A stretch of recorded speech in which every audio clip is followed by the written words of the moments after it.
Chapter 1. Tang Dynasty, Second Year of Jingguan, February. 70 miles away from Chong, in Laihat, Hu County. Li Wanyu felt a slight toothache as he stood in the bathroom, paved with limestone. He watched as the 12 or 13-year-old servant girl struggled to move the large wooden tub filled with hot water and pour water into the tub. The maid looked delicate and pretty, and her hair was tied into two small buns on the top of her head. She was very lovely. The weather was cold, but the maid was so busy that she was sweating all over. She wore a cyan blouse and a soap-colored skirt. Although it was made of coarse cloth, it was very clean. At this time, her forehead was covered with sweat and her face was flushed. "Perrin, let me do it." "Langjun, do you think I'm useless?" The maid Perrin heard Li Wanyu's words and burst into tears, which made Li Wanyu feel that he was wicked beyond redemption. No, you did a good job. Continue." Li Wanyu looked up and sighed. What an evil, feudal society. The maid named Perrin stopped crying and smiled. She carried the wooden tub and continued her work. Li Wanyu was bored and used his hand to stir the hot water in the tub. He asked casually, "Perrin, what did you add to the water?" "It smells good." "Langjun, it's orchid. You have just recovered from serious illness. Bathing with orchid can drive away the disease." Li Wanyu suddenly realized that this should be the so-called Mulan in the Tang Dynasty. The tub was finally filled with hot water. Li Wanyu breathed a sigh of relief. He didn't have to watch the maid work anymore. He reached out to take off his clothes and take a bath, but suddenly froze and looked at the maid Perrin. "Why don't you go out?" "Langjun, I'll help you take a bath." The maid Perrin's face was red. It was unknown whether it was because of the hot work or because of shyness. Li Wanyu was so shocked by Perrin's words that his fingers trembled. After a long time, he replied stiffly, "No need. You can go out. I'll wash myself." "Langjun, this is against the rules of the mansion." "What rules? Are you not going to listen to me anymore?" "This slave doesn't dare." The little maid-servant began to cry again. This time, Li Wanyu did not fall for a trick.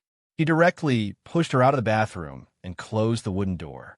Li Wanyu really couldn't do such a beastly thing as letting a 12 or 13-year-old little lowly help him take a bath. After all, he was a good child who grew up under the red flag. Taking off his robe clumsily, Li Wanyu stepped into the bathtub, shivering in the cold. Soaking his body in the hot water that was filled with the fragrance of orchid, Li Wanyu could not help but moan, "It's so F***ing comfortable." He reached out to grab the soap, but there was only a small bucket in front of him. It was filled with a yellowish-brown, greasy liquid. Li Wanyu stared blankly for a moment, wondering what it was. After a while, it dawned on him. It was a soap pod soup. The skin and seeds of the soap pod were peeled off, and only the flesh was dried. Then, the liquid was boiled in hot water. It was the Tang Dynasty's version of liquid soap that was used for bathing. Li Wanyu helplessly scooped up some of the greasy soap pod soup with his hands and smeared it on his body while secretly cursing. "Damn you, stinky woman. Crazy woman. You win." Li Wanyu had a reason to curse. A few days ago, he was still a promising young man with a bright future. He was the hope and pride of the whole village. Because he accidentally hitched a ride with his female superior, the trajectory of his life took a strange turn. His difficult and unruly female superior actually drove the car to chase after a thief, but accidentally got into a car accident. Li Wanyu, who was sitting in the passenger seat without a seat belt, was directly thrown out and performed a scene of flying. The consequences were not serious. Really, it was not serious at all. It was just a transmigration. It was a pity that he had just paid the down payment for a mortgage house. He did not know which bastard would benefit from it. The only good news was that he did not have to pay the mortgage for the next 20 years. Wuxia Bank did not seem to have any plans to open a branch in the Tang Dynasty. Li Wanyu's soul transmigrated 1,000 years ago and possessed the body of a 16-year-old boy in the Tang Dynasty who had just died of an illness. The boy was also named Li Wanyu. After sleeping on the bed for a day and a night, Li Wanyu woke up. However, he had not completely absorbed and integrated the memories of the previous owner of the body. There were many things that he needed to think about in his mind for a while to understand. It had been a few days since he transmigrated. Although he was not used to his current identity, fortunately, he did not expose himself. Even Li Wanyo's personal maid, Perrin, did not realize that her master's soul had changed. Today, he finally could not stand the sweat on his body and told Perrin that he needed to take a bath, which led to the previous scene. Li Wanyu was soaking in a hot bath. In his heart, he was still complaining about the unreliable female driver who caused his soul to transmigrate to the Tang dynasty. Suddenly, he heard a scream, and then a black shadow appeared out of thin air. The next moment, the black shadow fell directly into the bathtub. With a loud splash, the hot water in the bathtub splashed everywhere, and steam filled the air. Caught off guard, Li Wanyu also let out a cry of surprise. Under his horrified gaze, a mass of long black hair slowly rose from the bathtub. Ghost! Li Wanyu's first reaction was that it was Sadako from the Japanese horror movies. He almost subconsciously kicked her. Another cry of surprise was heard. Li Wanyu realized that the thing he kicked did not seem to be a female ghost, but a person, a woman. The woman who was kicked by Li Wanyu finally stood up from the bathtub after letting out a miserable cry. Li Wanyu was stunned. He looked at the woman in front of him, who was wearing a wet, tight suit and a short white skirt. Her hair was disheveled. Did he transmigrate back to modern times again? He stiffly twisted his neck and looked around. He was still in the same bathroom, with green tiles and white walls. The long robe he had just taken off was hanging on a wooden clothes rack. He twisted his stiff neck again and looked at the woman standing in the bathtub. When the woman carelessly used her hand to push aside her long hair that was scattered in front of her face, revealing her beautiful face that was covered in water droplets, Li Wanyu let out a terrified voice from his throat, as if he was in a nightmare. Su Changqing. The young woman called Su Changqing wiped the water droplets on her face with her hand. After opening her eyes and seeing everything in front of her, she once again let out an ear-piercing scream. Her voice was so loud that Li Wanyu could not help but cover his ears with his hands.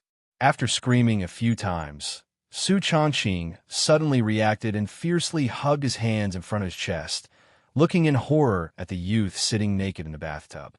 Who are you? What do you want to do? Where is this? It really was Su Changqing.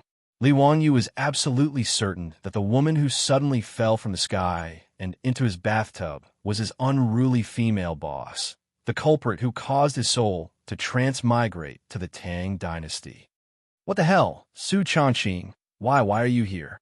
Li Wanyu was also inexplicably horrified. All of this was really too strange. Who are you? How do you know me? Su Changqing cautiously shrank back. Li Wanyu opened his mouth, but did not know what to say in this situation. He just stared blankly at the woman in front of him. His eyes were unconsciously attracted to Su Changqing, who was standing in the bathtub in front of him, drenched from head to toe. The light, transparent, and thin clothes were almost transparent after being completely soaked, revealing Su Changqing's graceful figure. It's actually a leopard print. Li Wanyu unconsciously blurted out this sentence. The next moment, the woman in front of him screamed again. She suddenly squatted down and shrank back into the bathtub.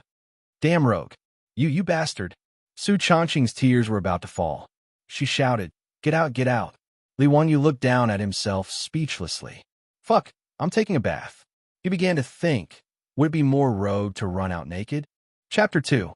The strange noises coming from the bathroom made the little maid Perrin, who was guarding the door with an aggrieved face, couldn't help but knock on the door and shout, Lang Jun, what happened? Li Wanyu was annoyed and replied loudly, Nothing. He then looked at Su Changqing, who was curled up in the bathtub with only her head sticking out, and asked in a low voice, Su Changqing, why are you here? What happened? Who are you? Why do you know me? Su Changqing was still in a state of shock, and his outrageously beautiful face was filled with terror. She didn't know what had happened. She accidentally fell and inexplicably appeared in a completely unfamiliar environment, and there was a naked young man in front of her. All of this frightened her. I'm Li Wanyu. Do you think I know you? Li Wanyu rolled his eyes weakly. It was strange enough that he had been in a car accident and his soul had traveled to the Tang dynasty. Unexpectedly, when he was taking a bath, his beautiful boss from his previous life fell into the bathtub. This completely subverted his worldview. Li Wanyu? No, you are not Li Wanyu. Li Wanyu is dead. It was fine if Li Wanyu didn't say his name, but when Su Changqing heard Li Wanyu's name, she suddenly broke down and burst into tears. Oh, I'm sorry. It's all my fault. Li Wanyu, who had been cursing his beautiful boss, couldn't help but soften when he saw the beautiful woman in front of him like this. Instead, he comforted her. Okay, don't cry. I don't blame you. I'm not dead. I should say I'm alive again. No, I should say I'm reborn. Oh, what a mess. His words didn't stop the woman in the bathtub from crying. She could only weakly cover her forehead with her hand. Was this woman really so sad that he was dead? It seemed that the beautiful boss didn't seem to be as indifferent and ruthless to him as she usually did. This beautiful boss of Su Changqing, Li Wanyu, and the other single dogs in the company all worshipped her as the goddess of the company. However, it was just a thought in his heart. White-collar backbone elite. How could Li Wanyu, a small white-collar worker from the countryside, spy on such a white-boned spirit? Promotion, salary increase, reaching the pinnacle of life, and marrying a rich and beautiful woman were just Li Wanyu's dreams in the dead of night. However, Su Changqing's tearful complaint made Li Wanyu's heart throb a little. Could it be that there were times when the goddess was blind? Su Changqing cried for a while and finally vented his emotions. With tears on his face, he looked at the young man opposite him with red eyes. Who are you? Why did you pretend to be Li Wanyu? Please, I am Li Wanyu. Li Wanyu lowered his head and looked at his current body. It was indeed not convincing. He thought for a while and said, Su Changqing, female, 24 years old, business administration at the University of Pennsylvania, USA. Extremely strong, outspoken, and abhorred evil. You killed me because you chased a thief with your car. You were the manager of Shanghai Group for 2 years. As a subordinate, you were very harsh to me and asked me to work overtime for a long time. I also wanted you to learn more. Besides, I also worked overtime with you. Su Changqing weakly defended herself. The next moment, she opened her beautiful eyes wide and asked in disbelief, You are really Li Wanyu? You believe that I am Li Wanyu? But you are not. Su Changqing felt that all of this was too unbelievable. After the car accident, she was filled with guilt and helped Li Wanyu with his funeral. After that, she was in a trance for the next few days. That was why she accidentally missed a step and fell down the stairs. However, she did not expect that she would fall into an ancient-looking bathtub with a young man who claimed to be Li Wanyu who had passed away. Li Wanyu softly told Su Changqing about what happened to him. After the woman heard it, her voice went up an octave. This is the Tang dynasty? We have all transmigrated. He wanted to reach out and cover this stupid woman's mouth. Was she shouting so loudly because she was afraid that the little girl outside the door could not hear her? That is the truth. Li Wanyu helplessly spread his hands. But why did your soul transmigrate? And I didn't? Su Changqing asked curiously. Li Wanyu rolled his eyes again. You asked me, but who am I supposed to ask? Su Changqing finally accepted the fact that she had transmigrated. She suddenly realized that the two of them were sitting in a steaming bathtub, and Li Wanyu was still naked. She exclaimed again and reached out to cover her eyes. Why aren't you wearing clothes? Damn, big sister. Who the hell wears clothes when taking a bath? Hurry up and get out. Su Changqing urged. So troublesome. Close your eyes and don't peek. Who wants to peek at you? I'm afraid of getting a needle eye. Little brat, is your hair all grown out?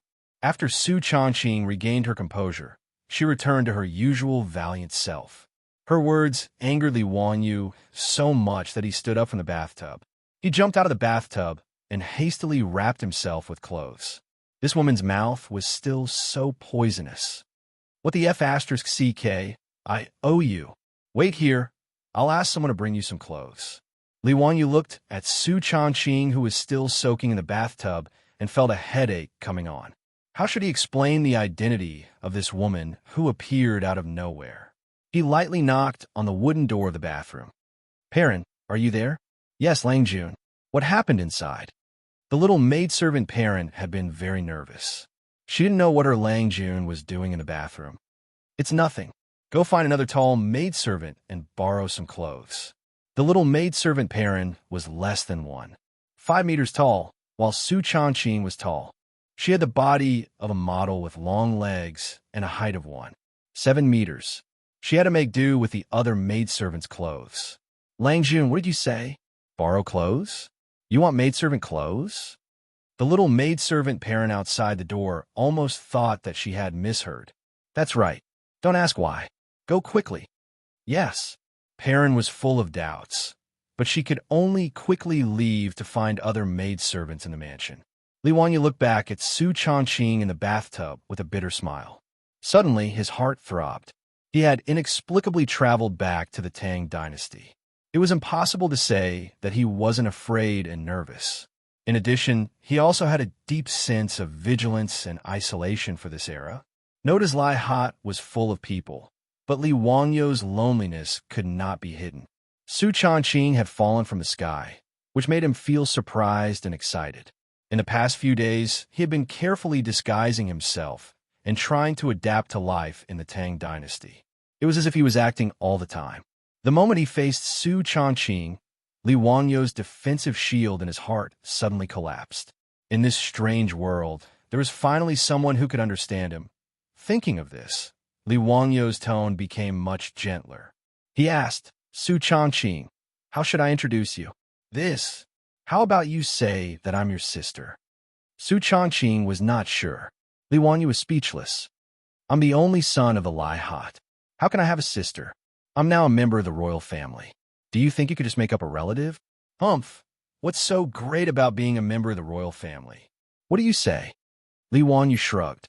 Just say that you're a refugee I picked up and you'll be my maidservant in the future. I'm your boss. You actually want me to be your maidservant? Su Changqing was anxious. Li Wanyu said unhurriedly, What the hell? This is the Tang dynasty. You're an unregistered person. You want to be a princess instead of maidservant? Or do you think you're Zhenhuan? You. Su Changqing was choked by Li Wanyu's words. At this time, the wooden door of the bathroom was gently knocked. Lang Jun, I brought the clothes. Also, someone from the Wang clan of Taiyuan is here again. Chapter 3. The Wang clan of Taiyuan? Li Wanyu was overjoyed. The Wang clan of Taiyuan had finally come again. He was worried that the Wang clan would give up after the previous owner of his body fell ill from anger. The Li clan of Wuxia was a relative of the Li Tang dynasty. In the early Tang dynasty, in order to highlight the imperial family's supremacy and suppress the aristocratic families, great ancestor Li Yuan made a rule that all officials with the surname should be above the same rank. Every province would have one grandmaster who would be in charge of overseeing the affairs of the imperial family. It meant that all officials with the surname Li were above those of the same rank. Those who did not hold a position would not be able to serve the imperial family. Furthermore, every province would have one grandmaster, whose main function was to supervise and intimidate. It was institutionalized. Li Wanyu's father, Li Zhou, was trusted by Li Yuan. He oversaw one of Chang'an's major cities, Wuxia, and was in the limelight. The aristocratic families of Taiyuan Wangs took the initiative to propose marriage, betrothing their eldest grandson to Li Zhou's son, Li Wanyu. Both sides would only wait for Li Wanyu to reach the age of 16 before the marriage was consummated. Unexpectedly, the great and upright Pai Lupi killed his brother through the Xuanwu Gate incident, forced his father to retreat, and ascended to the throne. Under the rule of Zhenguan, the Tang dynasty flourished. However, because Li Zhou was dissatisfied with Pai Lupi seizing power and killing his brother, he spoke nonsense in court. The Pai Lupi directly demoted him and reduced his salary. He was also suspended from overseeing Wuxia. Li Zhou was so angry that he fell ill and died not long after. After learning that the Li family had been defeated, the Wang clan of Taiyuan immediately regretted it. The main reason was that the Wang clan of Taiyuan did not want to be tied to the Li family of Wuxia. They were afraid that Pai Lupi would hate them, so they sent someone to tactfully break off the engagement. As a result, the previous owner of this body was anxious and angry. He, who had been weak and sickly since childhood, fell ill just like his father. In the end, Li Wanyu took advantage of it. Li Wanyu welcomed and approved of the Taiyuan Wang clan's decision to break the engagement. Firstly, he really didn't want to take a 13 or 14-year-old girl as his wife. Secondly, from the memories of his dead master, he knew that the young lady of the Wang family was really too round and smooth. Li Wanyu felt that he did not have the fortune to enjoy such a beauty's grace. In the Tang dynasty, fat was considered beautiful, but it was only slightly fat, not huge fat like this. Therefore, when he woke up and learned about this matter from his memories, he had been hoping that the Taiyuan Wangs would send someone to him again, so that he could take advantage of the situation and cancel this marriage. Now that he heard parents say that someone from the Wang family came again, Li Wanyu immediately opened the wooden door of the bathroom and asked in surprise, "Is it really someone from the Wang family again?" He couldn't hide the surprised expression on his face. Perrin almost thought that her Lang Jun had lost his mind because of the shock. "Ai, my poor Lang Jun." This blow was too big. The Taiyuan Wangs had gone too far.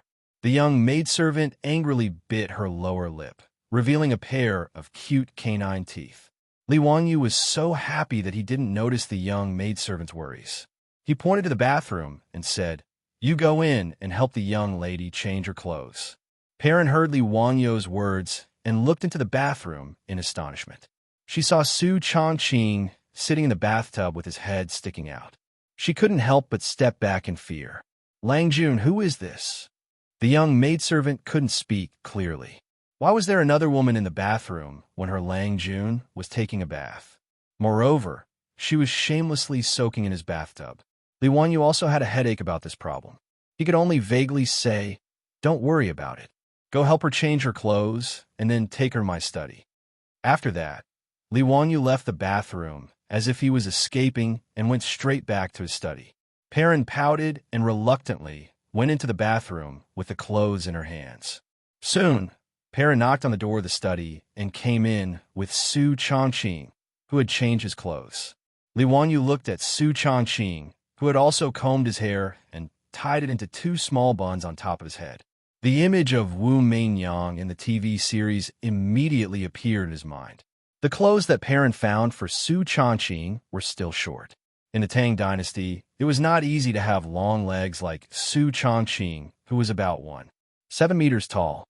Su Changqing wore the maid's high-waisted, soap-colored long coat that was worn by Su Changqing, which made her look like a knee-length dress. The apron under the blue short coat was even more cramped. Half of her breasts were exposed, which made Su Changqing's proud bosom squeeze out a deep cleavage. Li Wanyu was used to seeing Su Changqing dressed as a capable and experienced professional woman. It was the first time he saw her wearing an ancient costume. However, she had a kind of seductive classical beauty, as if she should dress like this from the bottom of her heart. He was a little dazed for a moment. The young maidservant Perrin was dissatisfied with her Longjuan's appearance. She cursed in her heart and coughed softly to wake Li Wanyu up. Li Wanyu was also embarrassed. He was actually despised by a little girl when he peeked at a girl. He touched his nose and said, "Perrin, you go out first," and finally hung by the way. "Lang Jun." Perrin saw that he was going to drive her away again and leave this vixen alone. She pouted her mouth discontentedly again. "Go quickly. I have something to talk to Li Hong." Perrin felt wronged and said, "Yes, Lang Jun. I know." After the young maidservant Perrin left, Su Changqing, who had been silent all this time, suddenly asked, "That little girl called you Lang Jun? You and her. What?" Li Wanyu was stunned by Su Changqing's words, and then he laughed loudly. Seeing that Li Wanyu was laughing so hard that he couldn't straighten his back, Su Changqing's face was a little red. She knew that she must have said something wrong. In order to cover up her embarrassment, she turned her pretty face and snorted softly to show her dissatisfaction. Li Wanyu laughed until tears came out of his eyes. He wiped the tears from the corners of his eyes and said with a smile, "Miss, this is the Tang dynasty. Lang Jun is an honorific. Perrin is my personal maidservant. The servants in the mansion all call me Lang Jun. When the old housekeeper Li comes, you'll hear him call me Lang Jun. Do you also think that he is my wife?" Su Changqing suddenly realized that she had made a mistake. She was a little embarrassed and said, "I don't know these things. I studied business administration, not history. I will teach you these things later. Otherwise, you will get into trouble if you say something wrong. You should listen more and talk less. If you don't understand, you can ask me." Li Wanyu said, "Got it." Su Changqing knew that the ancient people's speech habits and address were very different from the modern people. It was easy for her to make a fool of herself if she didn't know anything. "I asked parent to invite housekeeper Du here so that he can go to Li Zheng's place to register your household. The Tang dynasty's household registration system is much stricter than the Celestial Empire's." Li Wanyu explained. "Can I do it?" Su Changqing was very conflicted when she thought that she, a good modern professional woman, would suddenly become a maid of the Li family. "Of course you can do it. You could be an illegal resident, but you can only stay in a house. If you go out and get caught, you will be beaten," Li Wanyu said with a smirk. Su Changqing didn't believe it. There were many transmigrations in TV and novels. How could it be so troublesome? Seeing that she didn't believe it, Li Wanyu explained to her a little. "In the Tang dynasty, if you want to go out, you must have a public inspection. It is similar to our ID cards and passports. If you're caught by Wu Ho and can't take out the public inspection, you will be charged with the crime of escaping from your household registration. If you are a man, you will be sentenced to 3 years in prison. If you are a woman, you will be beaten 100 times and then sent to the mountains to do hard labor. It is not impossible for a beautiful woman like you to be sold as an official prostitute. Do you want to give it a try?" Li Wanyu's words scared Su Changqing so much that her pretty face turned pale. She didn't refute, and her hands uneasily grasped the corner of her clothes. Seeing her like this, Li Wanyu laughed in his heart. Su Changqing, you also have this day." For the first time in many days, Li Wanyu felt that transmigrating to the Tang dynasty seemed to be quite good. Chapter 4. Seeing that he had scared Su Changqing, Li Wanyu didn't continue to provoke his beautiful superior who had just transmigrated to the Tang dynasty and hadn't recovered yet. He waved his hand and said, "Sit down and talk."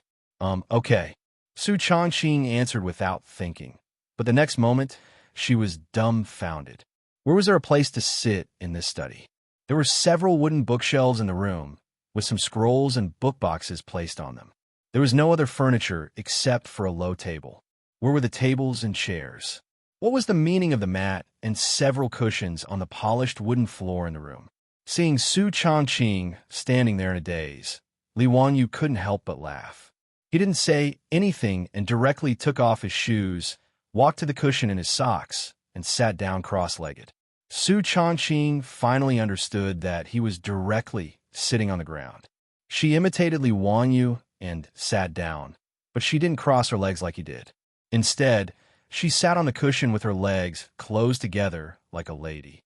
Li Wanyu explained with a smile, "It's early Tang dynasty now. Tables and chairs aren't popular yet. Couches or floor mats are all used. In your sitting posture, you can't sit like this when you meet outsiders." He said and demonstrated, "Kneel on both knees, press your buttocks against your calves and ankles, and straighten your back. This is what the ancients call sitting upright and still, understand?" Su Changqing's beautiful eyes flashed. She curiously tried it, and soon complained, "Li Wanyu, this is too uncomfortable." "Hee, you can practice slowly. This is the basics." Although Li Wanyu said so, he quietly changed his sitting posture. He couldn't stand that standard sitting posture. Although this body was inherited, Li Wanyu was really not used to kneeling like this. Then he pulled over a small object from the side and leaned against it comfortably. Naturally, he couldn't hide from Su Changqing's eyes. "Li Wanyu, what are you relying on?" Li Wanyu smiled and pointed to the armrest. "This is called a seat. You can think of it as the armrest of the sofa. The ancients were smart. With this, it's much more comfortable to sit on. Quick, let me try it." Su Changqing was overjoyed. Li Wanyu smiled as he passed the wooden table to her. It was a wooden table with 2 supporting legs and an arc-shaped armrest on top. After Su Changqing took it, he didn't need to be taught and naturally placed his hand on it. Leaning forward, the weight of his body was supported and his stiff waist could finally relax. Comfortable. By the way, remember to call me Lang Jun when there are people around. Be careful not to annoy housekeeper Li and drive you out. Li Wanyu did not forget to remind her. Got it. Pour me a cup of tea. I'm thirsty. Su Changqing stretched lazily. Li Wanyu's eyes almost fell into her tempting curves. Tea? Yes, what's wrong? I want green tea. Li Wanyu rolled his eyes again. He felt that he had rolled his eyes too many times today. He was speechless and said, Madam, do you want another cup of coffee? Hey, don't bully me. I know there's no coffee in the Tang dynasty, but there's definitely tea. Yes, there's tea, but what? Li Wanyu smiled and said, but you're not used to it. I'm afraid you'll flip the table. Su Changqing's beautiful big eyes flickered a few times, and she looked at Li Wanyu in confusion. What's wrong with tea? Hey, let me tell you how to drink tea in the Tang dynasty. The tea in the Tang dynasty is called fried tea. The tea leaves are roasted with fire and then crushed, poured into boiling water, and boiled together with scallion, ginger, pepper, mint, jujube, sugue, salt, cheese, and butter or mutton fat. Enough, stop talking. Li Wanyu was still describing vividly. Su Changqing could not stand it anymore. Was this still tea? Was this not soup? She felt a little sick listening to it. And do you think tea leaves are common? Except for temples in the south of the Tang dynasty, tea leaves are not common. There are not many tea shops in Chang and that sell tea. Su Changqing did not expect that it would be so complicated to just drink a cup of tea. Be content. If you traveled to the Han dynasty, you would have to go to the pharmacy to get the medicine to drink tea. At that time, only pharmacies sold tea. Su Changqing was speechless. Actually, there were tea leaves in the mansion. They were sent by merchants from the south. Su Changqing glared at him. You only know how to tease me. Then help me boil a pot of tea without adding any ingredients. Li Wanyu spread his hands. I still don't have any. What's wrong? I drank it all. I have no money to buy it. Su Changqing was defeated by Li Wanyu's shamelessness. She weakly lay on the table. Although she was not clear about Li Wanyu's current family background, she saw the size of the mansion and the many servants and maids in the mansion. He even had the nerve to say that he had no money to buy tea leaves. Did he have any shame? Li Wanyu understood Su Changqing's meaning. He smiled bitterly and made a gesture of counting money. I really have no money. The mansion has been emptied a long time ago. The father of the original owner of this body owed a lot of debt before he died. The original Li Wanyu did not know anything and owed more and more debt. He stood up angrily. When I first transmigrated, I thought that I was lucky and became a rich second generation.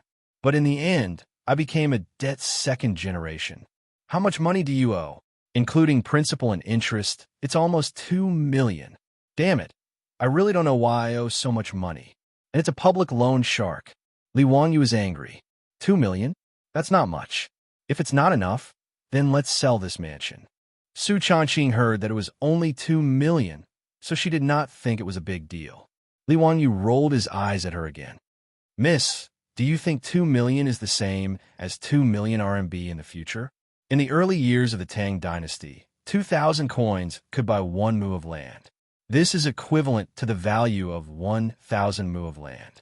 Do you know how much this is equivalent to in the Tang dynasty? A first-rank official's monthly salary is 6,800 coins.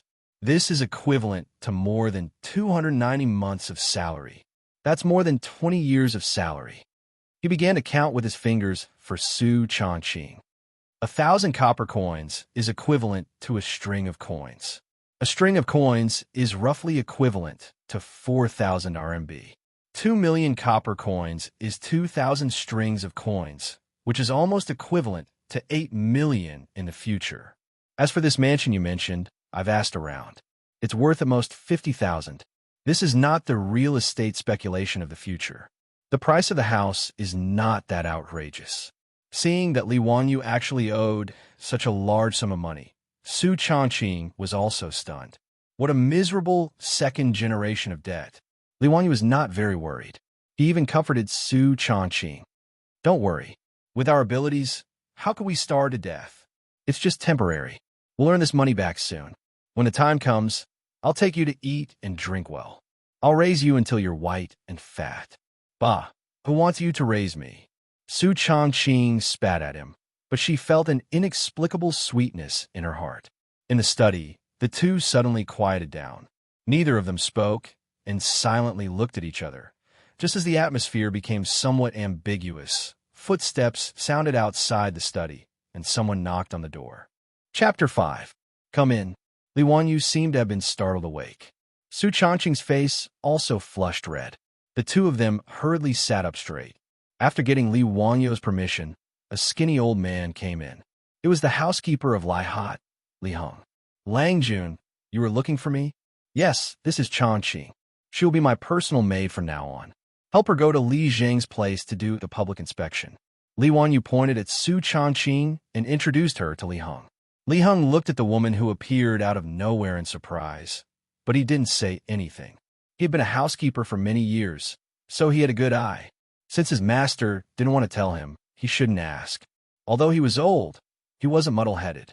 The old housekeeper could tell that the young woman who suddenly appeared had a special relationship with his Lang Jun. He saw that she sat in front of his Lang Jun without any etiquette, but his Lang Jun didn't feel offended at all. After Li Wanyu finished talking, he saw that Li Heng wasn't in a hurry to leave. The old housekeeper hesitated for a moment, but he still reported, Lang Jun, someone from the Wang clan of Taiyuan came again. Did you see them? The old housekeeper was angry when he mentioned the Wang clan. Yes, why not? Lead the guest to the main room in the front yard. I will come later. But the Wang clan, Li Heng, don't say any more. Fine, let's follow the Wang clan's wishes. Now that the Li clan is in decline, we shouldn't implicate the Wang clan's young lady. Sigh, I don't have any fate with her. Li Wanyu looked regretful and reluctant, but he was laughing in his heart. Li Heng didn't know what he was thinking. He thought that his Lang Jun had no choice, so he said angrily, the Wang clan is too much. The old master has only been dead for a year, and they can't wait to break off the engagement. Lang Jun, don't worry. Even if he had to risk the life of the old slave, he would not let the Wang family break the engagement. Miss Wang must marry into the Lai Hot. Otherwise, the old slave will go to the county government and sue them. The old man's words of loyalty and righteousness almost made Li Wanyu cry. He didn't mean it that way. Please don't stop the Wang family from breaking off the engagement, my lord. Seeing Li Heng's righteous indignation, Li Wanyu couldn't say anything more. He waved his hand and had him bring the Wang family to the central room. Li Heng sighed helplessly and left. Su Changqing, who had been silent all this time, asked, You're getting married? Li Wanyu smiled bitterly and told her the whole story. Then, he said, Aren't I trying to get out of this situation as soon as possible? I wanted to ruin the engagement as soon as possible, but the old people in the mansion wouldn't agree. I'm so worried. Seeing that Li Wanyu wasn't really going to get married, Su Changqing was secretly relieved. She looked up at the young man in front of her. Although his face was slightly pale, under a pair of sword-like eyebrows were a pair of slender peach blossom eyes. His angular face was unusually handsome. His hair was tied up with a jade hairpin, but he looked like a handsome young man. Su Changqing reached out and touched her face. She seemed to think of something, and her face became a little gloomy. She didn't say anything for a long time. Seeing that Li Wanyu was about to get up and meet the Wang family, Su Changqing suddenly thought of something and quickly stopped him. Li Wanyu, wait. What's the matter? Is the Taiyuan Wangs also an aristocratic family of the Tang dynasty? Li Wanyu was a little confused about why she suddenly asked this. After thinking for a while, he answered, In the Tang dynasty, there are 5 families and 7 Wangs. The Chui clan of Bowling, the Chui clan of Qinghe, the Lu clan of Fanyang, the Li clan of Longxi, the Li clan of Zhao County, the Zheng clan of Xingyang, and the Wang clan of Taiyuan. These 7 families are the most distinguished. My family is connected by marriage with the Wang clan of Taiyuan. Is the Wang clan of Taiyuan very powerful in the Tang dynasty? Well, it should be so. The only sister of the retired emperor of the Tang dynasty, Li Yuan, and the only aunt of Li Shimin, great elder princess, married Wang Renyu of the Wang clan of Taiyuan. You can imagine the influence of the Wang clan of Taiyuan. That is to say, the Wang clan of Taiyuan is very rich. They should be very rich, right? What's the matter? Idiot, to think that you're a transmigrator. Come here, let me tell you. Su Chongqing's breath was like an orchid as he whispered a few words into Li Wangyu's ear. After hearing this, Li Wangyu looked strange. Then he gave Su Chongqing a thumbs up and said, "Brilliant, really brilliant. Humph, do you think I studied business administration at the University of Pennsylvania for nothing? Hee, I know you are brilliant. Otherwise, how can you be a manager and I be a white-collar worker?" Li Wangyu joked. "You are so talkative. Go ahead." "Yes, sir." Li Wangyu was in a good mood. When he went out of the study and looked at the ruined courtyard, he felt a little annoyed. Looking at his old clothes, it was obvious that there was no surplus in the mansion. It was so difficult that he didn't have new clothes to dress up when he met the guests. What an unlucky second generation of debt. Li Wangyu once again despised the irresponsible previous owner of this body, as well as that equally unreliable dead man's father. Only then did he let the little maid Pei Lan lead the way. Li Wangyu lifted his feet and walked towards the front courtyard. Although the Lai Hot was in decline, the mansion was quite big. The 3 entrances to the courtyard and the 3 entrances to the house were part of the ritual. The outer courtyard was used to receive guests. The second entrance was the inner courtyard. It was mainly used to house guests and relatives of the family. The third entrance was the inner room, where the master of the mansion lived. Li Wangyu walked through the third entrance before he arrived at the central room of the outer courtyard. This was the first time he had come to the outer courtyard since he had transmigrated. He curiously looked at the central room in front of him and felt that the architectural style was very similar to the Japanese architecture of the future. However, he suddenly realized that the so-called Japanese style of the future was copied from the Tang dynasty of the East by the Tang dynasty. Today, he finally saw the original with his own eyes. The central room for receiving guests was very spacious.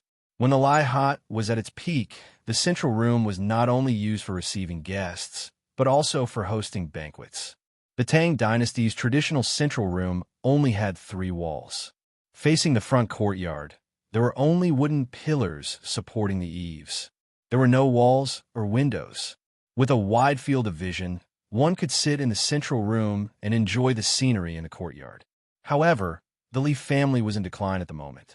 The front courtyard was neglected and full of dead branches and leaves. It was still bleak in the early spring. Several servants of the Wang family stood in the front courtyard. An unfamiliar middle-aged man stood in the central room, accompanied by the housekeeper Li Hong.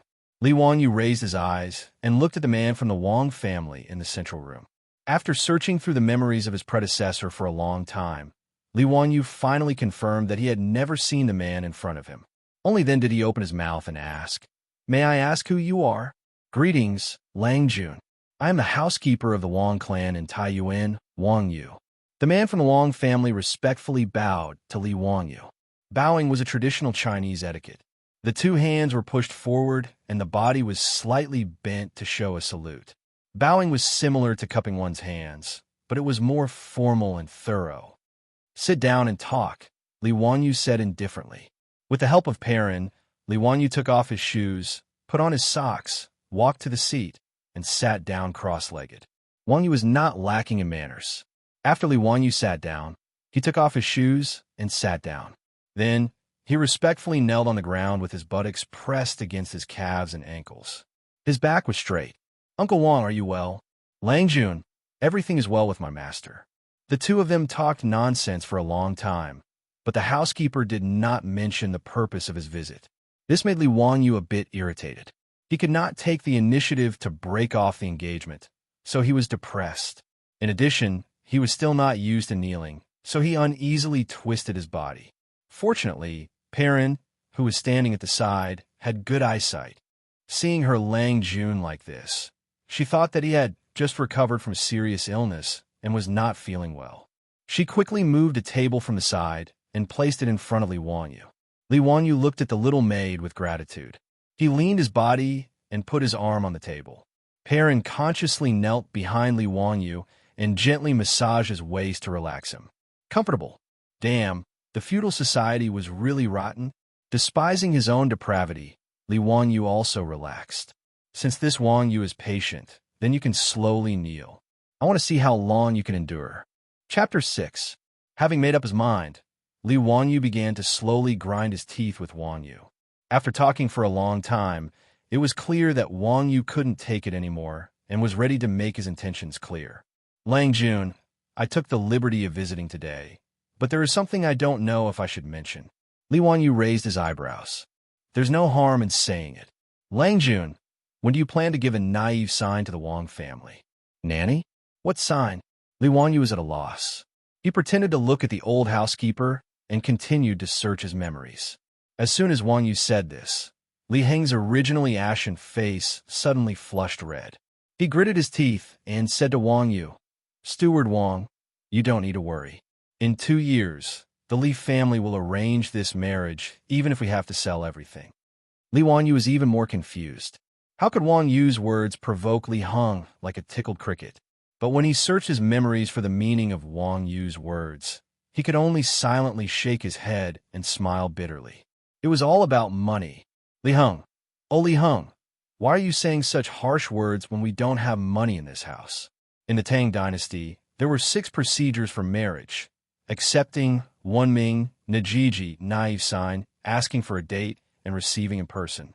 Accepting, Wenming, and Najiji, in modern terms, were proposing marriage, calculating the 8 characters, and exchanging marriage invitations. Naive sign, asking for a date, and receiving in person were sending betrothal gifts, calculating the date, and receiving the wife. Li Wanyu's deceased father had set up this marriage with the Taiyuan Wang clan before the family's misfortune. Both sides had accepted Wenming and Najiji and were waiting for Li Wanyu to reach the age of 16 to marry. Who knew that the Li family would suddenly collapse?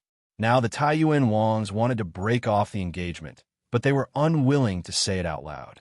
Wang Yu used naive sign as an example to ask if the Li family had enough money to get a wife. One must know that the Taiyuan Wangs were one of the 5 surnames and 7 nobles. They couldn't just casually give some soy sauce, vinegar, onion, and ginger as a betrothal gift, right? In order to match the status of a young lady of the Wang family, this naive sign had prepared at least a dozen carriages of betrothal gifts. There were colorful satin, large bouquets of brocade, piles of copper coins, pigs, sheep, livestock, rice, flour, oil, game, snacks, fruits, cheese, oil, and salt. A large group of people were sent to the Taiyuan Wangs. Even if Li Heng sold himself, he wouldn't be able to afford these betrothal gifts. Li Wanyu smiled bitterly in his heart. Even if the young lady of the Wang family was as beautiful as a fairy, he still wouldn't be able to afford this marriage. Li Wanyu coughed softly and said, What advice does Steward Wang have for me? I don't dare. But Lang Jun, you also know that my young lady has been spoiled since she was a child. My family's ancestors also love her and don't want her to get married so early. They want her to stay at home for a few more days, so Wang Yu's words meant that his young lady wasn't someone the Li family could marry given their current state. Before Li Wanyu could say anything, the old housekeeper, Li Heng, angrily glared at him and said, The parent's order and the matchmaker's words are the words of the matchmaker. My master and the Wang family have already discussed this marriage. How can it be changed so easily? If your Wang family wants to break off this marriage, this old man isn't afraid of your Wang family's power. Even if I have to risk my life, I will still go to the county yamen to beat the drum and see if there is any justice in this world. Li Heng's impassioned words made Wang Yu and Li Wanyu both feel awkward. The young maid, Perrin, didn't even dare to breathe loudly. Wang Yu knew that the Wang family was in the wrong. If they really made things difficult, the Wang family would lose a lot of face in front of the other aristocratic families. Moreover, in the Tang dynasty, the bride's side didn't have the right to propose breaking off an engagement. If the Wang family took the initiative to break off the engagement and Li Heng really reported it to the yamen, the result would be that someone in the Wang family would be punished and the engagement would still be valid. Moreover, breaking off the engagement would also affect the Li family's face and reputation. Even if the Li family was now in decline, they were still relatives of the Li Tang. In the eyes of the old housekeeper, Du Heng, this was the last dignity of the Li family. He absolutely couldn't allow the Taiyuan Wangs to humiliate them like this. Ahem, Li Wanyu coughed lightly and said to Li Heng, "Li Heng, go and pour 2 bowls of water. If you didn't send this stubborn old housekeeper away, there would be no way to continue the discussion about breaking off the engagement." Lang Jun. Li Heng was old, but he was neither fickle nor muddle-headed. How could he not see through Li Wanyu's thoughts? He wanted to argue a bit more, but Li Wanyu waved his hand to signal him to stop. The old housekeeper was anxious and angry. In the end, he had no choice but to stomp his feet and fling his sleeves to leave the central room. Seeing Du Heng leave, Li Wanyu and Wanyu both let out a sigh of relief. The atmosphere in the central room, which had sunk into the freezing point, slowly began to warm up. Modern business negotiation technique number 1. Build a harmonious negotiation atmosphere. Su Changqing had taught Li Wanyu a few modern business negotiation techniques. He had learned and applied them flexibly. Li Wanyu smiled at Wang Yu. Steward Wang's words are human nature. I understand very well, but he deliberately dragged out the word and didn't continue. Wang Yu's eyes lit up. He hurriedly asked, "Lang Jun, if you have something to say, please say it. If you have a request, I dare not refuse." Smart. Li Wanyu gave Wang Yu a thumbs up at his heart. Previously in the study, Su Changqing had told him a principle. Now that the Taiyuan Wangs were begging him, it wouldn't do if he didn't get some benefits from them. Li Wanyu coughed lightly and looked at Wang Yu with a smile. "But my father has only passed away a year ago. I still need to cut off my decline for another 2 years. So this matter is not urgent. How about we talk about it 2 years later?" Modern business negotiation technique number 2. Curve attack. What he meant by cutting off his decline was to observe filial piety. After his father passed away, he had to observe filial piety for 3 years and could not get married. Although Li Wanyu said so, Wanyu could tell at a glance that there was a hidden meaning in his words. It was not that Li Wanyu was unwilling to break off the engagement like Li Heng, but that Li Wanyu was just manipulating him. "Lang Jun, you should be clear about the intentions of my master and the old ancestor. Furthermore, given the current state of your residence." Wanyu was also anxious. When he came to Chang, and from Taiyuan this time, his master had repeatedly instructed him to bring back the annulment letter. "Ha!" Li Wanyu smiled but didn't answer. Modern business negotiation technique number 3. Fully understand the negotiation opponent. Wanyu looked at his attitude and understood. He simply gritted his teeth and said, "How about we give you 100,000 yuan to revitalize the family business? Lang Junru is 16 years old this year. You are in the prime of your life.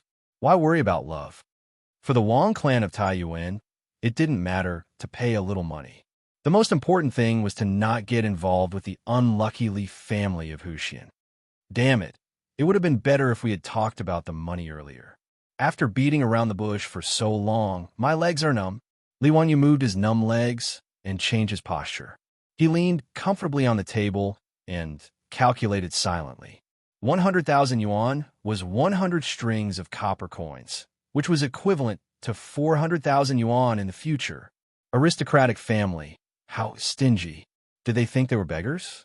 Even though he had told Su Changqing that the monthly salary of a first-rank official was only 6,800 coins, it would cost a few copper coins to find a confidant to accompany him in Chang, in city's Pingkong Square for a night. Moreover, compared with the huge debt he was now carrying, 100,000 yuan was simply a drop in the bucket. Li Wanyu didn't agree.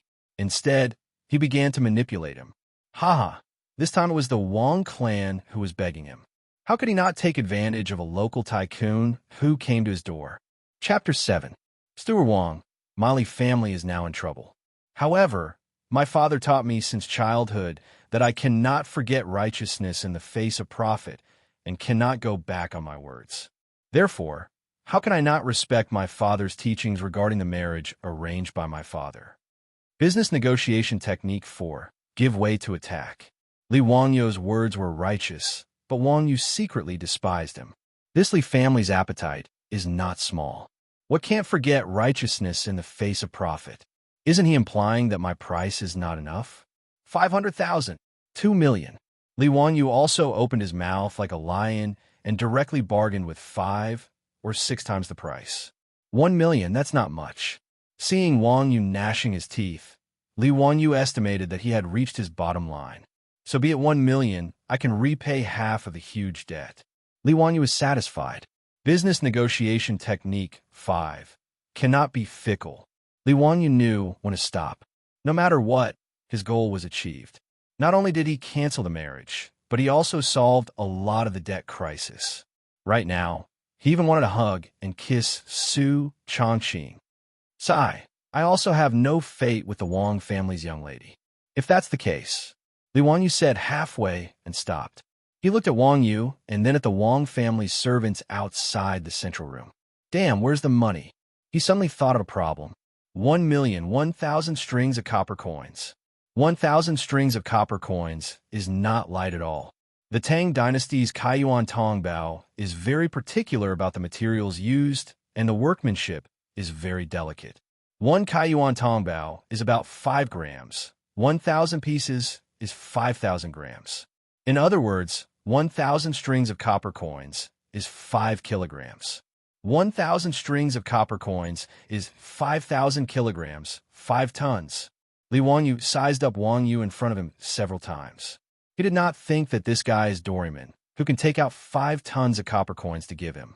It was impossible to break off the engagement with empty words. What if he agreed later and the Taiyuan Wang clan refused to give him money? How would he reason with them? As the butler of the Taiyuan Wangs, Wang Yu had good eyesight. Li Wanyu's stare made his face darken. For better or for worse, the Li family in Hu County could be considered an aristocratic family. Although they were in decline, how could the Li family be so unscrupulous? He didn't say much and directly waved at the servants in the hall. Immediately, a strong servant came up to the hall and untied the bag on his back. He took out a wooden box and placed it on the table in front of Li Wanyu. The servant opened the lid of the wooden box and left with his hands hanging down. Li Wanyu was dazzled by the dazzling objects in front of him. There were dozens of gold ingots neatly arranged in the wooden box, which was very alluring. Li Wanyu was a modern-day white-collar worker. When had he ever seen so much gold? His eyes almost popped out of their sockets. In the Tang dynasty, 1 tael of gold was exchanged for 6 strings of copper coins. There were a total of 34 gold ingots of 5 taels. Lang Jun, here is 170 taels of gold, which is more than 1 million yuan. Are you satisfied? No wonder Wang Yu insisted on 1 million strings of copper coins. It turned out that the Taiyuan Wang clan had already planned to use this gold to buy the annulment agreement. They had already made preparations. Li Wanyu was not pretentious. He directly called the little maid parent to the study to get a pen and paper. Exchanging a marriage that he did not want to have in exchange for 170 taels of gold was a good deal. Li Wanyu was happy, but the little maid Pei Lan beside him had a face full of anger. She did not dare to get angry at her Lang Jun. She could only glare fiercely at Wang Yu and run out of the central room. Li Wanyu was not angry at her. He was in a good mood. He chatted with Wang Yu and waited for Perrin to come back with a pen and paper. However, the little maid did not come back. Instead, Li Heng came. As soon as the old housekeeper came to the hall, Li Wanyu and Wang Yu were shocked. What was going on? They saw the old housekeeper take off his upper clothes. In the cold weather, he was bare-chested, revealing his skinny body. His hand were holding a shiny dagger-like saber. He went to the front of the hall and directly knelt in the central room. When Li Wanyu saw Li Heng's appearance, how could he not understand the old man's intention? He was going to remonstrate with death. Was it necessary? Wasn't it just annulment? It was not Li Heng who was getting married. Was there need to be so exaggerated? Lang Jun, the old slave, has failed the old master's trust. He really has no face to live in this world. Today, since Lang Jun agrees that the Taiyuan Wang clan will annul the marriage, then let the old slave accompany the old master in the underworld. Li Heng's words made Li Wanyu speechless. What kind of enmity did this old man have with him? In order to make him marry the fat girl of the Wang clan, the old man even used the method of death. Was it necessary? Li Wanyu rolled his eyes a few times and decided to continue fooling him. Business negotiation skill 6. Set a long-term goal and carry out value-based negotiations. He got up and walked to the old housekeeper. He reached out and helped the old housekeeper up. After a while, he said, "Li Heng, I understand your intentions. However, as the eldest son of the Li family in Hu County, how can I only rely on the protection of my father's generation? Even if the Wang clan marries the young lady to my Li family, will I still have face? Could it be that I, Li Wangyu, a dignified man, need to rely on a woman to support my face? Could it be that I, Li Wangyu, can't start from scratch and rebuild my family? Could it be that I can't wear a purple gown and wear a goldfish to court and become an official? Today's marriage, I Li Wangyu annul it. Li Heng, just wait and see. In less than 10 years, I will make the Taiyuan Wang clan regret today's decision. I, Li Wangyu, swear to the heavens. I will not let down the glory of the Li family. I will let the ancestors be ashamed of me in the underworld. I am born to be useful. I will come back after spending 1,000 gold. Li Heng, do you still have the courage to fight with your Langjun one more time?" Upon hearing Li Wangyu's words, the old steward, Li Heng, who had just stood up, knelt down again and kowtowed to Li Wangyu several times. "Langjun, this old slave was wrong. This old slave understands. Today's marriage is annulled by the Li family." Li Heng was incomparably moved. Although he was a bit surprised and felt that his Langjun had changed a lot, he didn't think too much about it.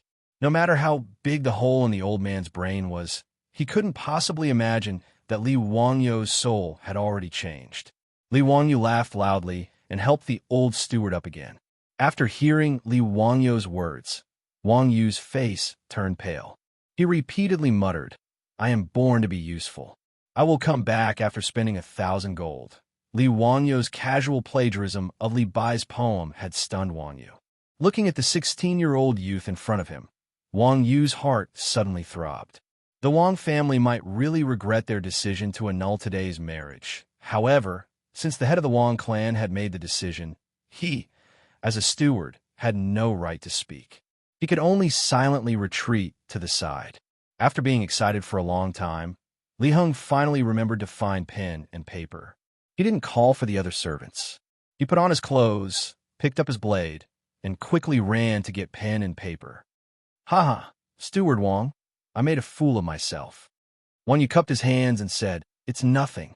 Today, it's my Wang family that has offended you." Now he didn't dare to underestimate this youth, who had been very slippery just a moment ago. The Li family of Hu County had given birth to a Qilin child. Li Heng and the young servant girl parent brought pen and paper. They ground it until it was juiced. Li Wangyu was just about to pick up the pen and write the annulment letter when a clamor came from outside the main room. Several old men were fuming with anger. Ignoring the Li family's servants who tried to stop them, they rushed into the hall. "Vile spawn, if you dare annul the marriage, my Li family will no longer have an unfilial disciple like you." Chapter 8.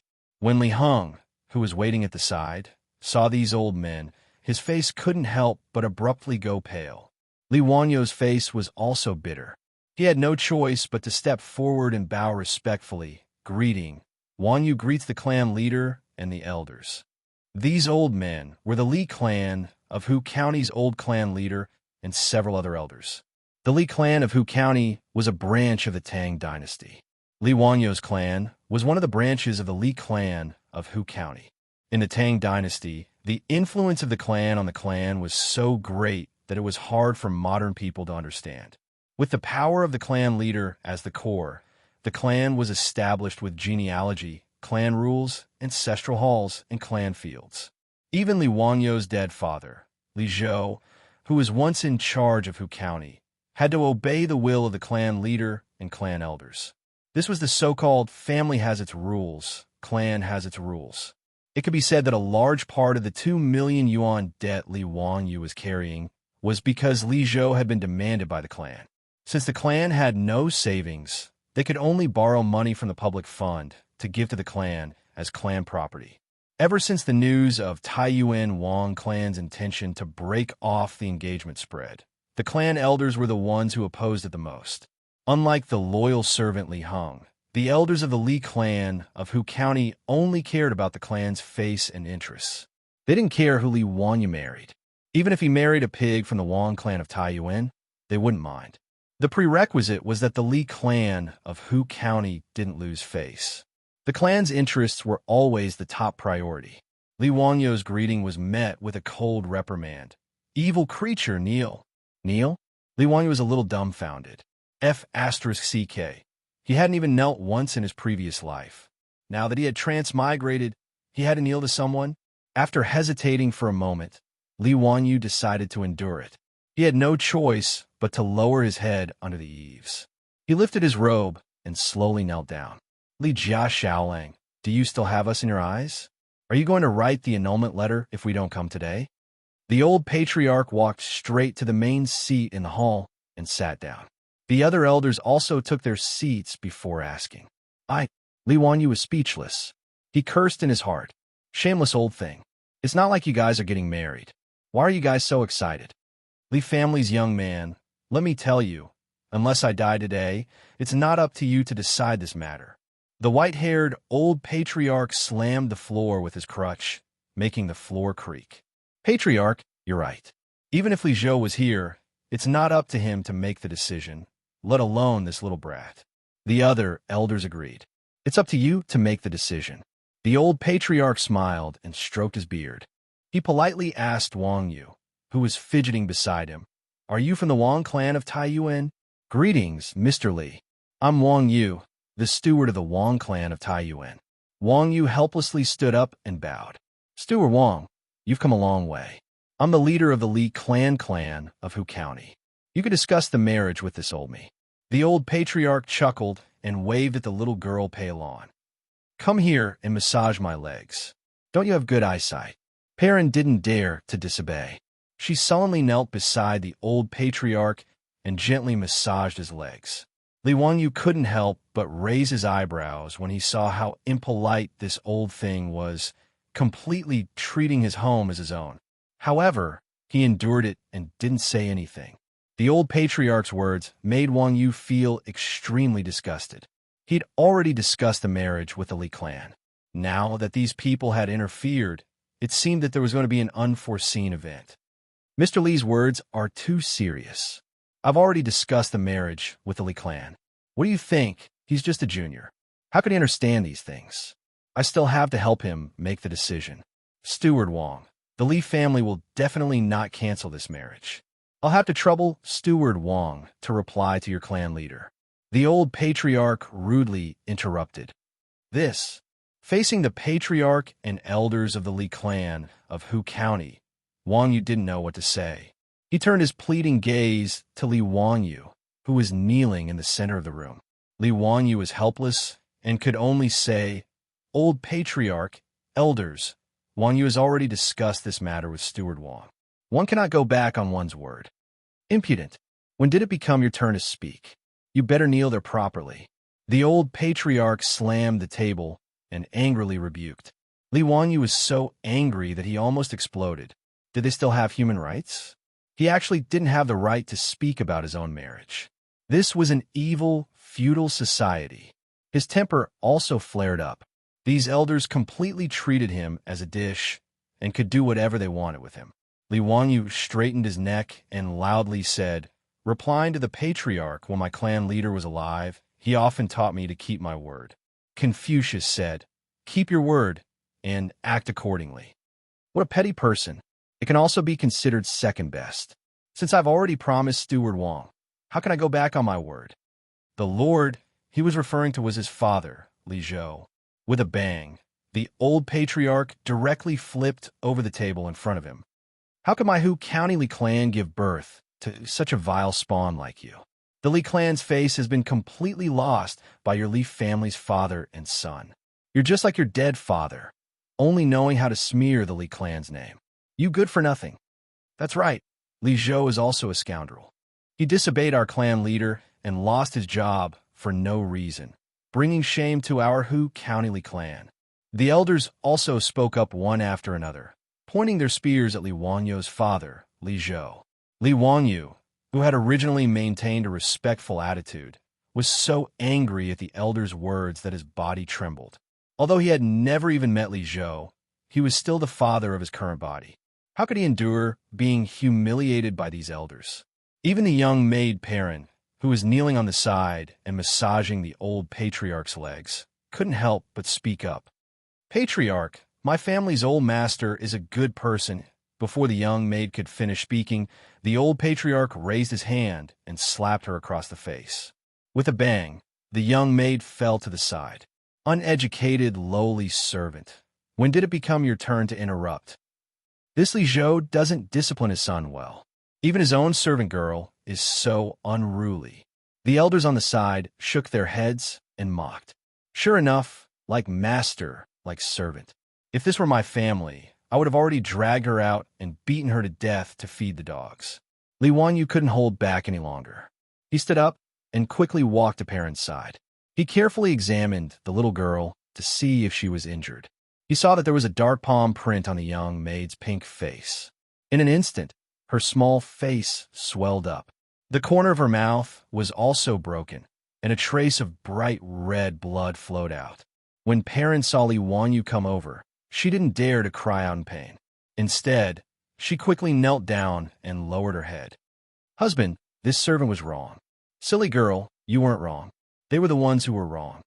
Li Wanyu used his sleeve to wipe the blood from Perrin's mouth. He stood up and roared, "Enough. My marriage doesn't need the elders to worry about. Please go back. Li Heng, see the guests out." Chapter 9. When Li Heng heard Li Wanyu's words, he didn't dare to move. He only thought that his Lang Jun was speaking out of anger. The several elders who were scolding to their heart's content were stunned by Li Wanyu's sudden roar. No one in the clan had ever dared to speak to them like this. One of the elders was so angry that his whole body was trembling, and his face was flushed red. "This is going against the heavens. This is going against the heavens. Lawless, simply lawless. Punished according to the clan's rules. Punished according to the clan's rules." Li Wanyu's roar enraged the elders. "You shameless elders, you have the nerve to talk about the clan's rules? Tell me, where did the money that my lord gave to the clan go?" Since they had already shed all pretense of cordiality, Li Wanyu didn't care that Wang Yu of the Taiyuan Wang clan was still present. He directly interrogated them. "Naturally, it's in the public property." The old clan leader's neck stiffened as he replied. "Bah, in the public property? Then where did the money come from with your servants and brocade clothes?" Li Wanyu couldn't help but spit out. "It's none of your business how the clan's public property is distributed." An elder immediately jumped out to answer. "Before my lord made his fortune, the Li clan of Hu County was only a small clan in Dingzhou village. The clan's land was only a few dozen mu. Which one of you contributed to the clan's property? My lord was highly regarded by the Emperor Emeritus and was rewarded greatly. In the end, wasn't it all extorted by you and turned into the clan's property? What about me? Aren't I speaking the truth? Because of your excessive demands, my lord was even forced to borrow money from the public and hand it over to the clan for the clan's property. What right do you have to insult my lord? How dare you? Why wouldn't I dare? My Li family owes the public 2 million. Is the clan willing to pay it back for me? If the elders are willing to pay it back, I will immediately kowtow and admit my mistake. I will accept any punishment." Li Wanyu pressed on and questioned. "Nonsense. The clan property belongs to the entire Li clan. How can we use the clan property to pay off your family's debt?" Hearing that Li Wanyu wanted the clan to pay for the debt, the elders immediately shook their heads like a rattledrum. Asking them to pay for the debt was better than asking for their lives. Li Wanyu was amused by the shameless words of these elders. It seemed that the Li clan of Hu County only wanted their own family's contribution, but did not get anything in return. They forced Li Zhou to borrow money for the clan's property, but wanted Li Wanyu to pay the debt himself. How shameless! What was even more outrageous was that they used the excuse of Li clan's face and even wanted to interfere with his marriage. This made Li Wanyu even more intolerable. The old clan leader coughed softly and softened his tone. "Li Jia Xiaolang, as long as you don't break off the engagement with the Wang clan, we will pretend that we didn't hear what you said just now." He didn't mention anything about money at all.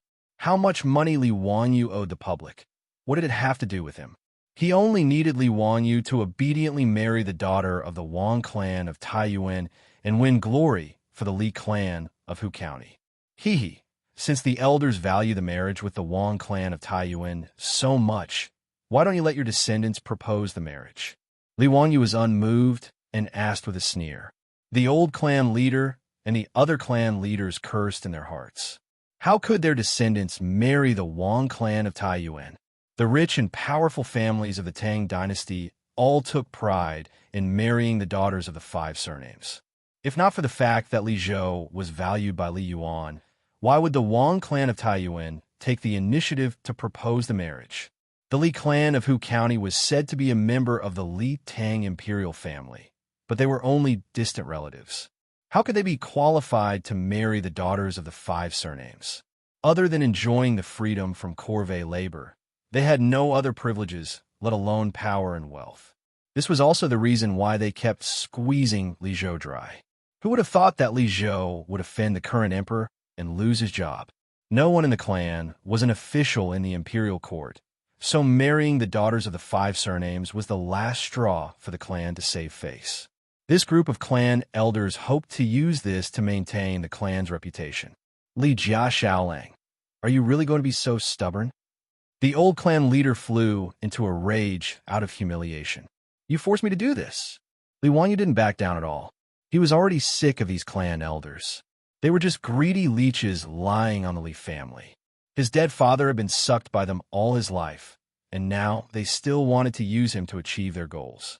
Looking at the silent, maid parent on the side, Li Wanyu felt even more heartache. In the past few days after transmigrating, he had already treated this little girl who had taken good care of him as a little sister, but she had actually been beaten to this extent by this damned old man. His uncle could tolerate this, but his aunt couldn't. Fine.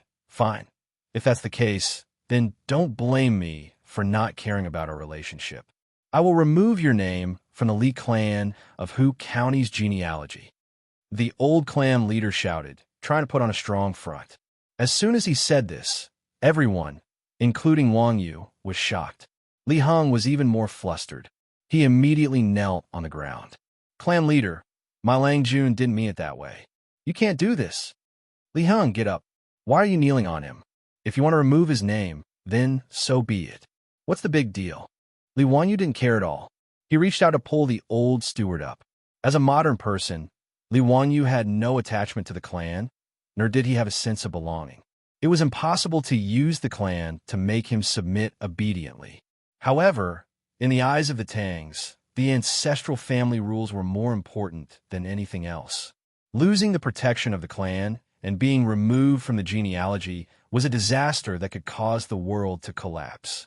Usually, only when the black sheep of the clan, or those who had committed heinous crimes, were punished with the clan leader, and the elders hold a meeting to remove that person's name from the clan. When the old clan leader said that he wanted to remove Li Wanyu from the genealogy, Li Heng panicked. He never thought that things would develop to this point.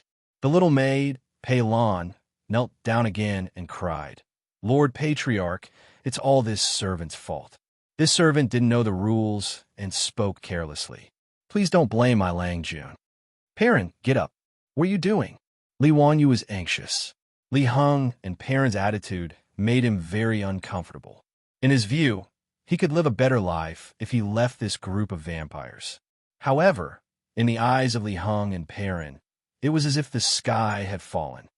Lang Jun, I beg you, please speak less. Talk to the patriarch properly. You mustn't leave the clan. Li Heng cried with tears and snot running down his face. Li Heng, get up. Li Wanyu was also angry. He shouted, if you still think of me as your Lang Jun, then get up.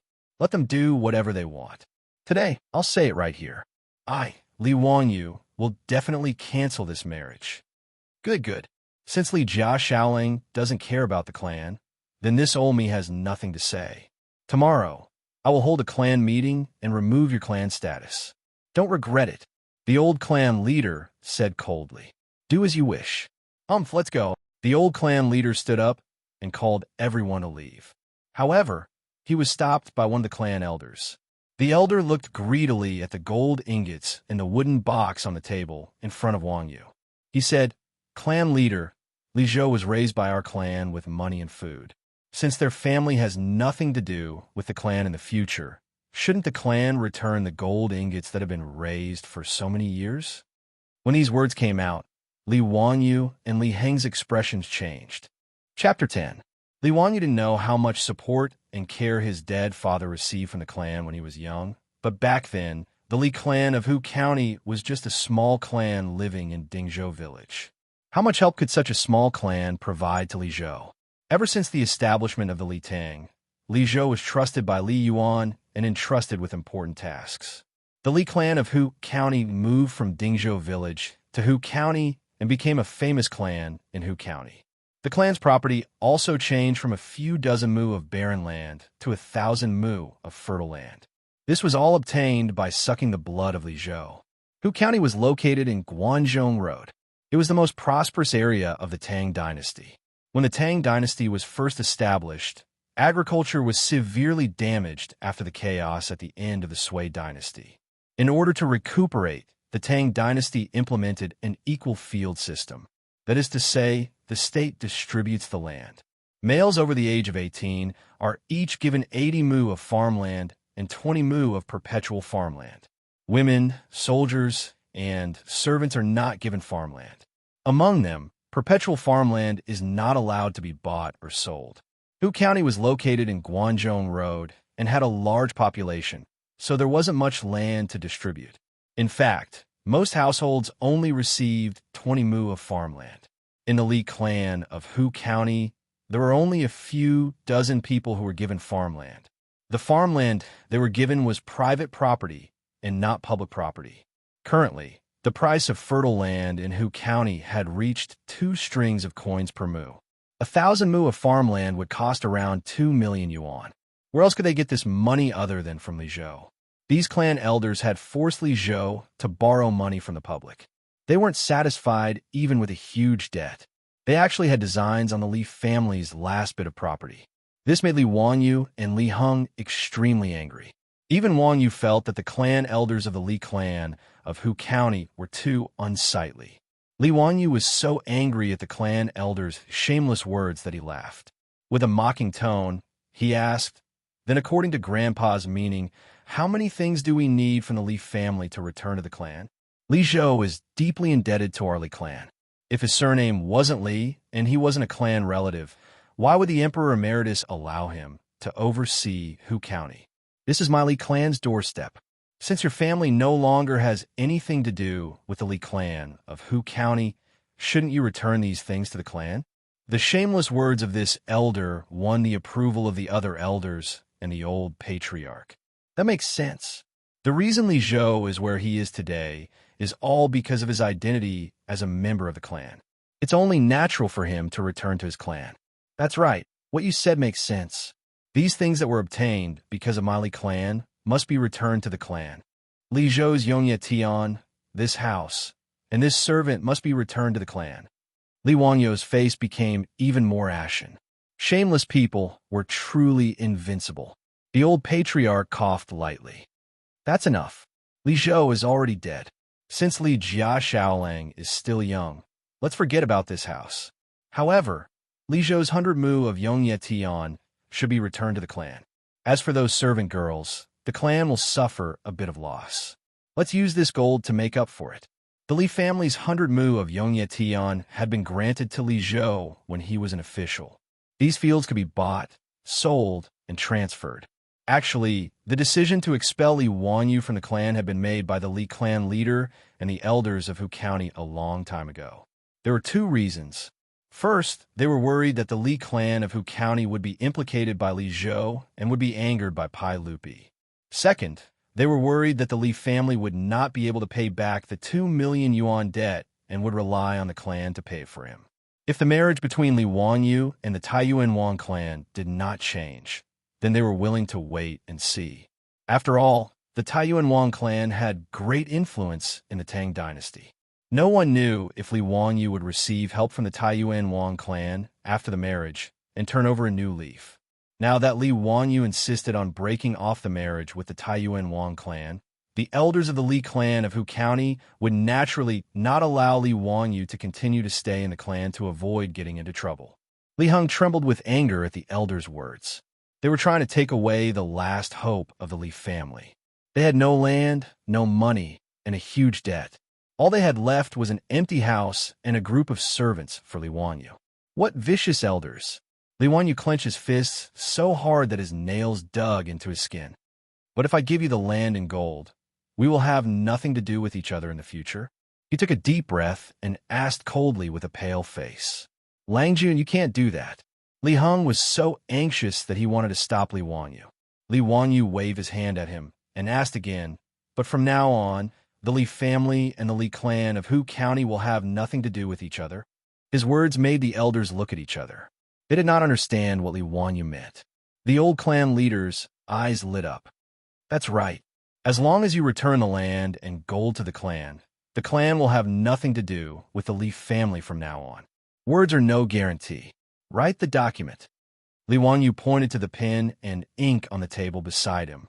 Li Wanyu had already lost all hope in the Li clan of Hu County. Since that was the case, he did not mind using the land and gold to buy himself freedom. As a modern time traveler, Li Wanyu did not care about the 100 acres of land and 100 taels of gold in front of him. Even if he had nothing, Li Wanyu was confident that he could build his own family in the Tang dynasty with his bare hands. The old clan leader and the elders looked at each other. Without hesitation, he beckoned a servant and ordered him to go to the ancestral hall to get the genealogy book. Then he sat down in front of the table and began to write. Soon, the document stating that the Li clan of Hu County and the Li Wanyu family was finished. The old clan leader stamped it and threw it to Li Wanyu. The servant who went to the ancestral hall to get the genealogy book also came back. The old clan leader took the genealogy book and crossed out Li Zhou's and Li Wanyu's names in front of him. Then he wrote a note below. The unfilial man Li Zhou did not respect the saints and disobeyed the clan. The son of the unfilial man Li Zhou, Li Wanyu, betrayed the clan and forgot the clan. He did not respect the ancestors and did not respect the elders. Thus, his ancestral records are removed, and he will never be offered as a sacrifice. The Li clan of Hu County had officially removed Li Wanyu and his father Li Zhou from the genealogy book and expelled the clan. Li Jia Xiaolang, tomorrow, go to the county government to handle the land transfer contract. Take care of yourself. The old clan leader ordered the servant to pick up the gold on the table and called the elders to leave. Li Wanyu handed the old clan leader's document to Li Heng and told him to put it away. Then, he turned around and smiled at Wanyu. I've made Steward Wang laugh. I'll write the annulment document for you. He walked to the table and wrote the annulment document. After drying the ink, he stamped it and handed it to Wang Yu. The marriage with the Wang clan of Taiyuan was officially over. When Wang Yu received the document, he sighed with emotion at the changes in the Li family. He did not stay any longer and left to return to Taiyuan Wang's. In the central room of Noda, only Li Wanyu, Li Heng, and the little girl Perrin were left. A gust of cold wind blew and rolled up the fallen leaves in the front yard, making it look even more desolate. Lang Ju, the old housekeeper, Li Heng, wanted to say something. Today's events had already left him somewhat at a loss for what to do. Well, Li Heng, if you have anything to say it tomorrow. Li Wanyu exhaled a mouthful of turbid air and felt a bit lighter. The shackles that had been binding him had finally disappeared, making him feel very comfortable. Perrin, tell the kitchen to send food to the study. If there's wine, also send some. I'm very happy today, haha, Li Wanyu said as he walked towards the inner room. His figure was indescribably free and easy. Chapter 11. As the night gradually darkened, the little maid Perrin entered the study with a lamp in her hand. The food was delivered and placed on the table. After the food was delivered, Li Wanyu sent away the little maid Perrin, who was full of grievances. He had no choice. The conversation between him and Su Changqing was not suitable for others to listen in. Come, let's eat. If you have anything to say, we can talk after the meal. Li Wanyu called out. Su Changqing curiously looked at the few plates of food on the table and was slightly surprised. Just these. On the table, there was a plate of vinegar-pickled celery, a plate of biscuits, 2 bowls of noodle soup, and a pot of wine that Li Wanyu specially requested. There was nothing else. It was really too simple. Li Wanyu did not care. He sat down cross-legged, took a biscuit, broke it open, and stuffed it into his mouth. He said vaguely, "What else? What else do you want to eat? Don't forget that I'm a poor man now. I owe a lot of money." As he ate, he told Su Changqing everything that had happened before. In the end, he concluded, "I'm really poor now. Haha, except for this house, I have nothing." Su Changqing, on the other hand, didn't take it to heart. Instead, he chuckled and said, "I think you made a smart decision. Using 100 mu of farmland and some gold, you drew a clear line with that vampire clan. In my opinion, in the future, the Li clan of Hu County will cry and beg you to return to the clan, right? Haha, then I won't agree to it. I won't even kneel down and kowtow." Li Wanyu laughed. In this world, only Su Changqing understood him. In Li Wanyu's view, the things that Li Heng and the others were worried about were nothing to be afraid of.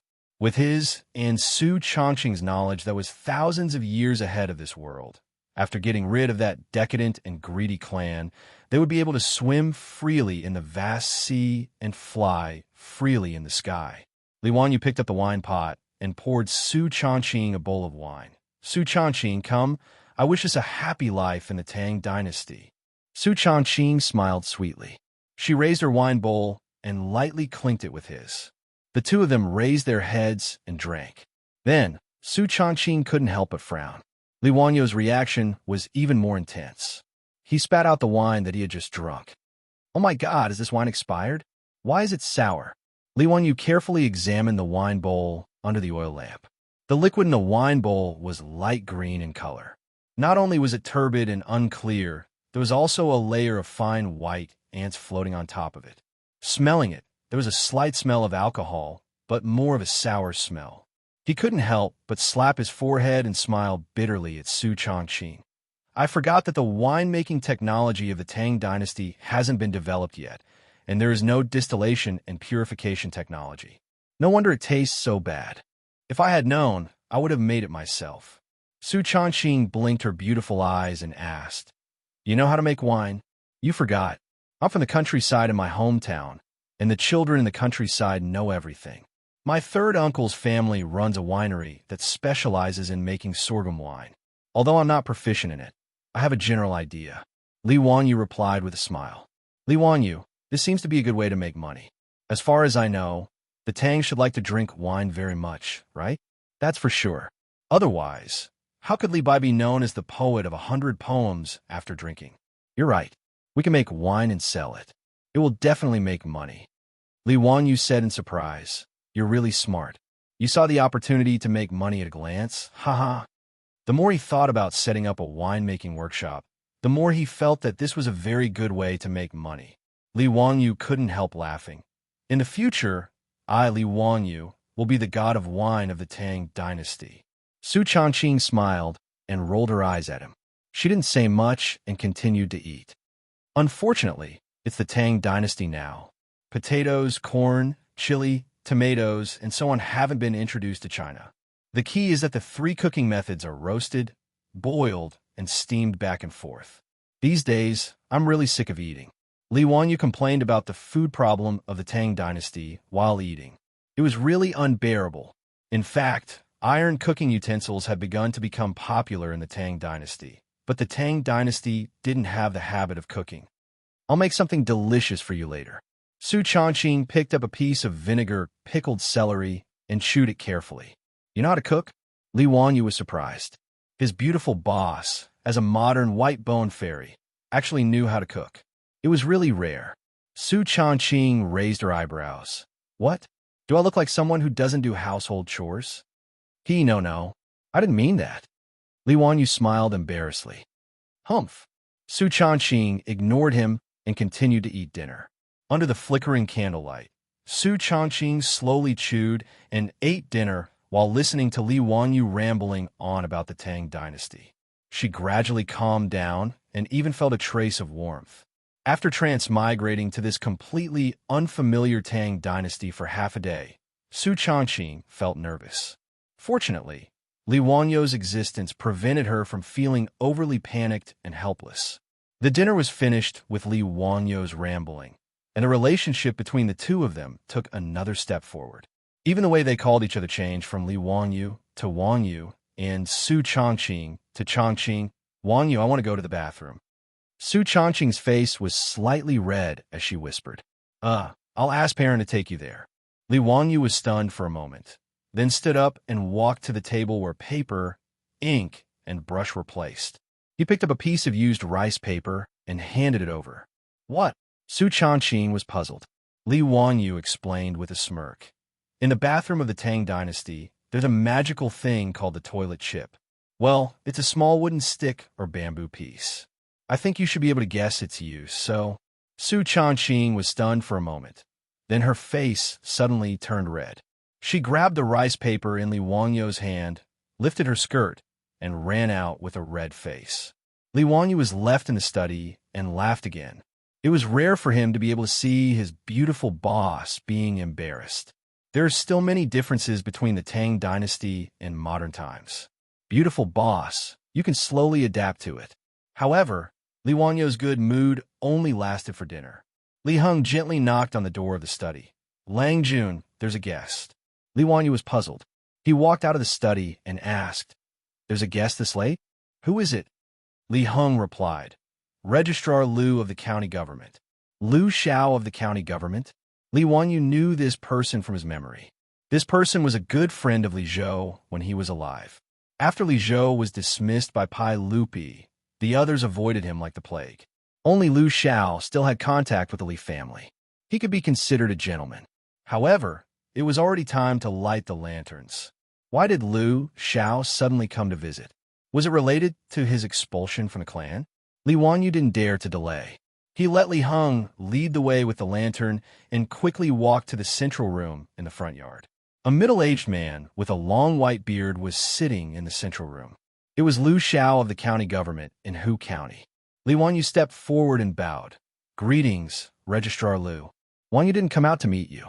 Please forgive me. Liu Xiao's face was serious. He motioned for him to sit down and talk. Xiaolang, you caused a big trouble today. Chapter 12. Liu Xiao's words stunned Li Wanyu. He didn't quite understand what he meant. Seeing Li Wanyu's puzzled face, Liu Xiao patiently explained, Did you have a falling out with the Li clan today? They removed your family from the family tree? There's such a thing. Li Wanyu answered honestly. AI Xiaolang, you're stupid. Liu Xiao angrily glared at him. How could you agree to them removing your family tree? Registrar Liu, it's not that I want to leave the clan, but they've gone too far. They've wantonly humiliated my family's lord. As a son, how could I just sit by and do nothing?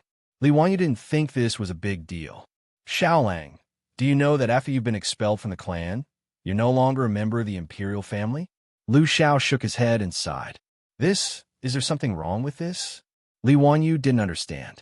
He didn't care about being a member of the Li Tang clan. Stupid. If you're not a member of the imperial family, you have to serve the corvée. Do you know that? Liu Xiao's words stunned Li Wanyu. Serve the corvée? He had never thought about this before. After thinking about it, he suddenly realized, damn, it's really like this. In the early Tang dynasty, the tax system was rent. It was implemented on the basis of the equalization of land. It was a system of land rent, and household rent. Every person had to pay 2 dan of millet to the state every year as rent.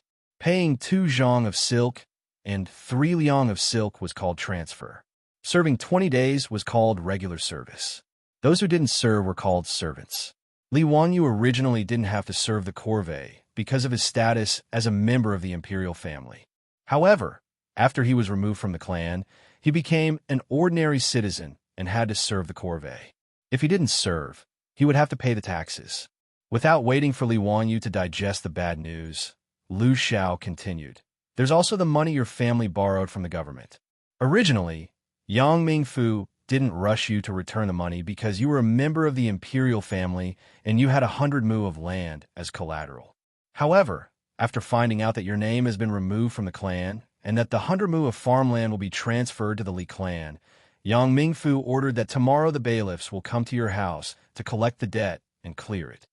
The Yang Mingfu that Liu Xiao mentioned was the county magistrate of Hu County, Yang Quan. Ming House was the honorific title for county magistrates in the Tang dynasty. You want me to return the money tomorrow? How could the manor have the money to pay it back? Li Wanyu curled his lips. Right now, he was poor. Li Heng had said that there was only 7 or 8 strings of coins left in the mansion. It was almost not enough to cover the food expenses of the servants in the mansion. Asking him to return the money? Was he dreaming? Xiaolang, have you forgotten about this servant in the mansion? Servant? Li Wanyu was stunned, then suddenly stood up. Registrar Liu, does Yang Mingfu mean that he wants to take the servants of the Li clan to pay off the debt? There are currently 23 servants in the Lai Hot. These servants were private assets, and in fact, this was not a small amount of wealth. In the Tang dynasty, servants were not registered as household registers. They did not have personal freedom or any rights. They were regarded as livestock and assets. Their legal status was far lower than that of farmers. Moreover, the status of a servant was passed down from generation to generation. In the Tang dynasty, servants could be bought and sold at will. Beautiful female servants could be sold for hundreds of thousands or even millions of dollars. Elderly and sickly servants could be bought for 2 or 3 strings of coins. On average, each servant in the Lai Hot was worth 40 to 50,000 coins. The servants in a manor could be used to pay off the debt of about 1 million. Therefore, after learning that Li Wangyou's name had been removed from the clan, Yang Mingfu became anxious and angry. Tomorrow, he was going to send bailiffs to the Lai Hot to forcibly take away the servants and resell them to pay off the debt. Li Wanyu finally realized that if that was the case, the old housekeeper Li Heng and the little servant girl Perrin would all be taken away by the county government and resold. He was so shocked that he broke out in a cold sweat. Previously, he had taken it for granted that Li Heng would go and do a public examination for Su Changqing. If it weren't for the fact that he had a lot of things to do today, Su Changqing would probably become a servant in the Lai Hot and be sold as well. For a moment, Li Wangyou's mind was in a mess. He didn't know what to say. He hastily thanked Lu Xiao, who came overnight to tell him about this matter, and hurriedly returned to the inner room. In the inner room study, Su Changqing was looking at the books on the bookshelf under the dim oil lamp. When he saw Li Wanyu walk in, he hurriedly asked him what happened. Li Wanyu sat down dejectedly and told him about the visit from the county government's registrar. Changqing, what should I do now? Li Wanyu couldn't imagine the scene of the little servant girl Perrin being taken away and resold. If she met a master who was worse than a pig or a dog, he was afraid that the little girl's life would be worse than death. In the Tang dynasty, servants didn't have any human rights. Such a cute little girl. How could he personally push her into the fire pit? Li Wanyu felt that he was like Yang Bailao right now. He had a sad feeling of wanting to use Shi to repay his debt. As for the other servants in the mansion, Li Wanyu felt disgusted and conflicted with the idea of using people as commodities. Even if he needed to pay back the money, he didn't want to use these servants to repay his debt. Li Wanyu wasn't a moral guardian. He also enjoyed the service of the servants with a clear conscience. When he had just transmigrated, he even fantasized about buying a beautiful Persian female slave to warm his bed. However, he was very conflicted. Li Wanyu couldn't personally sell these poor people as commodities, let alone use them to repay his debt. Li Wanyu was now facing a difficult situation. Su Changqing was also at a loss. Even if she was smart and proficient in business operations, she wasn't an immortal. She couldn't conjure up money, and she didn't know how to face the current situation in the Tang dynasty. The two of them were silent. In the study, it was so quiet that they could hear the light crackling of the oil lamp from time to time. After a long time, Li Wanyu suddenly slapped the table. I'll bear this debt alone. I won't give away any of the servants in the mansion. Tonight, I'll release all of them. Releasing all of them meant releasing them. In the Tang dynasty, it was allowed to release private servants as good people. After the master of the house wrote a letter, the servant could be removed from the slave status and released as a good person. After Li Zhou's death, Li Wanyu was now the master of Lai Hot. As long as he wrote a letter, these former Lai Hot servants could be released from the slave status and become good people again. Wanyu, have you thought it through? It's easy for you to release them, But if the people from the county government can't get them tomorrow, you'll be in trouble. Su Changqing stared at Li Wanyo's eyes and asked, Changqing, I've thought it through. I, Li Wanyu, will bear this debt myself. Li Wanyu said resolutely, but Su Changqing was stunned. As long as you've decided, I'll support you. Su Changqing's beautiful eyes flashed. At this moment, she realized that Li Wanyu was such a responsible man. Li Wanyu nodded, sat back in front of the table, and began to write the letter. Su Changqing helped him grind the paper, but from time to time, she raised her eyes and peeked at the young man who was seriously writing. Under the flickering light of the oil lamp, Li Wanyu's side profile was as beautiful as a sculpture, which made Su Changqing blush. Outside the room, the sound of the night watchman rang out. It was late at night, and no one was sleeping. Chapter 13. The next day, before dawn, Li Wanyu walked out of the study with red eyes and ordered Li Heng to gather all 23 servants in the mansion. Li Heng didn't know what had happened, but he followed his master's orders and called all the servants in the mansion to the inner courtyard. After everyone had arrived, Li Wanyu walked out with a stack of papers in his hand. Greetings, Lang Jun. All the servants in the mansion bowed to Li Wanyu. I called you here today because I have something to tell you. My master owes the county yamen 2 million yuan. Today, the county yamen will come to the mansion and take you away to pay off the debt. As soon as Li Wanyu finished speaking, there was a burst of exclamations from the servants. Although the Lai Hot was in decline, both the old master and Li Wanyu treated them well. At least, they didn't beat or scold them. These servants didn't think that they would be sold off by the county yamen because of the old master's debt. Now that they heard Li Wanyu say this, they all panicked.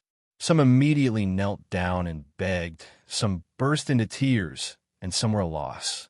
The courtyard became chaotic for a moment. All right, quiet down. Li Wanyu took a deep breath and shouted loudly. Only then did the servants in the courtyard calm down.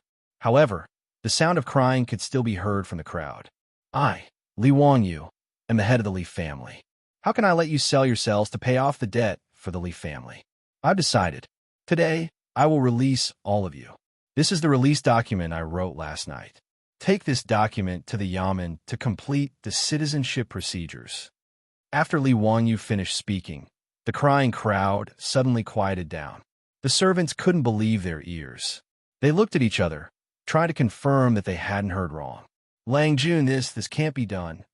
The old housekeeper, Li Heng, stumbled out and knelt on the ground, crying, Thank you for your kindness, Lang Jun. But Lang Jun has released all of us. How are you going to explain this to the people from the county yamen? I have my own plans. You don't have to worry about it. Lang Jun, if you drive the old slave away, the old slave will kill himself on the steps. Li Heng knocked his head on the ground. His white hair was messy and scattered on his shoulders. Li Heng, get up. Li Wanyu grabbed the old housekeeper and tried to pull him up. No, Lang Jun, the old slave was born a member of the Li family. Even if he dies, he will be a ghost of the Li family. Today, if you don't take back what you said, he will not get up. After Li Heng finished speaking, he turned his head and shouted at the servants below. Say something. Persuade Lang Jun. However, except for the little maid, Perrin, who ran out of the crowd and knelt in front of Li Wanyu, the other servants suddenly became silent. Releasing them was good. This was what they had dreamed of. No one wanted to be a servant forever, and they didn't want their descendants to be slaves. Now that Li Wanyu had offered to release them, how could these servants not be moved? Seeing that the servants were silent, the old housekeeper became angry. Your conscience has been eaten by dogs? Did the old master and Lang Jun mistreat you? He wanted to continue cursing, but he was stopped by Li Wanyu. Li Heng, that's enough. I have decided to release them. Perrin, give them the release papers. The little maid, Perrin, didn't listen to him this time. She didn't speak, but stubbornly knelt there and didn't move. Li Wanyu sighed. Li Heng, Perrin, why bother? Even if I don't release you, you will be taken away by the county government and sold again. What is the point? Lang Jun is, Li Heng said stubbornly. At least the old slave can reduce the debt of the Li family and make your life easier. In the future, when I go to hell, the old slave will have the face to see the old master. Li wanted to know whether to laugh or cry at this loyal old housekeeper. He would rather sell himself to pay the debt of the Li family. This damned feudal society should really be criticized. Bah, you're just an old slave. How much can you be worth? Li Wanyu laughed and scolded. He didn't want to continue talking nonsense with him. He took out Li Heng's release papers and stuffed them into the housekeeper's arms. He then took out Perrin's papers, pulled the little maid's hand, and stuffed them in. Then he stood on the steps in the courtyard and read the names of the servants one by one. He personally handed the release papers to each of them. The servants all had guilty looks on their faces as they silently walked forward. They first knelt down and kowtowed to Li Wanyu a few times. Then they respectfully took the release papers that represented their freedom with trembling hands and left. Many of the servants who received the papers couldn't help but cry. At this moment, they didn't even dare to dream. Freedom was such an unattainable word. Li Wanyu could understand their feelings. Seeing these pitiful people cry tears of joy, his mood also improved greatly. Soon, the release papers of the 23 servants in the residence were all given out. Li Wanyu laughed and said, "All right, you can all leave. I don't have the money to give you travel expenses. All of you scram. Thank you for your kindness, Langjun. This servant will never forget your kindness." In the courtyard, the servants once again knelt down and kowtowed to Li Wanyu to thank him for his kindness. Only then did they support each other and leave. After the servants left, Li Wanyu looked at Li Heng and Perrin, who were still kneeling there. He couldn't help but ask curiously, "What are you two still doing here? Waiting for me to take care of your meals?" Li Heng took out the release papers from his bosom and tore them into pieces. He casually waved his hand, and the pieces of paper flew out like snowflakes. You're pissing me off. I can't be bothered to care about an old slave like you. If you're willing to be sold by the county yamen, then so be it." Li Wanyu stomped his feet in anger at this stubborn old man. Perrin also picked up the release papers and was about to tear them apart when Li Wanyu pulled her back. "Silly girl. He's just an old man, and he's like that after being sold. You don't dare to learn from him. What if you meet an unscrupulous master who beats you and scolds you every day? What will you do?" Li Wanyu said to scare the little girl. "Perrin, I'm not afraid. What if your future master asks you to warm his bed? He could be a damn fatty or an old man who could be your grandfather." Li Wanyu continued to scare her. The little girl was already on the verge of crying. Tears were desperately swirling in her eyes. "Li Heng, can you bear to see this little girl who's about the same age as your granddaughter be sold again?" Li Wanyu said to the stubborn old man. The old steward, Li Heng, looked at Perrin. After a long time, he sighed and said, "Perrin, listen to Langjun. Keep the release papers properly." Hearing Li Wanyu and Li Heng's words, Perrin didn't tear the release papers in her hands. After hesitating for a moment, she finally put them away. Li Wanyu let out a long sigh. At this moment, the servant who had left earlier ran in with a panicked expression. "Langjun, someone from the county yamen is here." Chapter 14. When Li Wanyu heard this, he wasn't nervous at all. He kicked Li Heng and said, "Let's go, you stubborn old man. The people from the county yamen are here. It's too late for regrets now." Although he said this, he had already made up his mind to protect his old housekeeper. In any case, he had already released all of the servants. The county yamen wouldn't insist on taking the old housekeeper away and selling him. This old man was already so old. At most, he could be sold for 2 or 3 strings of coins. The county yamen wouldn't be so heartless, right? I won't regret it. This old slave won't regret it.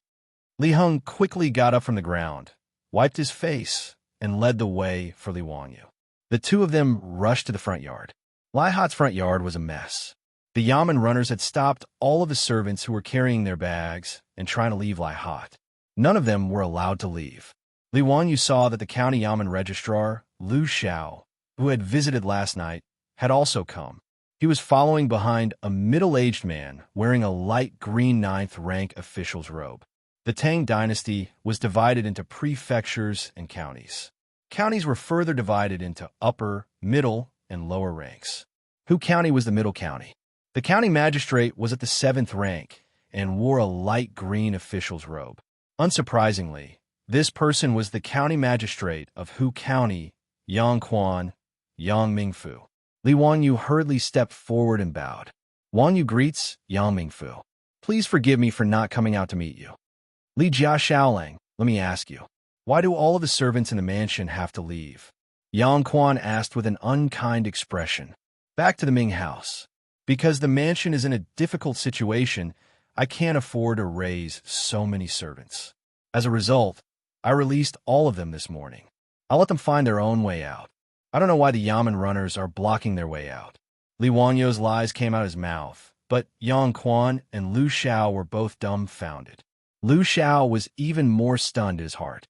Last night, he had kindly come to warn this Li family's young man.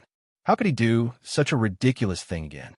What exactly was his motive for freeing all the servants in the residence to be virtuous? How could this Li Jia Xiaolang be so reckless? Lu Xiao could not figure out why Li Wanyu did this. He was an official of the Tang dynasty. How could he understand the thoughts of a modern person like Li Wanyu? County Magistrate Yang Quan was so angry that he flung his sleeves. Ridiculous. Li Jia Xiaolang, do you still remember that your family owes the county government 2 million yuan?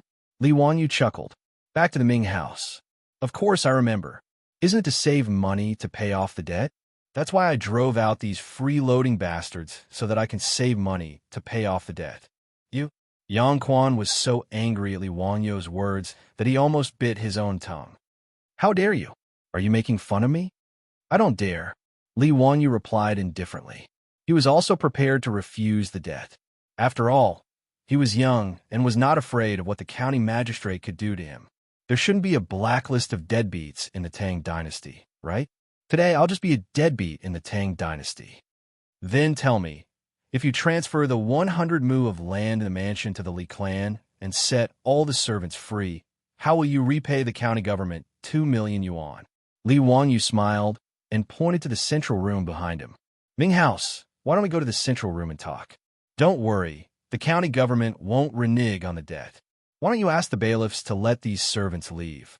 They all have the release documents written by me. They can be considered good people now. I haven't registered them yet.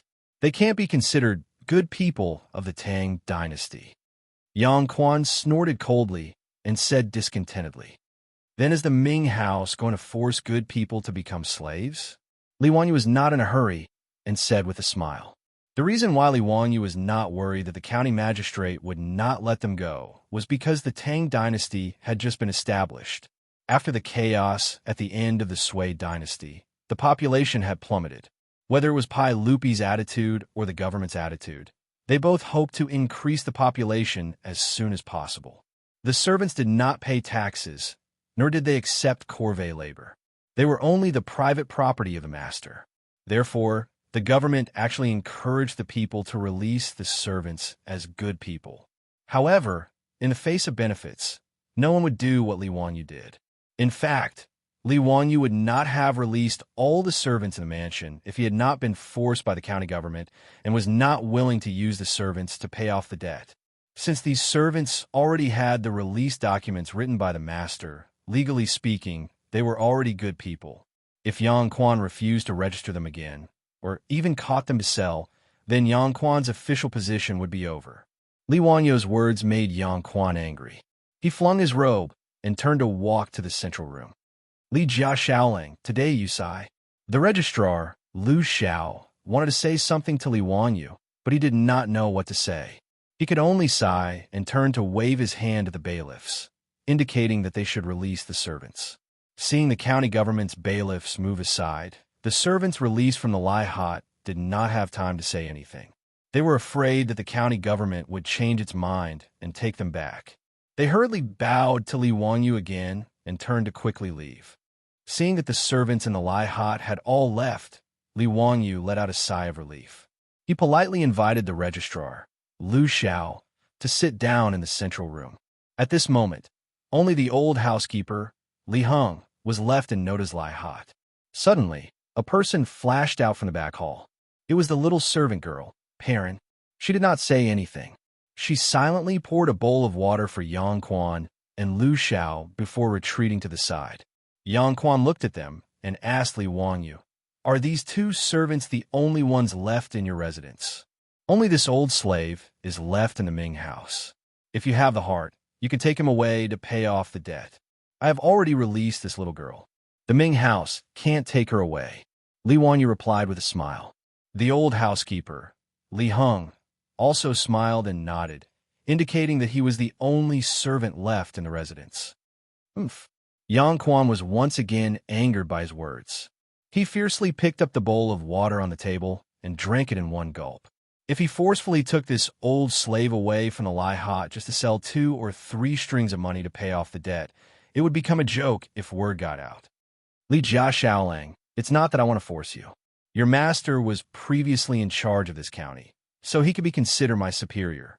It's not that I'm unreasonable, but your master owes too much money to the public purse. Yang Quan saw that the situation had reached this point, so he could only let it go. Wanyu knows that we have to return to the Ming house.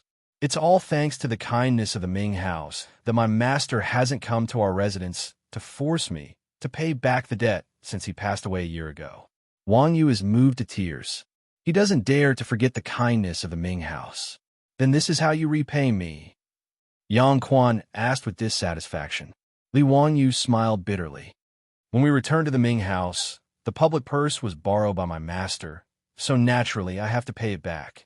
Wanyu really feels guilty about selling the servants to pay off the debt.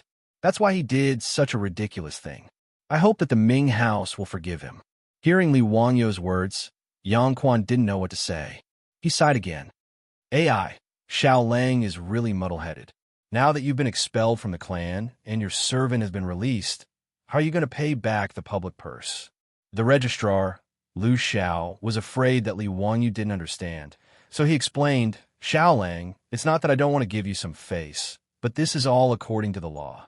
He explained to Li Wanyu the rules of the Tang dynasty, which made the originally relaxed Li Wanyu stunned. It seemed that it wasn't easy to be a deadbeat in the Tang dynasty.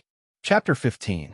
Tang Dynasty Laws. If the debt is not repaid by more than 1 bolt, 20 lashes for 20 days will be added, 60 lashes for 20 days will be added, 30 bolts plus 2, etc. 100 bolts plus 3, each order will be repaid. What does it mean? It means that the old man who owes money will be punished by spanking his buttocks, going to jail, and working to repay the debt. When the debt reaches the value of 1 bolt of cloth, if the debt is not repaid within 20 days, the punishment will be whipped 20 times. Every 20 days, the punishment will be increased by 1, until the punishment is upgraded from 20 whipped to 60 whipped, Li Wanyu calculated in his mind. 1 bolt of silk is 500 copper coins. 1 bolt of coarse cloth is 100 copper coins. That's the price of silk.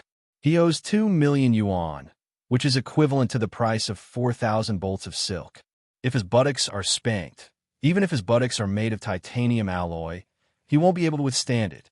While he was still fretting over whether or not he would be able to save his butt, Lu Xiao heaved a long sigh and said, Xiao Lang, do you know who is the guarantor of your family's lord when he borrowed the public funds? Guarantor? Li Wanyu didn't know about this, so he looked at Lu Xiao in confusion. Lu Xiao smiled bitterly and pointed at himself and the county magistrate Yang Quan, who was sitting in the main seat in the central room. Yang Mingfu and I are the guarantors for your master. Lu Xiao was also annoyed. Last night, he kindly reminded the descendant of his old friend so that he could be mentally prepared. In the end, he didn't expect that Li Wanyu would release all the servants in the residence. This made him very regretful. Li Wanyu didn't know what to say. No wonder the county magistrate Yang Quan was so anxious. The Tang Dynasty Order for Collecting Lost Miscellaneous Things article states, if the debtor escapes, the guarantor will pay on his behalf. It turns out that if he can't repay the 2 million public funds, the county magistrate Yang Quan and the registrar Lu Xiao will have to pay. Li Wanyu broke out in a cold sweat. The money that the Li family owed was the money that Li Wanyu's dead father, Li Zhou, had borrowed from the public accounts when he was alive. And it was a F***king loan shark. In the Tang Dynasty, there were merchants, monasteries, and public banks that lent money, which are the usury of the government. In order to obtain office expenses and official salaries, The government would take out taxes, treasuries, and other gifts to lend out loans and charge high interest rates in order to make a profit. In the Tang dynasty, the highest annual interest rate for public loans was 100%, which was very frightening. Fortunately, Li Zhou was, after all, a relative of the Tang dynasty at that time. Under the guarantee of County Magistrate Yang Quan and Registrar Lu Xiao, he only charged a 5% interest rate for the money he borrowed from the public treasury, which was 5% per month. In the first 2 years, Li Zhou had borrowed about 1 million from the public treasury. 1 year's interest was 600,000, and 2 years' interest was about 1 million. This was also because the Li family was a relative of the Tang dynasty, so there was no compound interest. If Li Wanyu couldn't pay back the money this year, he would have to pay back too. 6 million next year. He stood up and bowed deeply to Yang Quan and Lu Xiao. Yang Mingfu, Registrar Lu, I was rash. But please don't worry. Li Wanyu, will definitely pay back this debt. I will not implicate the Ming house and the registrar. Xiaolang, what are you going to pay back now? Yang Quan asked. With such a huge debt, it wasn't that Yang Quan and Lu Xiao couldn't pay it back, but it would definitely hurt them. They might even have to sell their own fields and servants. Li Wanyu had indeed thought of a way to make money, which was to brew wine, but this matter still needed to be kept secret. It was not convenient for him to say it clearly, so he could only say vaguely, Yang Mingfu, please bear with me for a few days. Wanyu will definitely pay back the public debt. Xiaolang, it's not that I don't want to give you a chance, but I have been in office for 3 years. At most, I will leave in 1 year. This public debt must be settled before I leave office. Otherwise, Yang Quan didn't finish his words, but Li Wanyu understood the meaning behind his words. When he left office, the public debt as a guarantor must be paid back.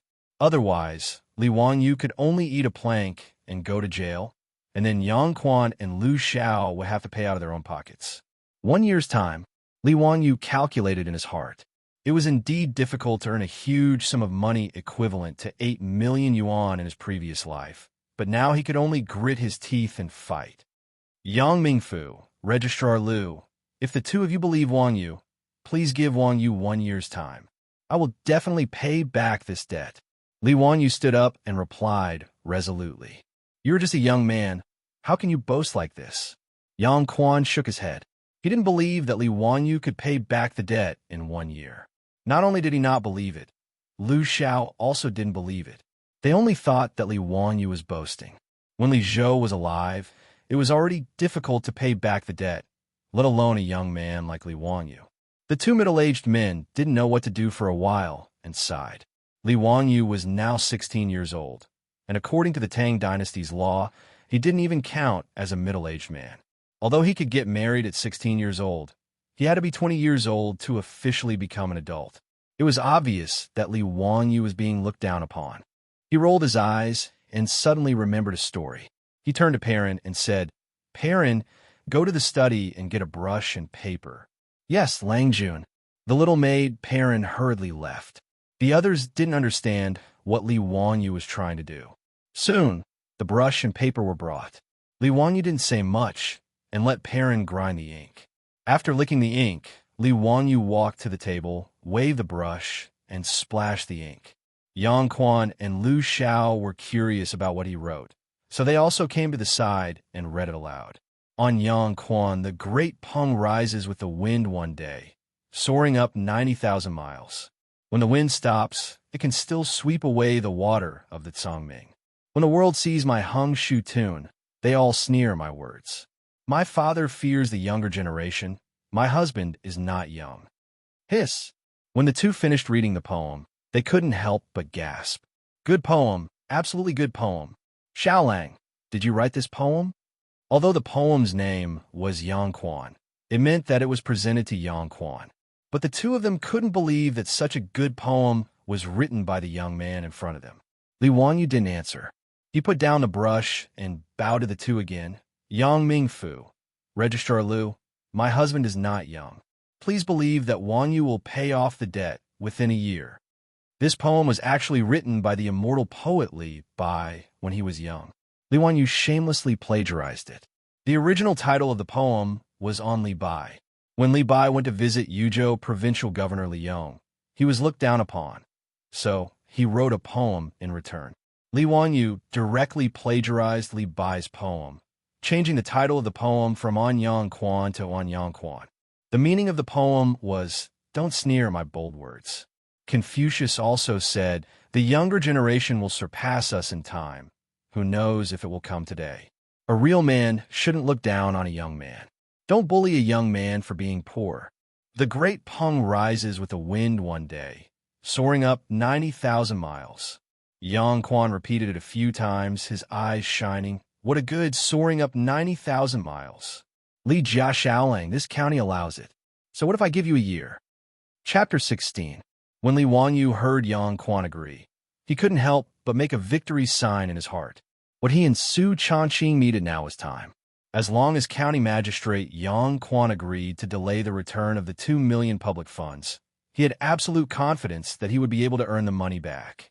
Many thanks to Yang Mingfu for your help. Li Wanyu sincerely bowed to Yang Quan and Lu Xiao. Xiaolang, have you thought about how to raise the money? Although Yang Quan was moved by Li Wanyu's shameless plagiarism of the poem, he was still worried and wanted to see what plans he had. Buddha says it cannot be said. Li Wanyu smiled mysteriously and didn't want to answer. Seeing that Li Wanyu didn't want to say, Yang Quan didn't force him. Instead, he rolled up the paper that Li Wanyu had written. This county magistrate will take away this poem. Xiaolang, I hope you don't forget what you said today. The great Peng rises with the wind, soaring up 90,000 li. This county magistrate wants to see how you will soar up. Lu Xiao looked regretful. Obviously, he also wanted to collect this poem. However, Yang Quan acted too quickly. He could only think about going back and writing it out again. Li Wanyu nodded and said seriously, Yang Mingfu, I can't let the two of you come here for nothing. Why don't you give my family's mansion to the county magistrate to pay off the debt? When he said this, the old housekeeper Li Heng became anxious. Lang Jun, you can't. This mansion was bought by the old master. How can you use it to pay off the debt? Why not? Now that I have released all the servants in the mansion, will you, an old slave, clean Noda's mansion alone? Li Wanyu said with a smile. Lang Jun, this servant can also help clean. The young maid Perrin said crisply. You? Aren't you going to leave the mansion? Li Wanyu looked curiously at the young maid. He had already given her the release document. Did she still want to follow him? The young maid bowed to Li Wanyu. As long as Lang Jun doesn't chase this servant away, Perrin is willing to serve Lang Jun forever. Li Wanyu shook his head speechlessly. This young maid was both lovable and annoying. Why did she want to follow him? However, when he thought about it, he remembered that Perrin was sold when she was young and didn't seem to have any relatives. He was indeed worried about letting her leave the Fu, so he simply nodded and agreed. Seeing that Li Wanyu agreed to let her stay, Perrin couldn't help but cheer. She quickly shut her mouth, afraid that she would disturb the people in the central room. Was Sans? Yang Quan stroked his beard and said with a smile, Xiaolang's servant is indeed affectionate and righteous. It's rare. The Ming residence is overpraising me. What I said just now is the truth. Please send someone to take over this residence. Xiaolang, have you thought it through? This mansion is your family's master's blood and sweat. Return to Ming House. Wanyu's thought it through. As the saying goes, break the cauldrons and sink the boats. Without destruction, there can be no construction. Since Wanyu has decided to start from scratch, why should he care about this mansion? Li Wanyu actually had something in his heart that he didn't say. If he, Su Changqing, Li Heng, and Perrin were to live in such a large and dilapidated mansion, he was afraid, moreover, he planned to open a brewery. How could he do it in a county town with so many people talking? It would be better to move to the countryside. It would be easier to keep the secret. Good, you have ambition. I now believe that you can pay off your debt within a year. Since that's the case, I'll give you 3 days to move out of this mansion. As for this mansion, I'll pay it off with 80,000 yuan. Thank you, Ming House, for your kindness. Li Wanyu knew that Yang Quan had given him extra money. The mansion was worth 50,000 yuan to pay off his 80,000 yuan debt. Although it was a drop in the bucket for his debt of 2 million yuan, it was still a kind gesture. Langjun, where will we live after we move? Li Heng saw that Li Wanyu had made up his mind and could only sigh helplessly. Back to the old mansion in Zhou Village. But that old mansion has been in disrepair for a long time. It's too much for Langjun to live there. Li Wanyu waved his hand. It's fine. As the saying goes, when heaven is about to give a great responsibility to a man, it will first torment his will, tire his muscles and bones, starve his body, and empty his body. This little bit of suffering is nothing. Good. Li Jiaxiaoling is indeed ambitious. Yang Quan was not stingy with his praise. After today's interaction, he had a good impression of Li Wanyu. The two got up and prepared to return to the county yamen. Li Wanyu suddenly remembered something and hurriedly called out to Lu Xiao. He whispered, "Registrar Lu, there's something I don't know if I can ask you for a favor." "What is it?" "Haha, it's a small matter. I have a distant cousin. Because her family is in trouble, she wants to marry into the family. I want to apply for her citizenship in the county. I don't know if Registrar Lu would be able to make an exception." The issue of Su Changqing's identity had to be resolved. Previously, he had half-joked and wanted to tease Su Changqing. He had asked Li Heng to go to the village chief and register Su Changqing as a servant of the Li family. However, after this incident where the county yamen wanted to use the Li family's servant to pay off the debt, he did not dare to joke about this matter anymore. If he wanted to give Su Changqing an official Li family household registration, he could only ask Lu Xiao, the registrar, for help. The registrar was an assistant to the county magistrate in charge of documents. He was responsible for checking errors and supervising officials. Originally, Li Wanyu had not left the Li clan, so this matter was indeed difficult to handle. However, since he had been removed from the Li clan, he was no longer a member of the imperial family. He was just an ordinary citizen. Adding a new person to the household registration was not a big deal. Lu Xiao was also straightforward. He asked Li Wanyu for Su Changqing's name, age, and appearance. He wrote down one by one and recorded it as a registration. It was the Tang dynasty's version of the household registration form. Lu Xiao took this registration back to the county yamen. After the registration, Su Changqing would officially have the Tang dynasty's household registration. There were a total of 3 copies of this household registration. The Chang and Ministry of Revenue would send 1 copy to the archives. The prefectures and counties would keep another copy, and the county would keep another copy. It could be said that if Su Changqing had not coincidentally fallen into Li Wanyu's bathtub, she would have had a hard time moving around in the Tang dynasty. She might even have been caught and beaten with a plank. This was definitely not a threat from Li Wanyu. After sending off the county magistrate Yang Quan and the registrar, Lu Xiao, Li Wanyu ordered Li Heng and Perrin to pack up and prepare to move. He went straight to the inner room to find Su Changqing. Li Wanyu was the only master of Laihat now. He lived alone in the main room, and the little maid, Perrin, slept in the side room outside the main room. Last night, Li Wanyu originally wanted Perrin to take Su Changqing to the side room in the inner room. Who knew that Su Changqing would be afraid to live alone? So she simply squeezed into the side room with Perrin. She accidentally crossed over to the Tang dynasty yesterday and was frightened for a long time. She also accompanied Li Wanyu to write the release document for most of the night, so she didn't get up until late in the morning. "Changqing, are you up?" Li Wanyu gently knocked on the door of the side room. After a long time, a slightly lazy voice came from inside the room. "Wanyu, what time is it?" "What time? Do you still think you're in modern times?" Li Wanyu ridiculed in his heart. After crossing over for so many days, Li Wanyu had long lost the concept of hours and minutes. Instead, they were replaced by the unit of time, the hour. Li Wanyu looked at the sky and estimated that it was around 9 in the morning or noon. When he was about to answer, he heard Su Changqing call out softly from inside the room. "It's already 10:30? Why didn't you wake me up?" 10:30? Li Wanyu's brain didn't react. How did she know it was 10:30? "Changqing, how did you know the time?" Li Wanyu asked curiously. "By looking at my watch," Su Changqing answered matter-of-factly from inside the room. But Li Wanyu was stunned again. "Watch. Did he mishear?" Su Changqing said watch. Chapter 17. Where did you get the watch?" Li Wanyu was stunned. The door of the side room opened with a squeak. Su Changqing yawned and appeared at the door with a tired face. I usually wear the watch. What's wrong? Su Changqing was still not fully awake and replied in a slightly confused manner. Li Wanyu slapped his forehead. Wasn't that right? He was possessed by a soul, so naturally, he couldn't bring any modern items with him. However, Su Changqing's body inexplicably fell into her bathtub yesterday. She was still wearing modern clothes, so naturally, the watch and other personal items were also brought to the Tang dynasty. He immediately became excited and asked, Changqing, what other modern items do you have on you? Hearing Li Wanyu's words, Su Changqing suddenly reacted. She turned around and ran back into the room. Li Wanyu quickly followed her in, but saw Su Changqing take out a lady's bag and pour all the things inside on the bed. At this moment, Li Wanyu couldn't help but want to thank God.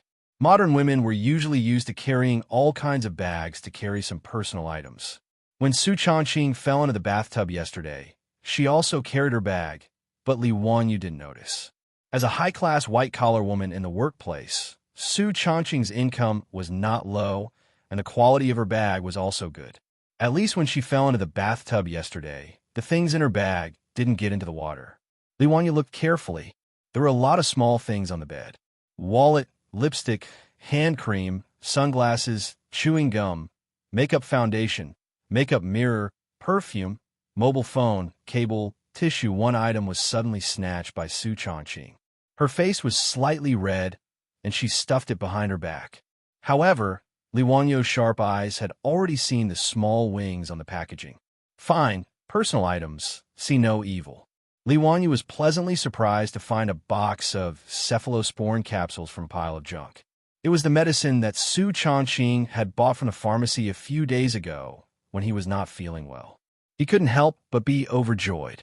In the Tang dynasty, this box of cephalosporin capsules was the most valuable thing. In the Tang dynasty, modern medicines that could save people's lives could not be bought with money. In addition to the lady's watch on Su Changqing's wrist and the wet set of modern clothes, these were all the modern items that Li Wanyu and Su Changqing owned in the Tang dynasty. Li Wanyu casually tossed a piece of chewing gum into his mouth. As he chewed, he smiled happily and said, Changqing, you brought a bunch of treasures. Although it had only been a few days since he transmigrated to the Tang dynasty, Li Wanyu was still playing with all kinds of modern items like a naughty child. In particular, Su Changqing's mobile phone almost made him cry.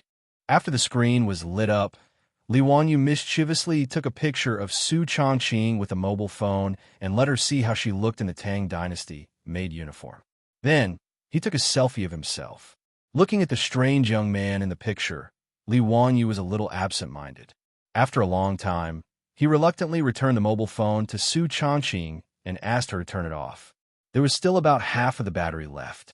In the Tang dynasty, when the battery of this mobile phone ran out, it would not be able to be turned on again. Su Changqing suddenly thought of something. She reached out and took the makeup mirror, waving it at Li Wanyu proudly. Wanyu, the Tang dynasty still used bronze mirrors, right? If I sell this mirror, will you be able to pay off the money you owe? Sell the mirror? Li Wanyu was stunned and then shook his head firmly. Changqing, put these things away. We won't sell any of them. I believe we can earn back the money, but the memories of the past can never be found again if we sell them. His words made Su Changqing silent for a long time. Then she nodded silently and carefully put away all the things on the bed. These small things might not be eye-catching in modern society, and they were very common. But for the two young people who accidentally transmigrated to the Tang dynasty, these were unforgettable memories. Su Changqing even had a trace of extravagant hope in her heart. Maybe she didn't know when she would open her eyes and transmigrate back. However, when she looked at Li Wanyu, her heart grew hazy and uncertain. In the future, Li Wanyu was indeed dead. Would he be able to return home? Yes, go home. Until now, the two of them, including Li Wanyu, had not regarded the Tang dynasty as their home. Modern society was their home. After a long silence, Li Wanyu smiled and reached out to take Su Changqing's wallet. Forget about the other things. This wallet is the most useless thing. Haha, let me see how much money you have. He winked at Su Changqing mischievously and was about to open Su Changqing's wallet.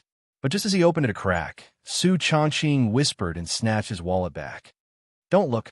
Su Changqing's face was a little abnormal, with a trace of shame and anger. Li Wanyu was speechless. "If you don't want to look, then don't look. Why are you so fierce?" However, the moment the wallet was opened, his sharp eyes saw a photo in the wallet. It seemed to be his previous life. There was a photo of him in the beautiful boss's wallet. Li Wanyu was a little surprised. Did Su Changqing really like him? Thinking about it carefully, the beautiful boss seemed to treat him differently. Although she made him work overtime for a long time, she would always work overtime with him. There were so many colleagues in the office, but only he and the beautiful boss often worked overtime in the office at night. And every time after working overtime at night, Su Changqing would drive him home. Although it was very deceptive that he lost his life because of the beautiful boss's car, and his soul went to the Tang dynasty. But Li Wanyu thought that the beautiful boss's car had never been taken by another colleague. Could it be that the beautiful boss was interested in him? He looked at Su Changqing, whose face was a little red, with a playful gaze. The beautiful boss's neck stiffened. "What are you looking at? Don't think too much. I put your photo in my wallet because the master told me that you died because of me. In order to not be haunted by the ghosts, I have to put your photo with me for 49 days. "Yes, that's right, that's it." The beautiful boss pretended to be calm and explained, but Li Wanyu almost couldn't hold back his laughter. "Then the master you found is not reliable. He sent me to the afterlife, but you sent yourself to me, haha." Li Wanyu couldn't help but laugh. Su Changqing, who was angry out of shame, reached out and pinched him hard. "Okay, I won't joke with you." The two laughed for a while, and Li Wanyu said seriously, "Put these things away carefully. Don't let others see them.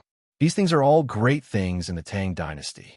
I'm afraid that money will move people's hearts and attract people to peep." Su Changqing knew this and nodded and put away the modern things. "Changqing, I've helped you with your household registration. Now you're my distant cousin. You came to me because your family is in trouble. Remember it clearly." "Got it, little cousin. How am I little? Have you seen it?" Li Wanyu couldn't help but joke. "Bah, you little dirty turtle." Chapter 18. Haha, it's good to be a turtle. It can live a long life, Li Wanyu said with a smile. "By the way, I gave this house to the county government according to our agreement. County Magistrate Yang took good care of me and paid off the debt of 80,000 yuan. Paid off 80,000 yuan? He's a good man. Su Changqing heard from Li Wanyu that the house was only worth 50,000 yuan. Since he paid off an extra 30,000 yuan, he obviously took good care of Li Wanyu. Su Changqing's words made Li Wanyu laugh. "What are you laughing at?" Su Changqing asked, puzzled. "Haha, Changqing, are you going to recognize that County Magistrate Yang as your godfather?" "Bah, what godfather? It sounds so bad." Su Changqing thought Li Wanyu meant godfather in the future, so he spat at him. "Haha, if you don't want others to misunderstand, don't call him Lord in the future," Li Wanyu said with a sneaky smile. Su Changqing blinked in confusion and asked with dissatisfaction, "What do you mean? Don't they call him that in the TV series?" In the Great Tang, my lord refers to one's father. If you call someone else County Magistrate Yang Lord, what do you think others will think? "Ah," Su Changqing exclaimed softly and covered his mouth. "Remember, when you meet a county magistrate, just call him by his surname and official position. If you don't know his official position, just call him Duke." Su Changqing nodded repeatedly, rejoicing in his heart that he had Li Wanyu by his side to teach him, and his gaze towards Li Wanyu carried a trace of tenderness. After having a simple lunch with Su Changqing, Li Wanyu took the old butler Li Heng to the county government to deal with the land transfer contract. Because the house was short of money, the cattle and horses had been sold out. Li Wanyu didn't pretend to be pretentious. He walked with Li Heng to the county government. When they arrived at Cross Street, they saw that there was a huge crowd in front of them. It was even livelier than the New Year. Li Wanyu was curious, so he squeezed into the crowd with Li Heng to see what was going on. After squeezing through the crowd with great difficulty, he saw a monk sitting cross-legged by the roadside with his eyes closed, not saying a word. Beside the monk, there were a few old men who were talking to the monk. It's them? The ones who were talking to the monk were the clan leader and several elders of the Li clan of Hu County. What was going on? Out of curiosity, Li Wanyu asked the crowd what had happened, but the answer he received surprised him. It turned out that this monk had been meditating here for 3 days and 3 nights. He did not move at all and did not eat or drink. Although it was already early spring in February, the temperature at night was still very low. Many people were worried that the monk would freeze to death on the street. But after 3 days, the monk's face was glowing red, and his breathing was even. He was safe and sound. In 3 days, the news had spread throughout Hu County. Other than Li Wanyu, who was in seclusion and didn't know anything, the people of Hu County all thought of this monk as a senior monk. Some people even began to burn incense and kowtow to the monk. Today, as the crowd was discussing the monk, the clan leader and several elders of the Li clan happened to pass by. After hearing the news, they were very surprised and came to take a look. When the monk saw the elders arrive, he, who had been silent all this time, suddenly shouted, "Do you know that a great disaster is imminent?" His sudden outburst scared the few elders, and they quickly asked the monk why he said that. But after the monk shouted those words, he closed his eyes again and didn't say a word. This made the clan leader and several elders anxious. They wanted to leave, but they didn't dare to. They kept asking the monk why. When Li Wanyu arrived, he saw the elders of the Li clan surrounding the monk and talking nonstop, hoping to get an explanation. The onlookers were also discussing in whispers. The monk said that a calamity will befall these old men. Looks like it's not far from the truth. I recognize these people. They're the clan leader and elders of the Li clan of Hu County. TSK.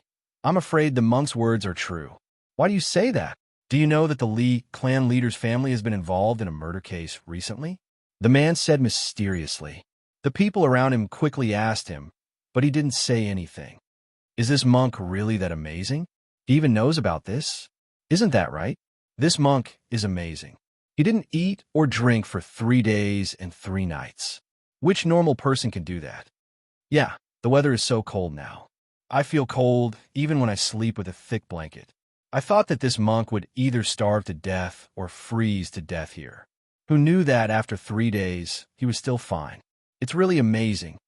Sure, you guys don't talk nonsense. What monk? Call him master. He's an enlightened monk. A devout follower immediately corrected them. He even put his palms together and bowed to the monk. When Li Wanyu heard these discussions, he thought to himself, could there really be an enlightened monk? He didn't believe in any god, Buddha, or religion. But since he could even encounter something like transmigration, and his beautiful boss fell into his bathtub for no reason, then it wasn't impossible for there to be an enlightened monk. The group of elders begged the monk for a long time before the monk slowly opened his eyes and chanted, Amit Ba, poor monk has already revealed the secret of heaven. How can I say anything more? Elders, there's no need to say anything more. Leave quickly. Master, please be merciful and show us the way. The old patriarch and the elders were unwilling to leave. Although they were skeptical of the monk's words, they didn't dare to be careless at this time. The monk glanced at them and chanted, Amit Ba. It's not that poor monk isn't willing to help. It's just that your troubles are too big. Poor monk can't help. Master, please be merciful. Fine, this penniless monk will speak frankly. You have been haunted by ghosts recently. I'm afraid your lives are in danger, the monk said calmly. The old patriarch and the elders' faces stiffened when they heard this. They asked in horror, Master, what ghosts? Is there a way to resolve it? Although they were skeptical, they were still afraid when the monk said that they were haunted by ghosts. Amit Ba, it's fate that we met. Poor monk will help you this time. Whether it succeeds or not depends on your luck. After the monk finished speaking, he put his palms together and chanted the name of Buddha. He rubbed his palms together. Buddha's palm, the monk shouted. A blue flame suddenly ignited between his palms and covered the monk's hands. This change scared the surrounding people into an uproar. Many believers knelt down and kowtowed to the monk when they saw this magical spell. Seeing this, Li Heng's legs couldn't help but go soft. He wanted to kneel down as well, but he was pulled back by Li Wanyu. Lang Jun, this is an eminent monk. You can't be rude. What's the hurry? Let's wait and see. Li Wanyu almost laughed when he heard the words Buddha's palm. The image of a beggar holding a tattered martial arts manual quickly appeared in his mind. Wow, that's amazing. Do you know that there's a spiritual light shooting out from the top of your head? You're so young, and yet you've already trained your muscles and bones. You're really a rare martial arts genius. If one day you open up your conception and governing vessels, won't you soar into the sky? As the saying goes, if I don't go to hell, who will? I'll leave the task of punishing evil to you. Okay? I have a manual here. It's fated to be with you. The original price is 1380 yuan. I'll sell it to you for 10 yuan. Chapter 19. While Li Wanyu was hiding in the crowd to watch the show, an ox cart came to his side. An old man walked down from the ox cart with the help of an old servant. The old man was dressed plainly, and the ox pulling the cart was also an old ox. It seemed like the old man was not from a wealthy family. The old man looked very timid. He whispered to Li Wanyu, "Xiaolang, what happened here? Why are there so many people gathered here?" Li Wanyu saw that it was an old man and bowed respectfully. He whispered to the old man what he knew. In the end, he said, "Old man, don't worry and watch. That monk definitely can't do anything to the little ghost." "Oh, why does Xiaolang say that?" Buddha said that I can't say, so I can't say." "Old man, just continue watching." The old man looked at Li Wanyu in surprise. He did not say anything and looked carefully at the monk. In the crowd, the monk's hands were burning with blue flames. It was very scary. The Li clan leader and elders beside him could not help but take a few steps back. The surrounding crowd also let out all sorts of exclamations. The old man beside Li Wanyu also had a look of fear on his face. Although he was experienced and knowledgeable, he had never seen such a miraculous scene. The old man could not help but put his palms together and silently recited Buddhist scriptures. The monk did not seem to feel burned at all. He stood up and used his burning palms to strike the elders with various mysterious palm techniques. Not long after, the flames on the monk's hands slowly extinguished. He sat down again and sighed while reciting Buddhist scriptures. The old clan leader and elders who were originally skeptical no longer had any doubts in their hearts. They believed in this miraculous monk to the extreme.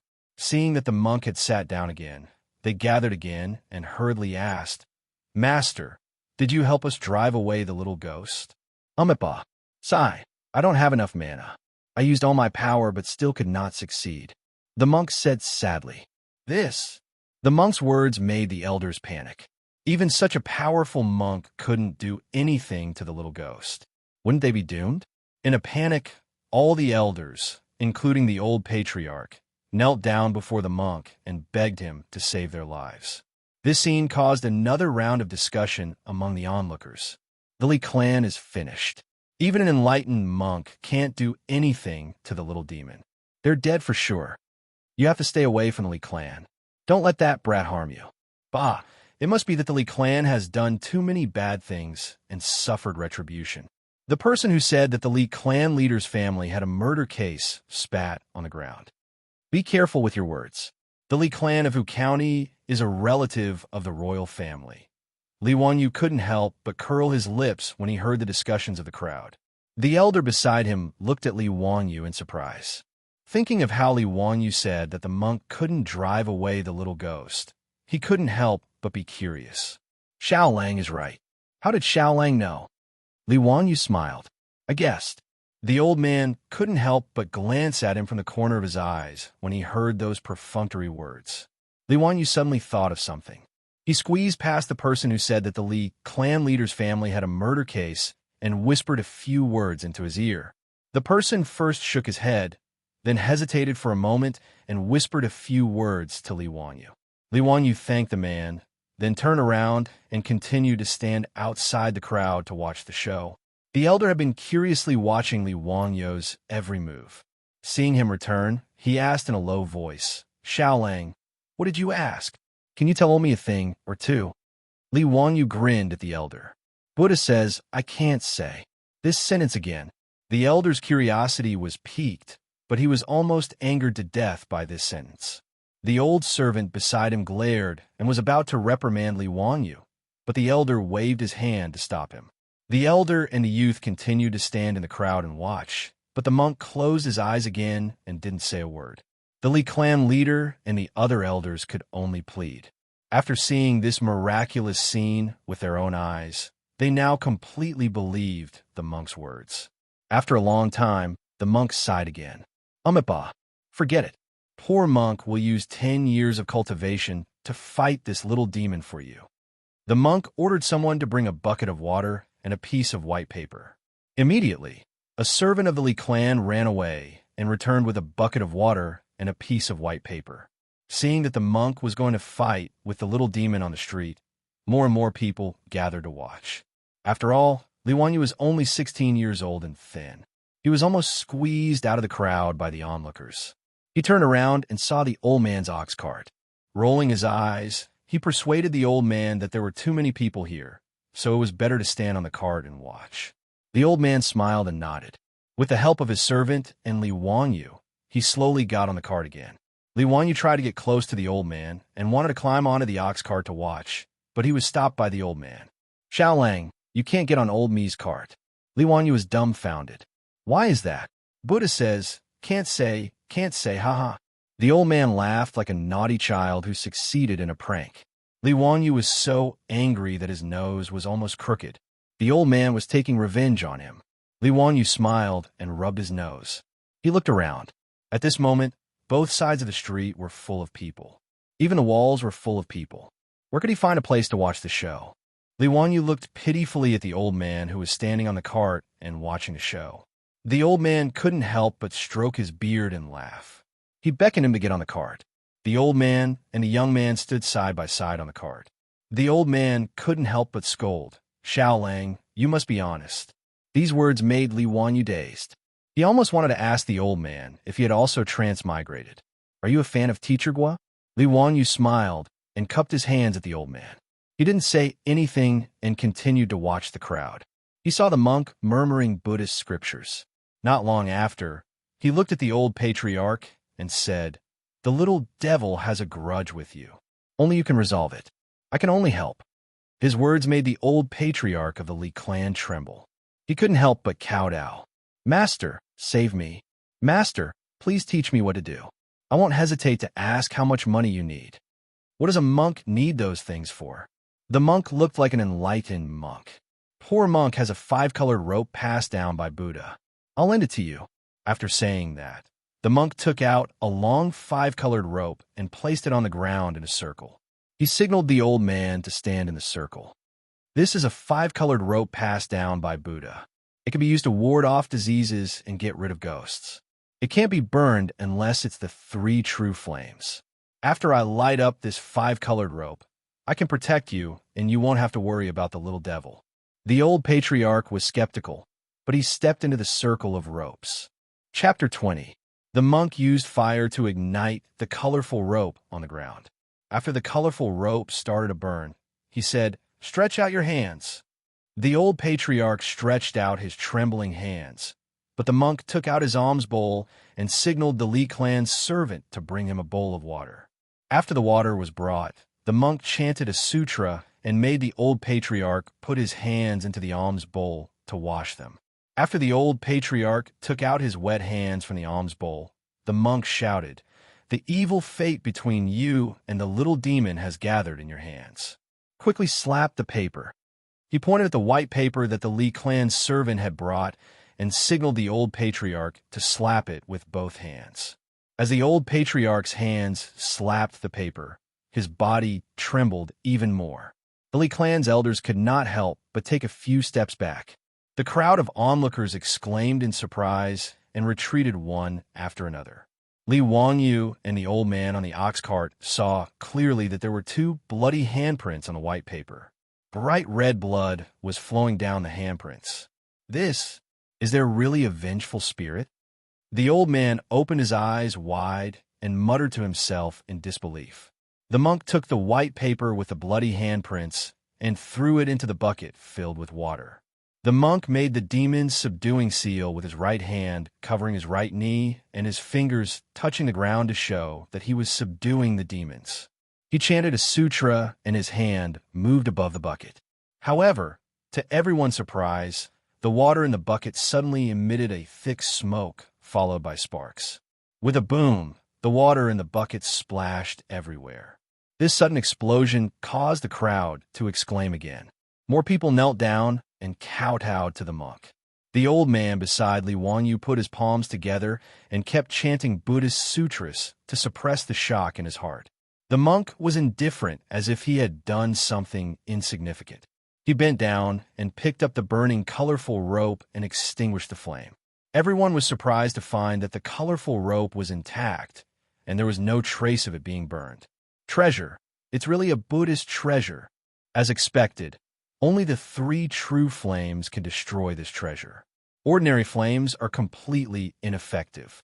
Master, you just said that this colorful rope can ward off diseases and get rid of ghosts. It must be an incredible treasure. Great Master, have the little ghosts that pestered us been executed? The old patriarch was concerned about the little ghosts that pestered him.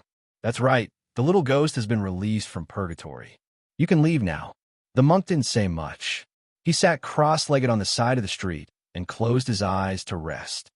Thank you for saving my life, Grandmaster.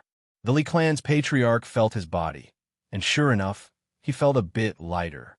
He then looked at the 5-colored rope in the monk's hand, his eyes filled with greed. Grandmaster, may I ask if you can lend the treasure to old me for a look? The monk was not pretentious and directly handed the 5-colored rope in his hand to him. The old patriarch held the 5-colored rope in his hand, and all the elders gathered around to examine it carefully. It looked like an ordinary multicolored rope, but it was made of green, red, yellow, white, and black threads. However, it was so magical that it could not be destroyed by fire. What a treasure! Ward off diseases and get rid of ghosts.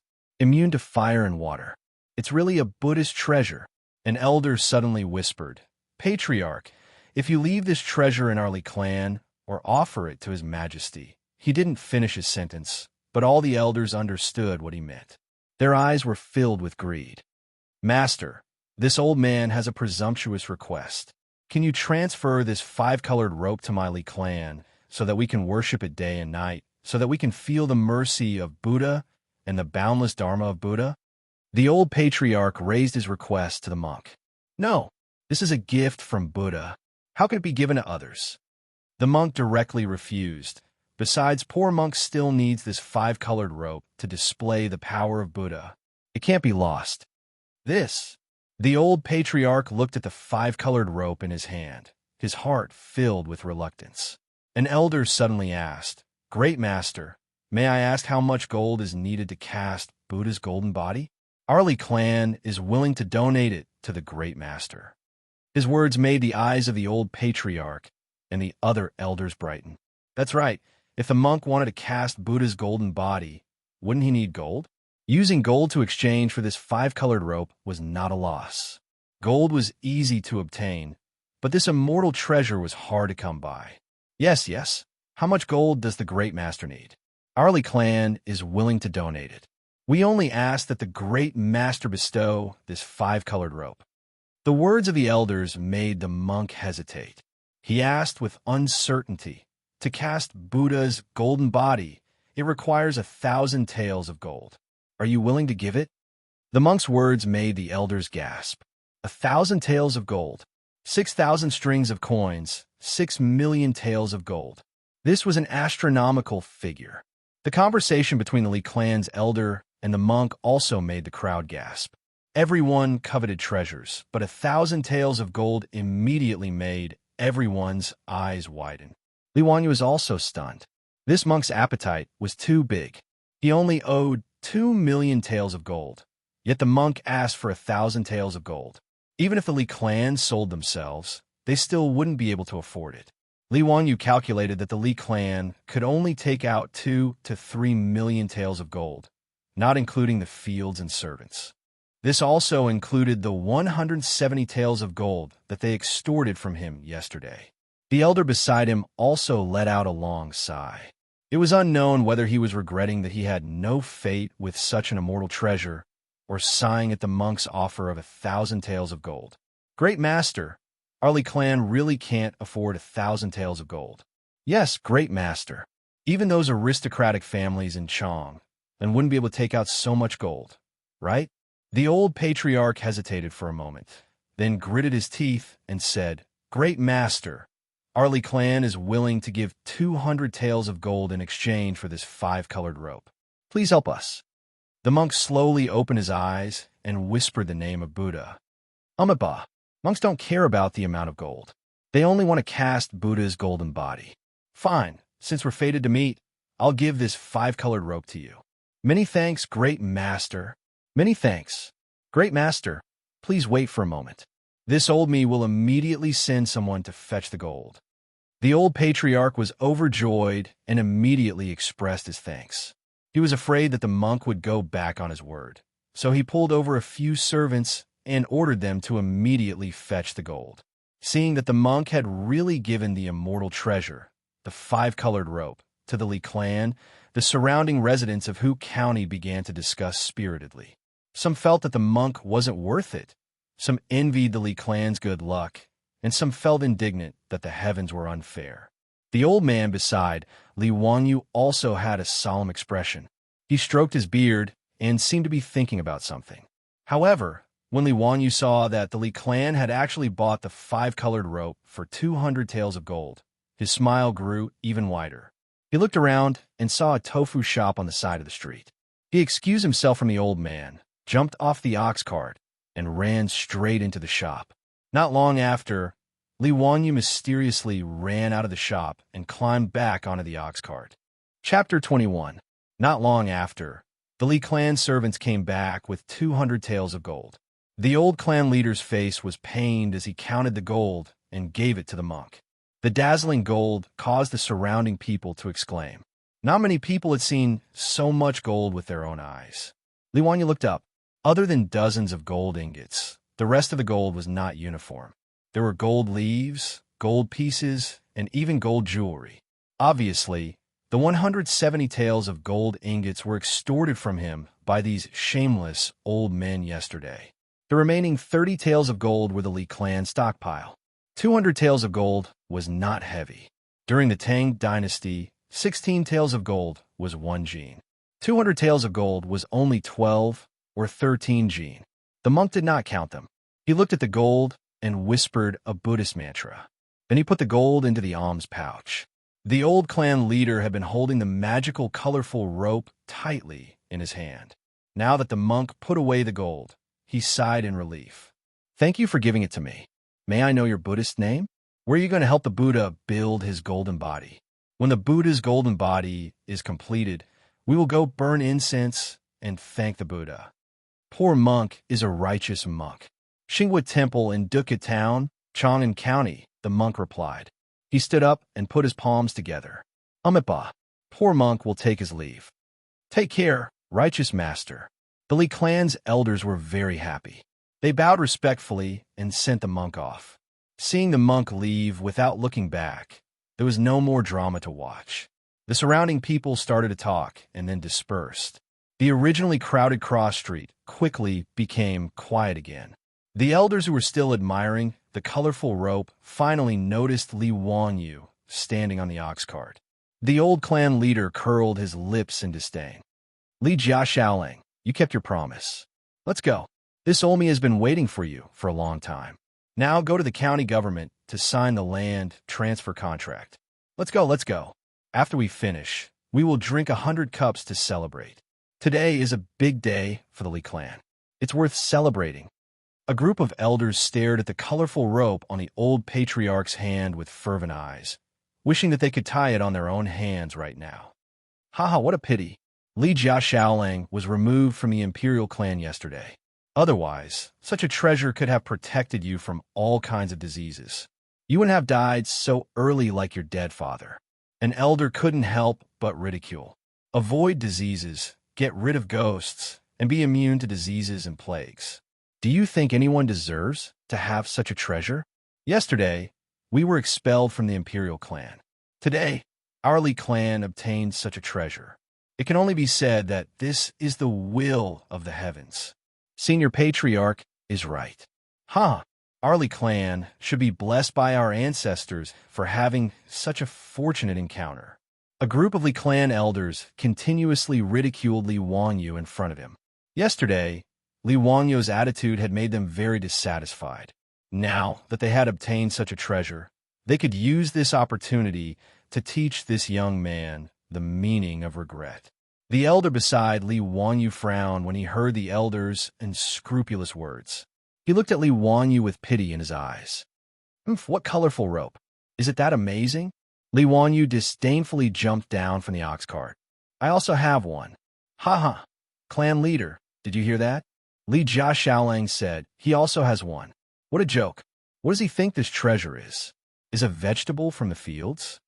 Li Jia Xiaolang, if your family had such a treasure, why did your father die of illness? Why had you been plagued with illness for so long? Ha ha! Li Wanyu didn't get angry. He directly raised his arm. His wide sleeve slid down, revealing the colorful rope wrapped around his wrist. Do you see? Do you think I would lie to you? This colorful rope was accidentally obtained by my father. He didn't know how to use it, so he missed the opportunity to recover. I only understood the use of this colorful rope when I was on the verge of death. Otherwise, how could I still be standing here talking to you? Li Wanyu spoke as if it was natural, but Li Heng was puzzled. The colorful rope tied around his Longjuan's wrist, no matter how he looked at it, looked like the one that Perrin, that little maid, had tied around Li Wanyu's wrist in order to pray for him when he was seriously ill. Was this a treasure? Li Heng shook his head. If this was a treasure, then wouldn't that little maid, Perrin, be a fairy?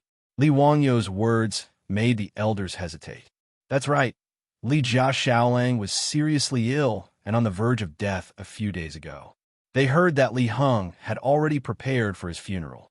How could he have recovered when they saw him yesterday?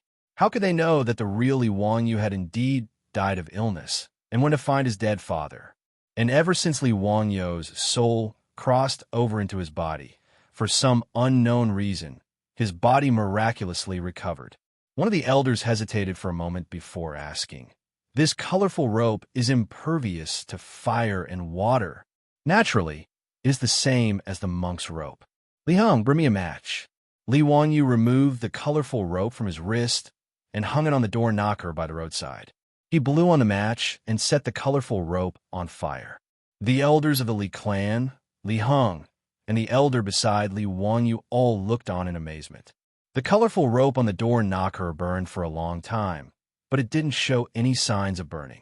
Li Wanyu extinguished the flame on the colorful rope and picked it up. It was as good as new. This is actually a divine object. Li Jia Xiaolang actually has such a divine object. No wonder when I saw Li Jia Xiaolang a few days ago, he was already terminally ill and didn't seem to have much time left. Now he can recover. So it's like this. They originally thought that Li Wanyu was just a young man talking big, but now they saw with their own eyes that the colorful rope on his wrist was impervious to fire.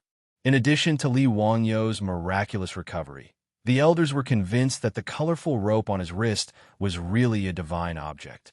It was the same as the divine object they had just exchanged for 200 taels of gold. The elder beside Li Wanyu couldn't help but shake his head. He thought to himself that a young man was indeed a young man. How could he show such a divine object to others so easily? He still didn't understand the sinister nature of people's hearts. Sure enough, after confirming that the colorful rope on Li Wanyu's hand was also a divine object, the elders of the Li clan revealed greed in their eyes. They looked at each other, and one of the elders couldn't help but say, Li Jia Xiaolang, why is this colorful rope in your hands? The clan lent it to your master to treat his illness. Why haven't you returned it to the clan? This was clearly blackmail. Li Heng, who had been stunned by the previous scene, immediately said angrily, Nonsense! How could the clan have lent it to the old master? He was just about to say that the little maid Perrin had woven it herself, but Li Wanyu stopped him and didn't let him say it. Elders, you said that my master borrowed it. Do you have a written proof? At that time, we saw that he was seriously ill and didn't care so much. However, The elders can testify to this. That's right, that's right.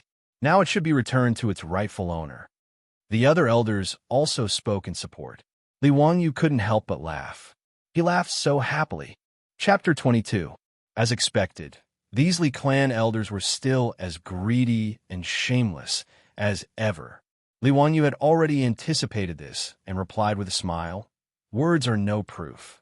If you want to take away my family's treasure with empty words, I advise you all to give up. Li Hong, let's go.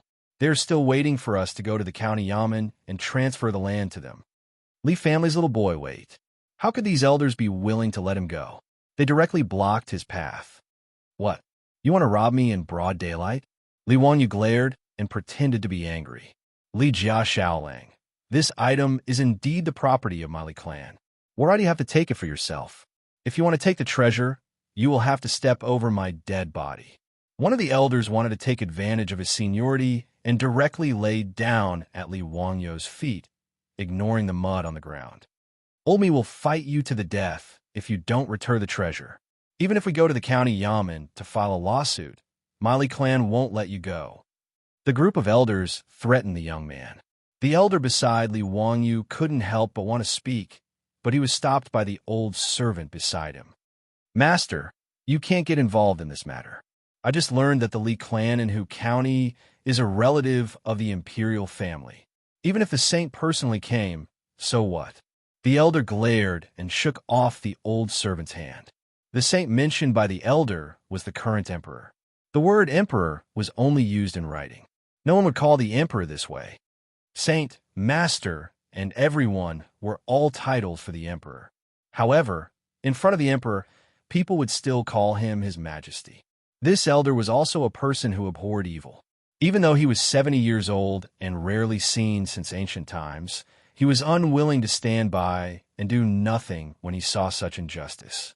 But before the old man could say anything, the old leader of the Li clan stepped forward and said to Li Wanyu with a pleasant expression, "Li Jia Xiaolang, don't blame your grandfather for acting this way. This divine item indeed belongs to the Li clan and should be returned to its rightful owner. However, this old man will not force you to give it to me. How about an exchange?" Li Wanyu secretly rolled his eyes. "Do you really think I'm a child? A bunch of elders are playing the bad cop, and you're playing the good cop? Fine, let's see what you have to say." He didn't say anything and just pretended to be dumb as he looked at the old patriarch. "How about 100 mu of farmland in exchange?" When the old patriarch said this, Li Wanyu almost laughed out of anger. This old fox had a good plan. Using the 100 mu of farmland that he was going to transfer to the clan in exchange for his things, did he have any shame? That's inappropriate. Previously, you exchanged 200 taels of gold with the Righteous Path Masters. Why are you only offering 100 mu of farmland now? The old man beside Li Wanyu couldn't bear it anymore. Afraid that Li Wanyu would agree in a moment of confusion, he hurriedly tried to dissuade him. "Who are you, sir?" Seeing that the old man was much older than him, the old patriarch was unhappy, but he couldn't do anything about it. "Just a passerby. This is a matter of the Li clan. Sir, please do not interfere." Seeing that the old man wasn't willing to reveal his identity, the old patriarch naturally didn't give him any face. "Oh, this Xiaolang is a member of the Li clan?" the old man asked. The old patriarch was momentarily speechless. He and the others had just removed Li Wanyu's name from the family register yesterday. Now that Li Wanyu was a member of the Li clan, he naturally couldn't accept it. This is the divine item that his father borrowed from the Li clan. Naturally, it should be returned.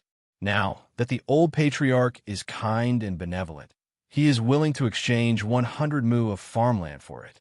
What's wrong with that? The old man beside him immediately chimed in. "That's right. Moreover, the 5-colored rope that we exchanged with the Righteous Path Masters is about 6 feet long, while Li Jia Xiaolang's rope is only 4 or 5 inches long. How can it compare?" The old man was infuriated by their unreasonable pestering. "Do you think this is buying cloth? How could treasures be calculated by length?" He also didn't want to waste his breath on this group of old fogies. In a clear voice, he said to Li Wanyu, "Xiaolang, if you really want to sell it, then sell it to the old me. The old me will also give you 200 taels of gold. As soon as he said this, the Li clan elders and Li Wanyu were all dumbfounded. No, this belongs to the Li clan. How can it be sold to someone else? That's right. The patriarch is willing to exchange 100 mu of farmland with you. This is already benevolent and benevolent. Li Jia Xiaolang, you must not make a mistake. The Li clan elders saw that the old man also wanted to offer 200 taels of gold. How could they let him buy it? They all began to clamor. Li Wanyu was also a bit surprised by the old man's words. He could only bow to the old man. Old man, thank you for your kindness. However, the 100 mu of farmland that the Li clan is talking about originally belonged to my family. This little one is unfilial. Before, when I agreed to return the family property to the clan, it is already too late for regrets. Since the clan is willing to use these fields to exchange, this little one can only agree. Please forgive me. After saying this, he turned to the Li clan elders and said, words are no guarantee. Write down a written agreement. Seeing that Li Wanyu actually agreed to the exchange, the Li clan elders were all overjoyed. They hurriedly agreed to his request. This kind of treasure was obtained without any effort. How could they not be happy? The elders were already thinking about how to maximize the benefits of these two five-colored ropes and let the Li clan of Hu County become an aristocratic family of the Tang dynasty. They found a pen and paper and wrote down a written agreement in front of Li Wanyu, stating that they were willing to use the 100 mu of farmland that Li Wanyu wanted in exchange for the five-colored rope in his hands. With the written agreement written in black and white, the contract was completed.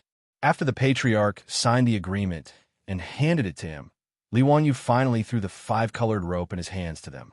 Seeing that the two sides had completed the exchange, the old man could only helplessly sigh. What a waste. Xiaolang, why are you doing this? 100 mu of farmland is only worth 200 to 300,000 taels of gold. 200 taels of gold is 2 million taels of gold. You could buy 500 to 600 mu of farmland with that amount of gold. Hee, old man, a man whose heart is not content is like a snake trying to swallow an elephant. When the world comes to an end, the mantis stalks the cicada. This little one is content. Li Wanyu laughed. A man whose heart is not content is like a snake trying to swallow an elephant. When the world comes to an end, the mantis stalks the cicada. This sentence caused the old man to be slightly surprised. He repeated it a few times, and his eyes lit up. A man whose heart is not content is like a snake trying to swallow an elephant. Xiaolang, this old me still underestimated you. Li Wanyu didn't expect that the old man would agree with the common saying that people in the future were used to. His small face reddened. Did he accidentally plagiarize again? Seeing the Li clan elders gathered around the patriarch to admire the two five-colored ropes, Li Wanyu smiled very brightly. He took out another five-colored rope and handed it to the old man. Old man, this little one has another five-colored rope. I'll give it to you as a gift to thank you for your protection today. He deliberately spoke very loudly, causing the Li clan elders to raise their heads in astonishment and look at the five-colored rope in his hand. There was another five-colored rope?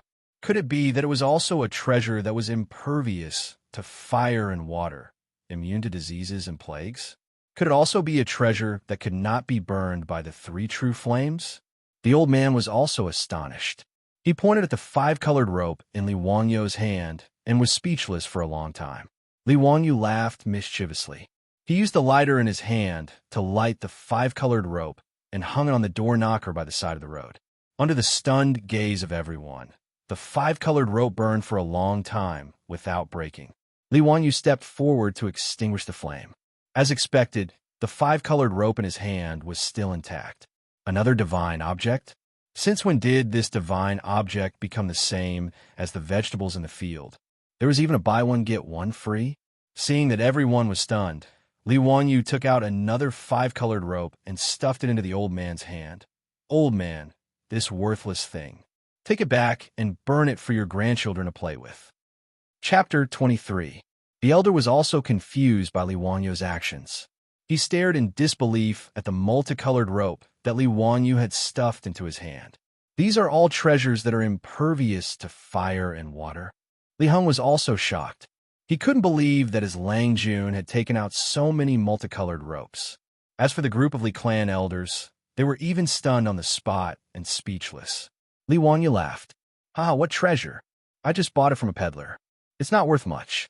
I only bought it for 1 copper coin." "What?" The elder shook his head. "Then why doesn't the fire burn it?" Li Wanya pointed at the tofu shop on the side of the road and smiled. "These multicolored ropes have been soaked in the tofu shop's salt brine. They won't burn for a while. If you're interested, you can find any rope to try."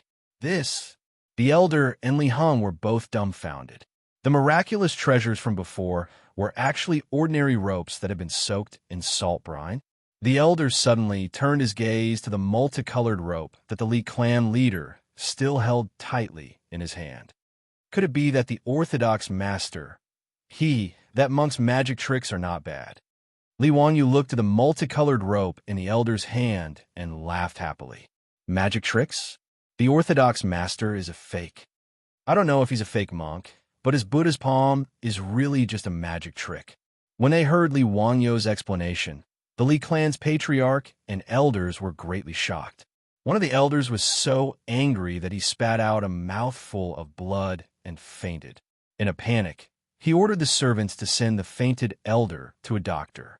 Then, the group of elders surrounded Li Wanyu. "You!" The Li clan elder pointed a trembling finger at Li Wanyu, panting heavily. "Since you knew that the monk was a fake, why didn't you expose him?" "Why would I expose him?" Li Wanyu asked curiously. "Do I know you all that well?" "How? How cruelly Jia Shaoling is. This old man will report you to the county yamen. That monk must be in cahoots with you to deceive my Li clan." "What a joke. Almost all the people in the county saw what happened just now. How can you say that I'm in cahoots with the monks?" "No. You just swindled away 100 mu of land with that lousy rope. You still dare to deny it?" Li Wanyu didn't argue and directly waved the contract in his hand at them. "When did I lie to you? You're the ones who forced me to trade with you. It's written clearly in black and white. Don't slander me." Li Wanyu's words caused the Li clan leader and elders to freeze. Thinking about it carefully, this Li Wanyu really didn't say what kind of divine item his multicolored rope was, nor did he say what use it had. He only used words to mislead them. "What sharp tongue. This old man won't argue with you. Let's go to the county yamen and let Yang Mingfu make the decision." After realizing that they had been tricked, the monk who called himself Righteous Path did not continue to search. The group of elders dragged Li Wanyu back and insisted on going to the county yamen with him. Li Wanyu naturally wasn't afraid and didn't resist. He followed them to the county yamen. Li Heng was afraid that his Lang Jun would be bullied, so he trotted after them. Soon, only the old man and his old servant were left. "Master, are we still going to the county yamen?" "Haha, of course. This Xiao Lang is interesting. We can't let those old bastards bully him. Yuda, bring the ox cart over. We're going to the county yamen." Yes. In the county yamen of Hu County, Yang Quan was admiring Li Wanyu's poem in his office. However, he heard the yamen runner report that the Li clan of Hu County had dragged Li Jia Shaoling to complain that Li Wanyu had colluded with others to cheat the Li clan of their money. Yang Quan couldn't help but be shocked. He had just returned from the Li clan in the morning. How could something like this happen so soon after noon? He ordered the yamen runner to call for the county magistrate. Yang Quan immediately held a court to interrogate the case. In the Tang dynasty, the county officials were made up of the county magistrate, the deputy, the registrar, and the county magistrate. The so-called one commander, three assistants referred to the county magistrate as the leader and the deputy, registrar, and county magistrate as his assistants. Needless to say, the county magistrate was equivalent to the county magistrate in the modern world. However, he had more power. The deputy was the deputy of the county magistrate and was equivalent to the deputy county magistrate. The registrar was equivalent to the secretary general of the county office in the modern world. The county magistrate was responsible for managing all the officials and arresting thieves. He was equivalent to the director of the county public security bureau in the modern world. Since the Li clan was accusing Li Wanyu of fraud, the county magistrate naturally had to participate in the investigation. In the main hall, the Yamen runners stood on both sides. Yang Quan and the county magistrate took their seats. Li Wangyu and the elders of the Li clan stood in the main hall. Seeing the county magistrate begin the trial, Li Wangyu respectfully bowed to Yang Quan and the county magistrate. Greetings to Yang Mingfu and county magistrate Fong. No need for formalities. Li Jia Shaoling, why did you and the elders of the Li clan make a scene in court? Yang Quan asked, puzzled. Before Li Wangyu could speak, the elders of the Li clan began to accuse him. Yang Mingfu, this Li Jia Shaoling is holding a grudge because the genealogy was removed. He colluded with others to deceive the clan and cheated us of 200 taels of gold and 100 mu of land. Yang Mingfu, please judge clearly and give justice to the Li clan. That's right. This little bastard used a broken rope to deceive us. It's really abominable. Yang Mingfu, please uphold justice. In broad daylight, he actually did such a thing. He deserves to be punished. Yang Zhuo was even more confused when he heard this. He exchanged a glance with the county magistrate, Fong Chun, and helplessly asked, Silence. What exactly is going on? Tell me in detail. Only then did the group of crying elders finally calm down. Then, the old patriarch told the story of how he was deceived by the monk, and how Li Wangyu swindled him out of 100 mu of fertile land. In the end, he presented the multicolored rope as evidence. Li Wangyu also presented the written agreement from the Li clan. Yang Quan couldn't help but shake his head when he heard such a ridiculous thing. Even though he had been an official for many years, he still couldn't figure out how the monk was able to do all this. He knew that if he was present, he would also be deceived. Li Jia Shaoling, do you know that monk? I don't know him, Li Wangyu said indifferently. Nonsense. If you don't know that monk, how do you know the secret of the multicolored rope? Yang Mingfu, you can't listen to this kid's nonsense. If he doesn't know the monk, how does he know that the monk is lying? Don't tell me that the 100 mu of land you cheated was also fake. Li Wangyu's words caused the elders to clamor again. Silence. Silence. Yang Quan angrily slammed the gavel on the table. This is a county inquest. No one is allowed to make a racket. Yang Quan finally managed to silence the elders with great difficulty. He continued to ask, Li Jia Shaoling, if you don't know the monk, how do you know that he is a swindler? Reporting to Yang Mingfu, I have already seen the monk's methods in books. They are only used to deceive ignorant people. However, that monk might not be a swindler.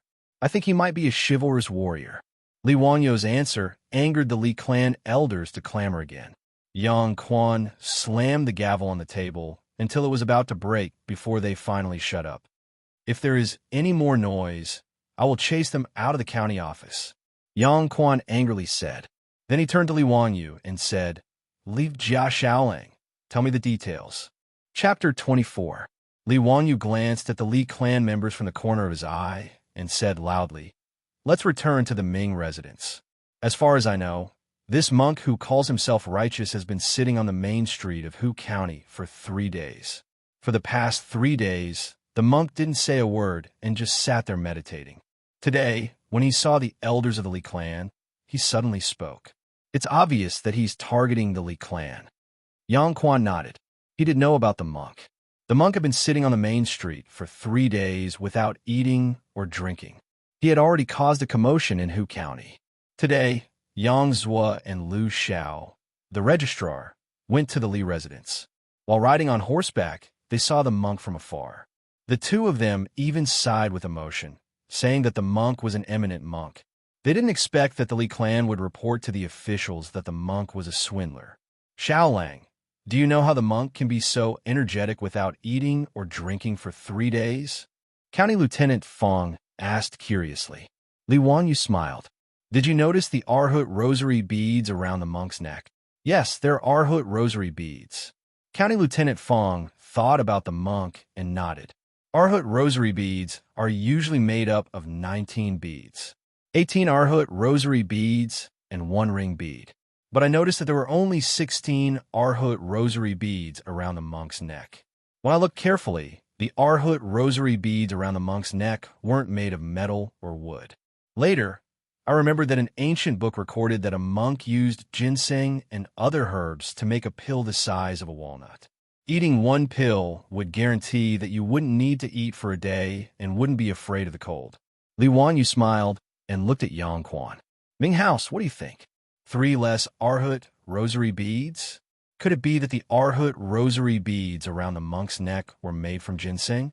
He secretly ate one every day, and that's why he didn't eat or drink for 3 days and was so energetic. Yang Quan immediately understood. That should be the case. Li Wanyu nodded and continued. I wonder if the Ming House has ever wondered why this monk insisted on going after the Li clan. There were quite a few merchants in Hu County, and the Li clan wasn't a particularly rich or powerful family. They only had a few assets in Hu County. Since this monk wants to cheat, why didn't he find someone else to do it? That's right. Why is that? When Li Wanyu said that, Yang Quan and Fong Chun both felt that there was a problem. To cheat the Li clan, they would only get 200 taels of gold. However, Yang Quan secretly thought that if it were any other merchant who had encountered such a scam, perhaps they would have agreed to the price of 1,000 taels of gold. Li Wanyu looked at the Li clan elders with disdain and sneered. If I'm not wrong, this monk is here to seek revenge for someone. Revenge? Why do you say that? Yang Quan didn't understand. However, the Li clan elders' faces paled. Ignoring Yang Quan's warning, they couldn't help but retort. Nonsense.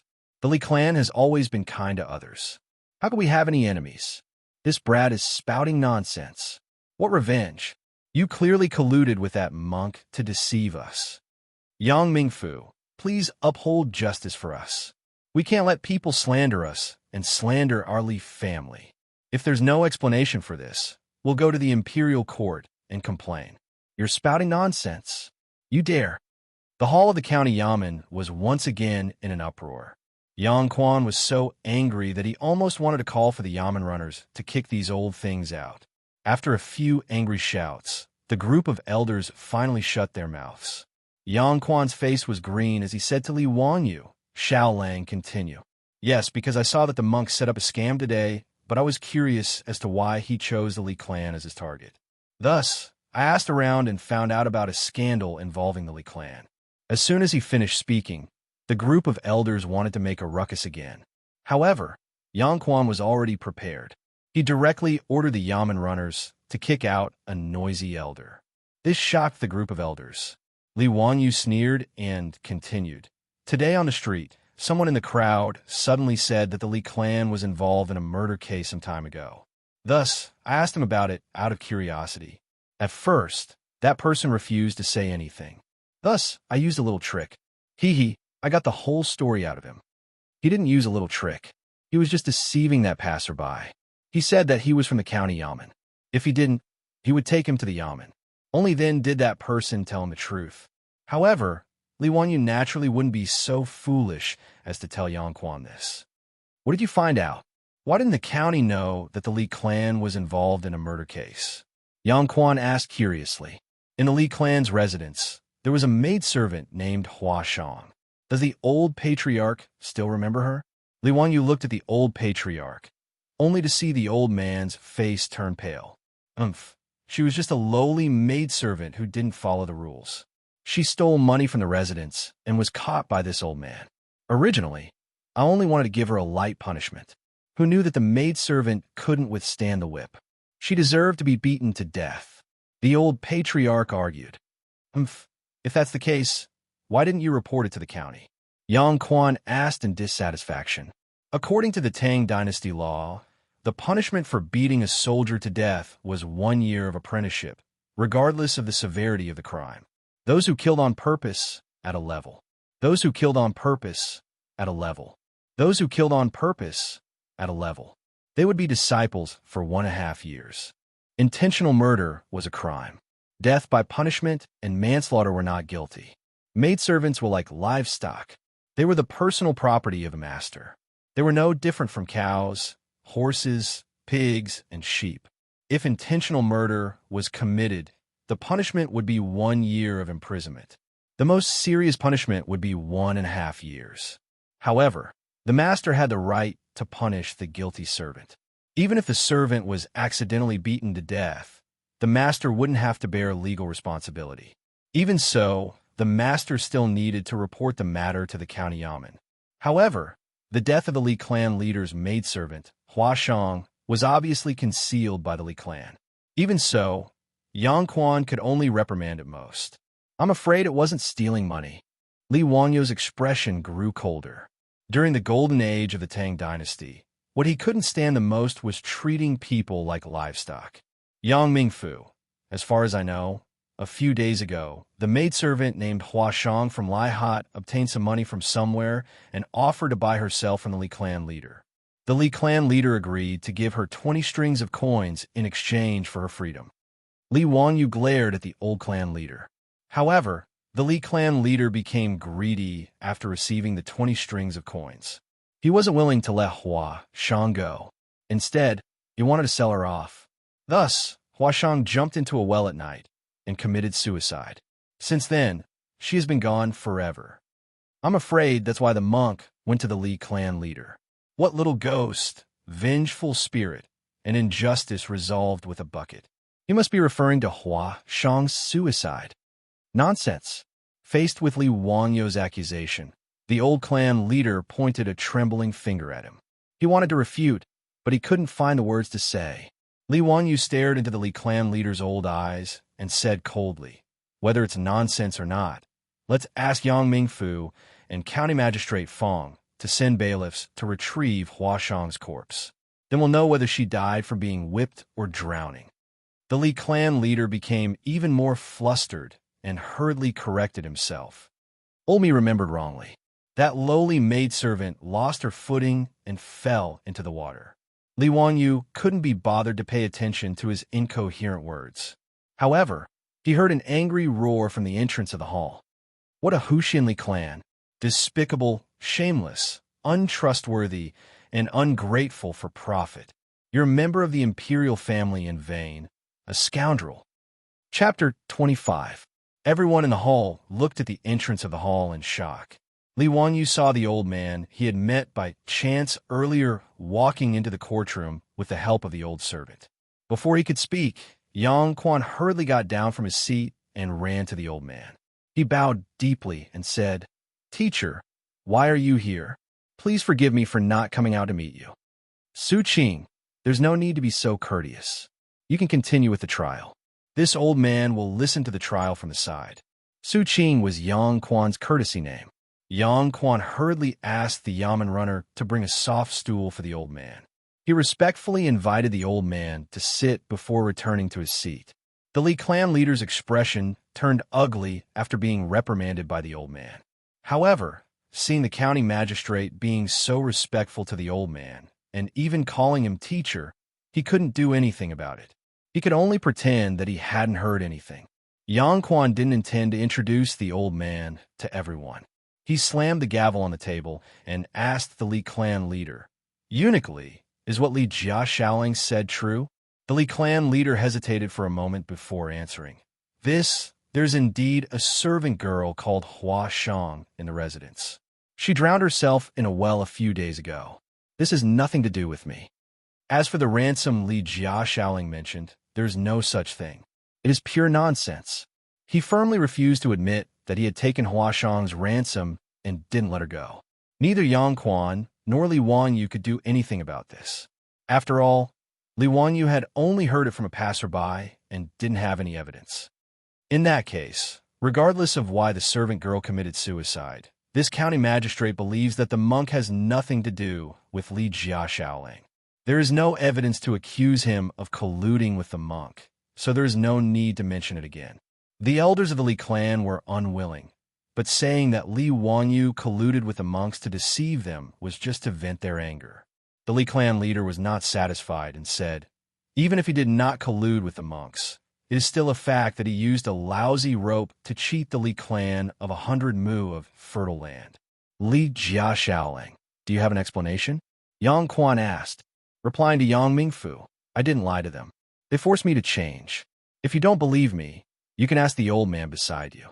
Have I ever told you what kind of divine item my multicolored rope is? This old man can testify to this. Xiaoling definitely didn't say this to deceive others. The old man stroked his beard and laughed. But you said that your rope is impervious to fire and water. Seeing that the situation was not good, the Li clan leader hurriedly argued. Yeah, didn't you see it? My multicolored rope can't be broken. Li Wanyu spread out his hands and helplessly replied.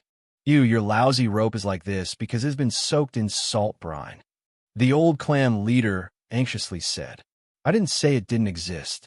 Wasn't that what I told you? Wasn't it the same when the monks sold it to you? I already said that my rope is the same as his. What's wrong with that? The Li clan leader was so angry that he was speechless. He could only cup his hands towards Yang Quan and say, Ming House, please make the decision. The Li family's 100 mu of fertile land should be returned to my Li clan. Yang Quan was a bit embarrassed. The Li clan of Hu County was a relative of the imperial family. Today, Li Wanyu used a lousy rope to trade for 100 mu of fertile land. This matter was difficult for him to deal with. From the bottom of his heart, Yang Quan was biased towards Li Wanyu. However, he couldn't help but consider the background of the Li clan of Hu County. Teacher, what do you think of this matter? Yang Quan respectfully asked the old man for guidance. Deal with it impartially and honorably. The old man only spat out these words before closing his eyes to rest and not saying anything else. However, the old man's attitude was already very clear. He didn't want him to yield because of the pressure from the Li clan of Hu County. Yang Quan bitterly smiled.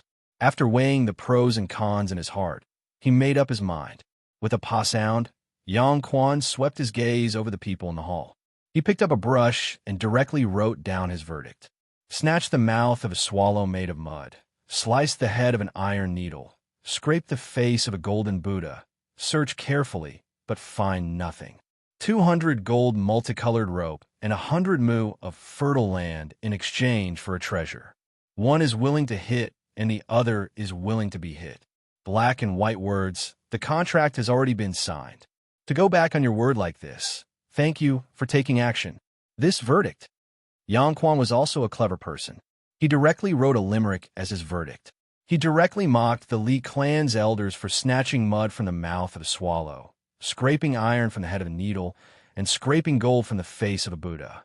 Since they were willing to use 200 taels of gold to exchange for the multicolored rope with a monk, then using 100 mu of fertile land to exchange for Li Wanyu's farmland was naturally a matter of one being willing to hit and the other being willing to be hit. To go back on their word after signing the contract, how could they do such a thing? After the Li clan's elders in the hall saw this unreasonable verdict, they all felt their faces turn red. Even with their thick skin, they still felt that this matter had caused them to lose face.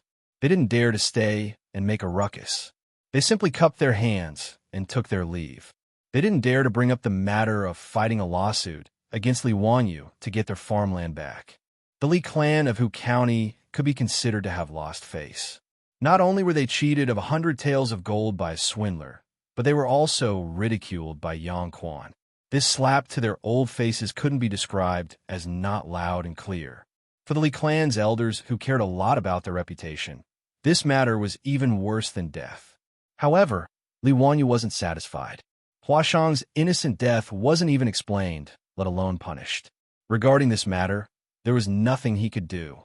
However, he made a mental note of this matter. Li clan of Hu County, let's ride a donkey and read a songbook. Just wait and see. Many thanks for Yang Mingfu's protection. Seeing this, Li Wanyu hurriedly bowed respectfully to Yang Quan. He only wanted to anger the group of greedy elders of the Li clan. As for whether or not he could get his farmland back, he didn't have much hope. Li Jia Xiaolang, there's no need to be overly courteous. Quickly come and greet my teacher. In Qing Guanglu Daifu, Hong Wenguan Scholar, Secret Supervisor Yu. Yang Quan smiled as he left the court and pulled Li Wanyu over to greet the elder. Secret Supervisor Yu? Li Wanyu knew that Secret Supervisor referred to an official position, the Junior Supervisor of the Secretarial Department. A name suddenly flashed through his mind, and he couldn't help but become excited. Yu Shernan, one of the 4 great families of the early Tang dynasty. Yu Shernan. Looking at the aged elder, Li Wanyu was even more certain that this was the famous person of the ages, Yu Shinan. In the second year of Jingguan, Yu Shinan was already 71 years old. He submitted a petition to resign from his position, but Pai Lupi refused and promoted him to the crown prince's right concubine's son. Yu Shinan firmly refused and was promoted to junior supervisor of the secretarial department. Li Wanyu was extremely excited to be able to meet this famous person of the early Tang dynasty. Li Wanyu greets Secret Supervisor Yu. I have offended you before. Please forgive me. Li Wanyu respectfully bowed with his hands clasped in front of his chest. The county magistrate Fong Chunfong also hurriedly stepped forward and bowed to Yu Shinan. Haha, Xiaolang, you didn't have this attitude before. This old man remembers that you said twice that you can't talk about the Buddha. Can you talk about it now? Yu Shinan laughed loudly and made fun of Li Wanyu. This made Li Wanyu very embarrassed. How could he have imagined that the old man sitting in the old ox cart was the famous Yu Shinan? Secret Supervisor Yu, please don't blame me. Stinky brat, hurry up and tell this old man what method that monk used to create all those things. Yang Quan and the county magistrate Fong Chunfong were also very curious about this matter. To be able to deceive a group of old foxes, this monk's methods must be extraordinary. Li Wanyu rubbed his nose and smiled embarrassedly.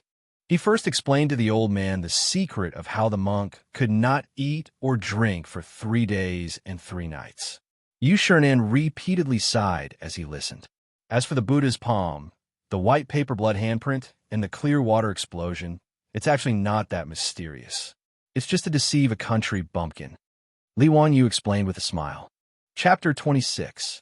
The Buddha's palm wasn't mysterious at all. It was just that the monk had covered his hands with flour in advance, and then secretly hid camphor powder, phosphorus powder, and sulfur powder in his sleeves. Once these 3 powders were on his hands, he would rub them hard, and they would ignite naturally. The monk's hands were protected by the flour, so they wouldn't be burned. All he had to do was extinguish the fire in time. The white paper and the bloody handprint wasn't complicated either. It was just soaking the paper in alkaline water and drying it under the sun. The monk's alms bowl must have contained turmeric water. When the Li clan leader patted the paper with his wet hands covered in turmeric water, it naturally turned red. It was just a simple acid and alkali reaction. Li Wanyu knew about this because he grew up in a village. When he was young, there were many gods and goddesses who deceived the villagers, and many villagers were deceived. Later, the government popularized scientific knowledge and got rid of superstitions. They used these deceptive examples to propagate in the village for a long time. Li Wanyu had a very deep impression of them. However, Li Wanyu knew the principle behind the water explosion, but he was also very curious about where the monk got the material. If he guessed correctly, the monk should have hidden a small piece of sodium metal in his hands. When it was thrown into a bucket when people weren't paying attention, the sodium metal would explode under a chemical reaction when it came into contact with water. But this was the Tang dynasty. Where did the monk get the sodium metal? Li Wanyu couldn't figure it out. Li Wanyu didn't tell Yu Shinan and Yang Quan about the sodium metal. He only said that it was something that would explode if it was thrown into water. Yu Shinan didn't ask too much about it, but he thought for a while and asked, Xiaolang, if that's the case, there must be something wrong with the servant of the Li clan. He was the one who colluded with the monk. Li Wanyu laughed. Why do you say so? Secret Supervisor Yu. Brat, do you think I'm old and blind? The white paper and the turmeric water in the monk's alms bowl were both obtained by the servant of the Li clan. If the monk didn't collude with him, how could he have done this? Secret Supervisor Yu is wise. When Yang Quan heard this, he wanted to ask the bailiffs to go to Lai Hot to arrest them, but Li Wanyu stopped him. Yang Mingfu, can you investigate that maidservant called Hua Shang first? He wanted to see if she still had any family members. If his guess was correct, that monk must be related to her family. Why don't we figure out the whole story before arresting him? Li Wanyu felt that if what the passerby said was true, the monk might not be a bad person. He might as well be a chivalrous hero who fought for justice. Naturally, he was willing to exonerate the monk and hoped that he could get to the bottom of this matter. Yang Quan thought about it and nodded in agreement. He sent someone to find a registrar, Lu Xiao, to check the information left behind by the Li clan's maidservant, Hua Shang. Although slaves and servants could be bought and sold in the Tang dynasty, they needed to establish a file with the government and be included in the registry of the master. Soon, Lu Xiao came to the hall with the registrar. It turned out that Huashang's original name was Lin Chunhua. She was the daughter of a farmer in Hu County. 3 years ago, she sold herself to the Li clan leader as a maidservant. Yang Quan also ordered someone to find the village chief of the Lin family's village. After a round of questioning, everyone understood the whole story. Lin Chunhua originally had parents and an older brother.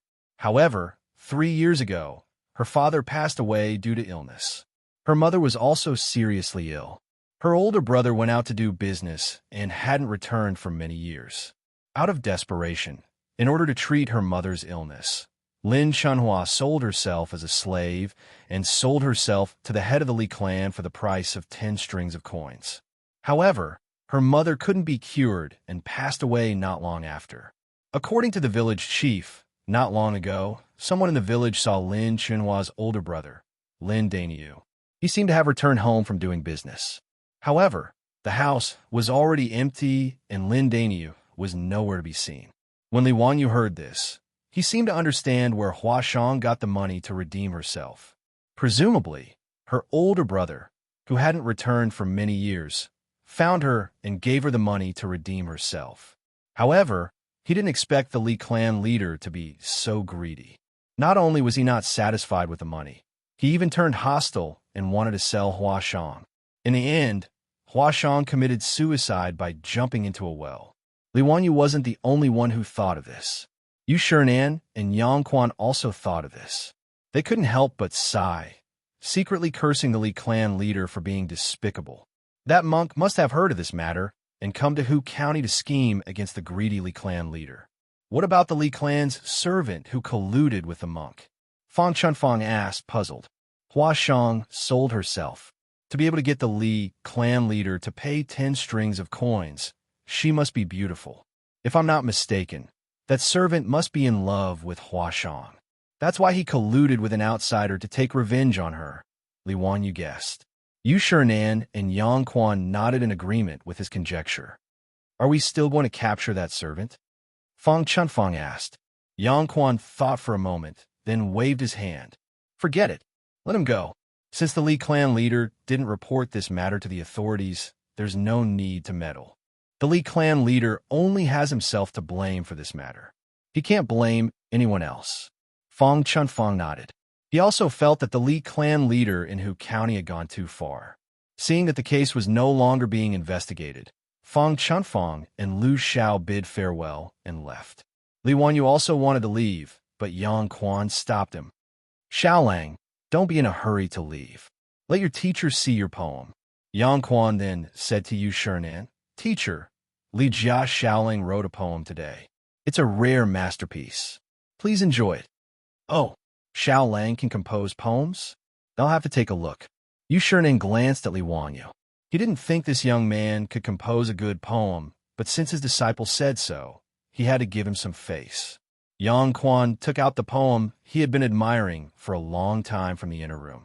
He spread the paper on the table and said, Teacher, please take a look. Yu Shinan walked over to the table with the help of the old servant. He twirled his beard and looked at the poem. When he saw it clearly, he couldn't help but turn pale with fright. The great Peng rises with the wind, soaring up 90,000 li. Good poem, good poem. Xiaolang, is this really your poem? Yu Shinan couldn't believe that the young man in front of him was so talented. Li Wanyu snickered in his heart. Poet immortally Tai Bai. How could a poem by a banished immortal not be good? In any case, he had already plagiarized it. His skin was thick enough, so he just nodded and admitted it. Ba Li Tai Bai, I don't know how many more poems I'll copy from you in the future. You should compose some other poems in the future. You're a banished immortal. You don't lack these few poems. Drink more wine, and you'll have all kinds of poems. Yu Shinan saw Li Wanyu nod and admit that the poem was his, but he still didn't quite believe it. If that's the case, then how about you compose another poem for me? Let me think. Yu Shinan's old eyes revealed a trace of craftiness. Since you said that the monk was a chivalrous person, Then compose a poem about chivalrous people. Chapter 27. Fine, this guy thinks I plagiarized too little. As soon as Li Wanyu heard the word chivalrous, another poem by Li Bai appeared in his mind, Chivalrous Journey. Sure enough, once you start plagiarizing, you can't stop. He pretended to pace back and forth in the hall, pretending to think for a moment, and then began to recite. Chivalrous Journey, Zhao Ke's beard tassels, Wu Go's frost and snow. A silver saddle shines on a white horse, valiant as a shooting star, killing a man every 10 steps, unstoppable for 1,000 miles, brushing off his clothes, hiding his identity and name. Reciting a few lines made the old man very excited. Yu Shernan was like an old man chatting with a young man. He rushed to the table, grabbed a brush, and began to write. As one of the 4 great families of the early Tang dynasty, Yu Shernan was most famous for his calligraphy. Wang Shiji's 7th-generation monk, Sun Jiong, was an expert in calligraphy. Yu Shernan once took Sun Jiong as his teacher and learned the true teachings of Wang Shiji's calligraphy. Yu Shernan's brush was like a god, graceful like a graceful swan, graceful like a swimming dragon. His strokes were tactful and reserved, strong and graceful, beautiful and magnificent. The old man and the young man, one reciting a poem, the other writing. The picture complemented each other, and Yang Quan couldn't help but be a little dazed. He didn't think that he had underestimated the young man from the Li family. The poem, Chivalrous Journey, could be said to be a masterpiece passed down from generation to generation. Good chivalrous journey. Brushing off his clothes, hiding his identity and name. Li Jia Xiaolang, amazing. Yu Shernan put down his brush, clapped, and laughed. Li Wanyu saw the words written by Yu Shernan, and his eyes lit up. He rushed forward and grabbed the Chivalrous Journey written by Yu Shernan. Yang Quan's reaction wasn't as fast as his, and he was a step too slow to grab it. He angrily grabbed Li Wanyu's hand and said, Xiaolang, let go, this paper is mine. Yang Mingfu, this poem is mine. What a joke. How could he let Yang Quan have something that could be used as a family heirloom? The reason why Li Wanyu had acted so quickly was because he remembered the scene of Yang was snatching the poem Xianxia in his house this morning. That was why he made the first move and grabbed Yu Shernan's Ode to Chivalry in his hand. Journeys, chivalrous journeys, journeys, journeys, chivalrous journey. Li Wanyu was amused by Yang's shameless appearance. This petty middle-aged man, why did he have to snatch everything? Yangming residence. My family still has 100 mu of fertile land. I'll just hand it over to the county to offset the debt. This piece of calligraphy, I'm not giving it to you. Yu Shernan watched his disciple and Li Wanyu fight over his calligraphy like naughty children and couldn't help but stroke his beard and laugh. Su Qing, don't fight with Xiaolang. You've already taken a lot of my calligraphy. After being scolded by his teacher, Yang Quan also felt embarrassed. He muttered to himself and reluctantly let go of Yu Shernan's calligraphy to Li Wanyu. Li Wanyu chuckled mischievously. Once again, he laid the paper flat on the table and asked Yu Shernan to use his seal to draw the paper. Only then did he blow dry the ink and carefully roll it up for Li Hong to keep. This was a family heirloom, Li Taibai's poem with Yu Shernan's handwriting. If this were to be passed down to future generations and auctioned, those rich people would fight to the death for this piece of calligraphy. Xiaolang, who is your teacher? To think that you have such heaven-defying talent. It seems that this old man has underestimated you. Everyone sat down again, and Yu Shernan opened his mouth to ask. Li Wanyu didn't have a teacher. The previous owner of this body had only studied at a private school. Replying to secret supervisor Yu, this little one has no teacher. I only studied at a private school for a few days. Li Wanyu answered honestly. His answer surprised Yu Shernan. Could it be that there really was a heaven-defying talent that could be learned without studying? Yu Shernan's murky eyes kept sizing up Li Wanyu, trying to see what was so special about this young man. Yang Quan saw that Yu Shernan was interested in Li Wanyu, so he told him about Li Wanyu's family background and recent situation. We found out that Li Wanyu was originally a member of the Li clan in Hu County, but had been expelled from the clan and extorted for gold and farmland, Yushirnan was so angry that his beard puffed up. Old men who don't die are thieves. That bunch of old bastards. Yushirnan had forgotten that he was already 70 years old, much older than the Li clan elders. In a moment of anger, he even scolded himself. When Li Wanyu heard Yushirnan's words, he almost couldn't hold back his laughter. He quickly pinched his thigh, causing him to grimace in pain. Yang Quan told him about the origin of the poem on Yang Quan, as well as the fact that Li Wanyu had set free all of the servants in his family and was willing to shoulder the huge debt alone. Yushirnan couldn't help but shake his head and sigh. Oranges are tangerines when born in Huainan. Oranges are tangerines when born in Huaibei. Xiaolang, you have a good father. He was reading a conversation between Yen Zi and the king of Chu in Yen Zi's Spring and Autumn Annals. He lamented that although they were both members of the Li clan in Hu County, the difference in their conduct was too great. Li Zhou was also an official in the same court as Yushirnan.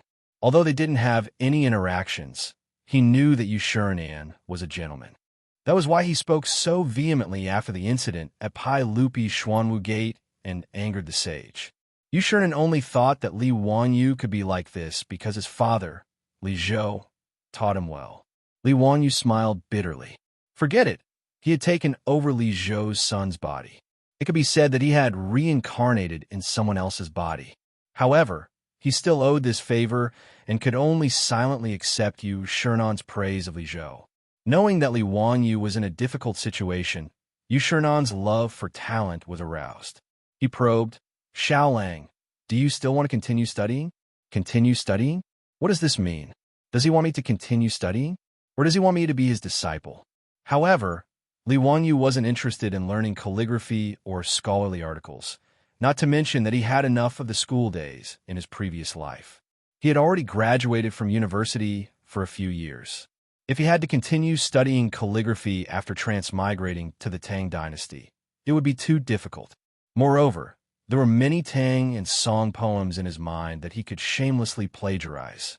If he continued studying, would he be able to write better poems? Is it shameful to plagiarize? So what if I plagiarize? Can Li Bai, Du Fu, Bai Juyi, and Su Shi still transmigrate to the Tang dynasty and bite me? I should thank my grandfather. Li Wanyu silently praised his grandfather who had passed away long ago. He grew up in the countryside, but was forced to memorize the 3-character classic, 1,000-character classic, Tang and Song poems, and practice calligraphy by his grandfather, who was like an old scholar. Li Wanyu wanted to ask his grandfather if he knew that his grandson would transmigrate, so he had to live such a miserable life when he was young. He couldn't remember how many times he had been beaten by his grandfather for memorizing and practicing calligraphy, and he couldn't even remember how many times he had cried. Now that he looked back on the past, Li Wanyu couldn't help but sigh with emotion. At the same time, he felt more gratitude and understanding towards his grandfather.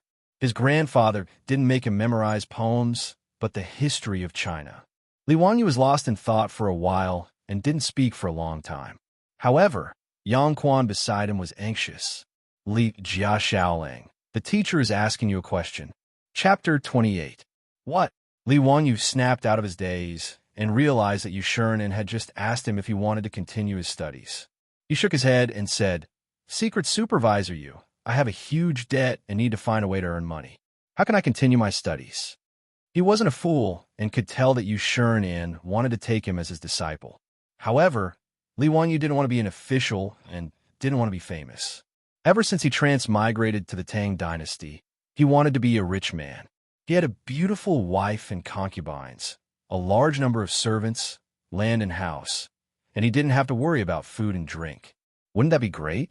Li Wanyu didn't want to do anything to enjoy the fresh air of the Tang dynasty and the fruits and vegetables. He didn't want to do anything. An individual's power was too small. Changing history was a writer's dream. Enjoying the tranquil night sky was his goal. Taking Yushirnan as his master was a good thing, but also a bad thing. Not to mention that studying was hard. He wasn't interested in learning. He also didn't want to use Yushirnan's reputation to pave his future. If that was the case, why should he take Yushirnan as his master? Li Wanyu understood, so he used the excuse that he needed to repay his debt as an excuse. Nonsense. You want to be a businessman for a measly 2 million? Yu Shernan glared at Li Wanyu, exasperated at his failure to live up to his expectations. In the Tang dynasty, businessmen were not allowed to do business. Businessmen had a relatively high social status, but before the middle of the Tang dynasty, businessmen couldn't be officials. Those aristocratic families, including the officials, had to find someone to represent them while they hid behind the scenes. Secret supervisor Yu. Although I'm young, my lord has taught me to be honest. Since my lord owes the government money, I naturally have to do my best to pay it back. Li Wanyu argued. I'm honest. Why didn't you say that when you used that lousy rope to trick Li Clan? Yu Shernan was dissatisfied and directly exposed Li Wanyu's past, making him very embarrassed. Yang Quan also tried to persuade him. Xiaolang, I'll help you think of a way to pay for the allowance. Don't you understand what teacher means? He naturally saw through Yu Shernan's thoughts and felt that if Li Wanyu could become Yu Shernan's disciple and become his senior brother, it would not be a bad thing. 2 million. This old man will pay it back for you. How about it? Yu Shernan suddenly spoke, scaring Li Wanyu and Yang Quan. The Yu family had been officials for generations, and Yu Shernan's brother, Yu Shiji, was also an important figure in the imperial court. Although Yu Shernan didn't like to be extravagant and had always been frugal, taking out 2 million to help Li Wanyu pay off his debt was a small matter. Yu Shernan's words put Li Wanyu in a difficult position. It was obvious that he couldn't refuse directly. That would be too disrespectful to Yu Shernan. If he angered the old man, he would be in deep trouble. But if he really agreed, it would be contrary to his own wishes. Li Wanyu didn't know how to respond. Replying to Secret Supervisor Yu, my family's Darren has only passed away a year ago. I still have 2 more years to mourn. Recently, I've been thinking about Darren day and night and feel that I'm unfilial. I'm preparing to move back to Dingzhou village to mourn for Darren. Therefore, I'm ashamed to accept Secret Supervisor Yu's good intentions. Li Wanyu could only use Li Zhou as a shield. The ancient people advocated filial piety. If he said he wanted to return to Dingzhou village to mourn, no one would say no. AI, forget it. Killing a person in 10 steps, not leaving a single trace for 1,000 miles. This old man thought you were as lofty and ambitious as you wrote in your poem. I didn't expect you to be such a tired boy. I really don't understand how you could write such a poem. Yu Shernan's face was full of confusion. Whether it was to Yang Quan or Ode to Chivalry, the words revealed a sense of carefreeness and pride. They had the courage to pursue confidence and conceit. However, Li Wanyu didn't seem to be like the poem at all. This made him very confused. Li Wanyu also felt very helpless. He wasn't a romantic person like Li Taibai. It didn't seem like it was easy to be a plagiarist. Seeing that Li Wanyu had no intention of becoming his disciple, Yu Shernan also lost interest. His spirit was also dispirited. Yang Quan glared fiercely at Li Wanyu, as if blaming him for not knowing what was good for him. Seeing that he had offended 2 big shots, Li Wanyu also felt restless. After all, he wasn't Li Taibai. He couldn't just say, how can I bow to the powerful and make me unhappy? And leave, right? Without that reputation and state of mind, he couldn't do such a carefree thing. Li Wanyu just wanted to be a small landlord. Why was it so difficult? Looking at the brush and ink on the table, Li Wanyu's eyes turned and an idea came to him. Although he didn't want to be Yu Shernan's disciple and learn some literary knowledge, he still had something that could attract the old man's interest. As long as he could continue to interest Yu Shernan, who was one of the 4 great families of the early Tang dynasty, and who loved calligraphy all his life, would blame him? Thinking of this, Li Wanyu didn't say much. He got up and walked to the table. Grinding the brush, he prepared to write. Yu Shernan looked at him and didn't say anything. Obviously, Li Wanyu's refusal had angered the old man. Li Wanyu held the brush, licked the ink, held his breath, and then started writing. Not long after, he copied the Ode to Chivalry again. After drying the ink, he smiled and picked up the paper, asking Yu Shernan and Yang Quan to look at it. Secret Supervisor Yu, Yang Mingfu, can you give me a few pointers? What do you think of my calligraphy? Yu Shernan really didn't take Li Wanyu's calligraphy seriously. He had seen the poem on Yang Quan. Of course, it was a good poem, but in his eyes, the calligraphy was just so. Li Wanyu wrote on Yang Quan in a semi-cursive script. Although his calligraphy wasn't bad, in the eyes of a calligraphy expert like Yu Shernan, it could only be considered a character. Yu Shernan casually raised his head to look, but his eyes immediately widened. He stared unblinkingly at the paper in Li Wangyu's hand. This calligraphy is so strange. The handwriting is thin and strong, thin and hard but full of spirit. Interesting. Yang Quan was also attracted by Li Wangyu's ode to chivalry. He couldn't help but step forward to look at it carefully. Teacher, Xiaolang's calligraphy is very unique. I've never seen it before. That's right. This old man has also never seen such calligraphy. Xiaolang, where did you learn this calligraphy? Yu Shernan's interest was piqued by Li Wangyu's calligraphy. Li Wanyu snickered in his heart. Sure enough, the right medicine was the way of the king. Replying to Secret Supervisor Yu, this calligraphy was created by me after I saw the bamboo in the residence was thin but full of strength. I was inspired and randomly figured out. I've embarrassed myself. The calligraphy he wrote was the thin gold calligraphy created by Emperor Huizong of Song, Zhao Ji. Zhao Ji wasn't much of an emperor, but he was a master of calligraphy. A painter who didn't want to be a calligrapher wasn't a good emperor. But it had to be said that this guy was an artistic genius. The thin gold calligraphy was nimble and quick, and the handwriting was thin and strong. It was a very unique style in the history of calligraphy.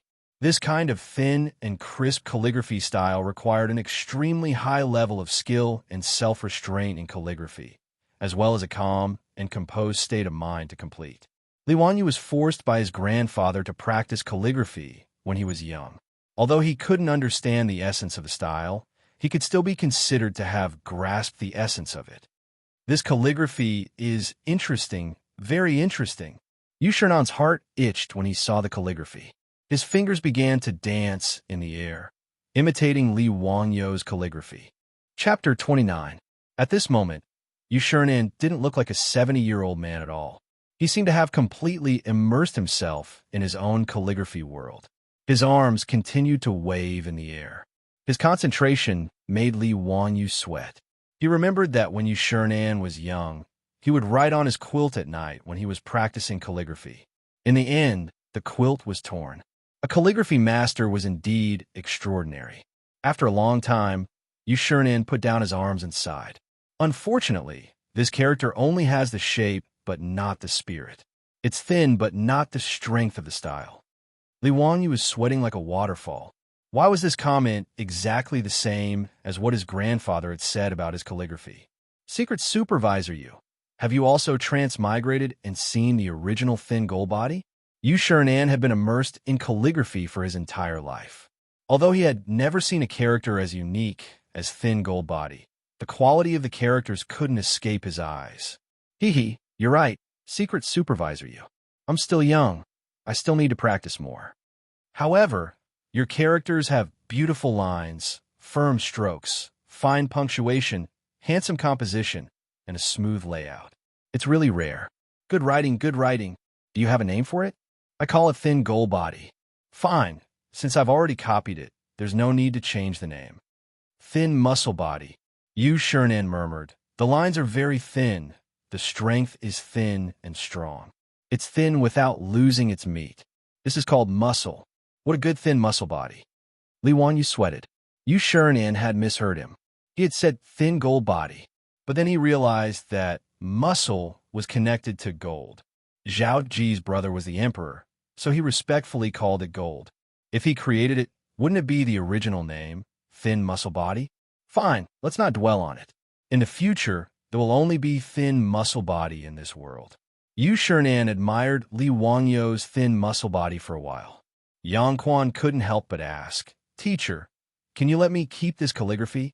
In your dreams. This is a gift from Xiaolang to this old man. Go away.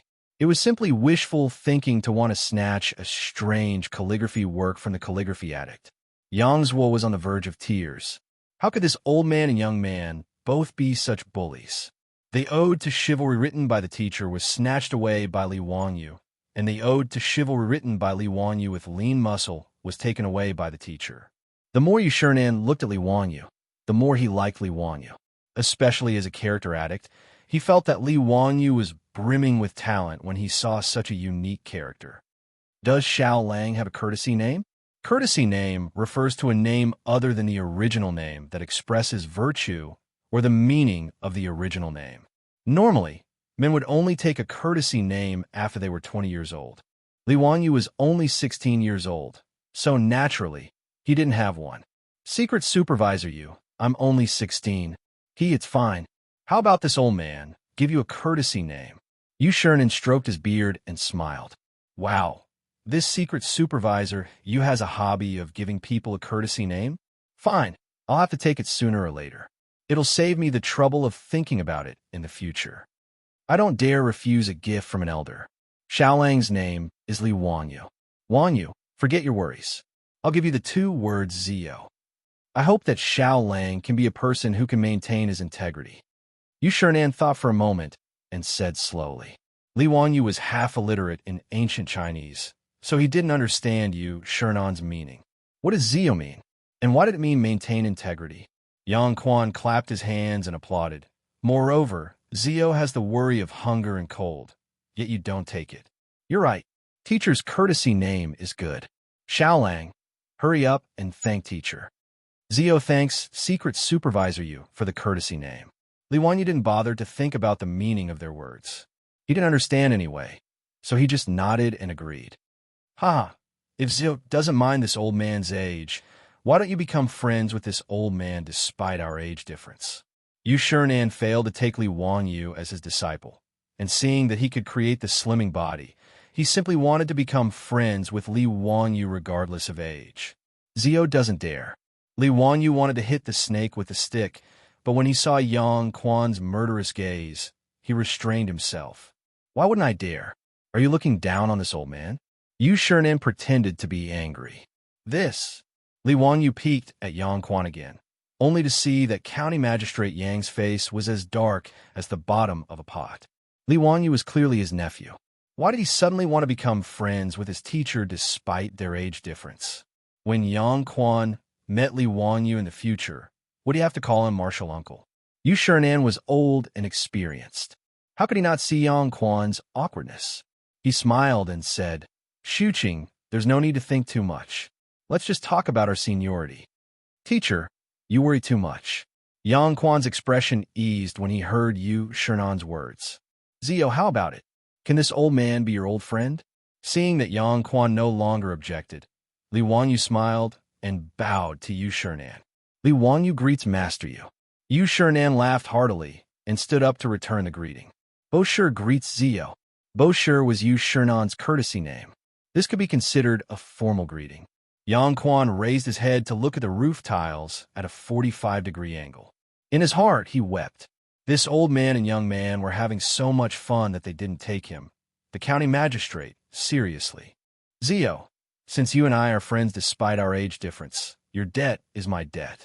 The money your family owes, this old man will return it for you. You must not become a merchant to earn money to repay your debt. Why is that? Foolish. Merchants can't enter the imperial court as officials. Have you forgotten? Yu Shernan brought up Li Wanyu's debt again.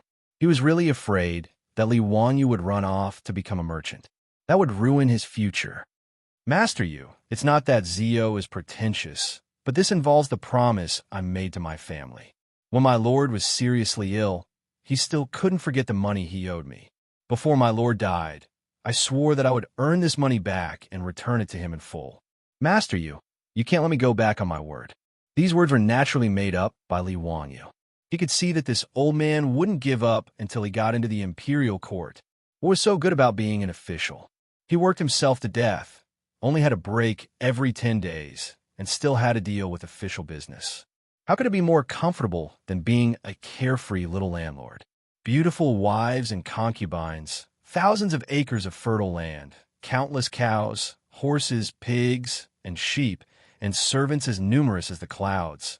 This was called living. Enter the imperial court as an official. Li Wanyu respectfully declined. However, if he could get to know a famous person like Yushirnan and have a high official as his backer, Li Wanyu wouldn't refuse. As the saying goes, having someone in the imperial court makes things easier. Seeing Li Wanyu use the deadly Zhou as a shield, Yushirnan was so angry that he blew his beard and glared, but he had nothing to say. "You scoundrel, you'll regret it in the future." Yushirnan didn't want to waste any more words with Li Wanyu. With a flick of his sleeve, he called for the old servant to prepare a carriage and return to Chang'an. Before he left, he didn't forget to take away Li Wanyu's ode to chivalry, which made Li Wanyu laugh. Yang Quan hurriedly chased out of the main hall to see his teacher off. However, Li Wanyu didn't see it. Yang Quan whispered a few words into Yu Shernan's ear, and the old man's anger turned into joy. He smiled and nodded at Yang Quan. Both the teacher and the student looked at Li Wanyu, who was in the central room, with a hint of playfulness on their faces. Chapter 30. Yu Shernan left in a huff, but Li Wanyu wasn't nervous. This old man was like a child. He would be fine after some coaxing. He wasn't worried at all. In the past, he had battled with his grandfather many times. He had long since figured out how to deal with these old people. "Ming House, let's transfer my family's 100 mu of farmland to the county government to offset our debt." After Yang Quan returned, Li Wanyu brought up this matter again. Yang Quan was slightly surprised. "Ziyu, why don't you keep the farmland in the manor?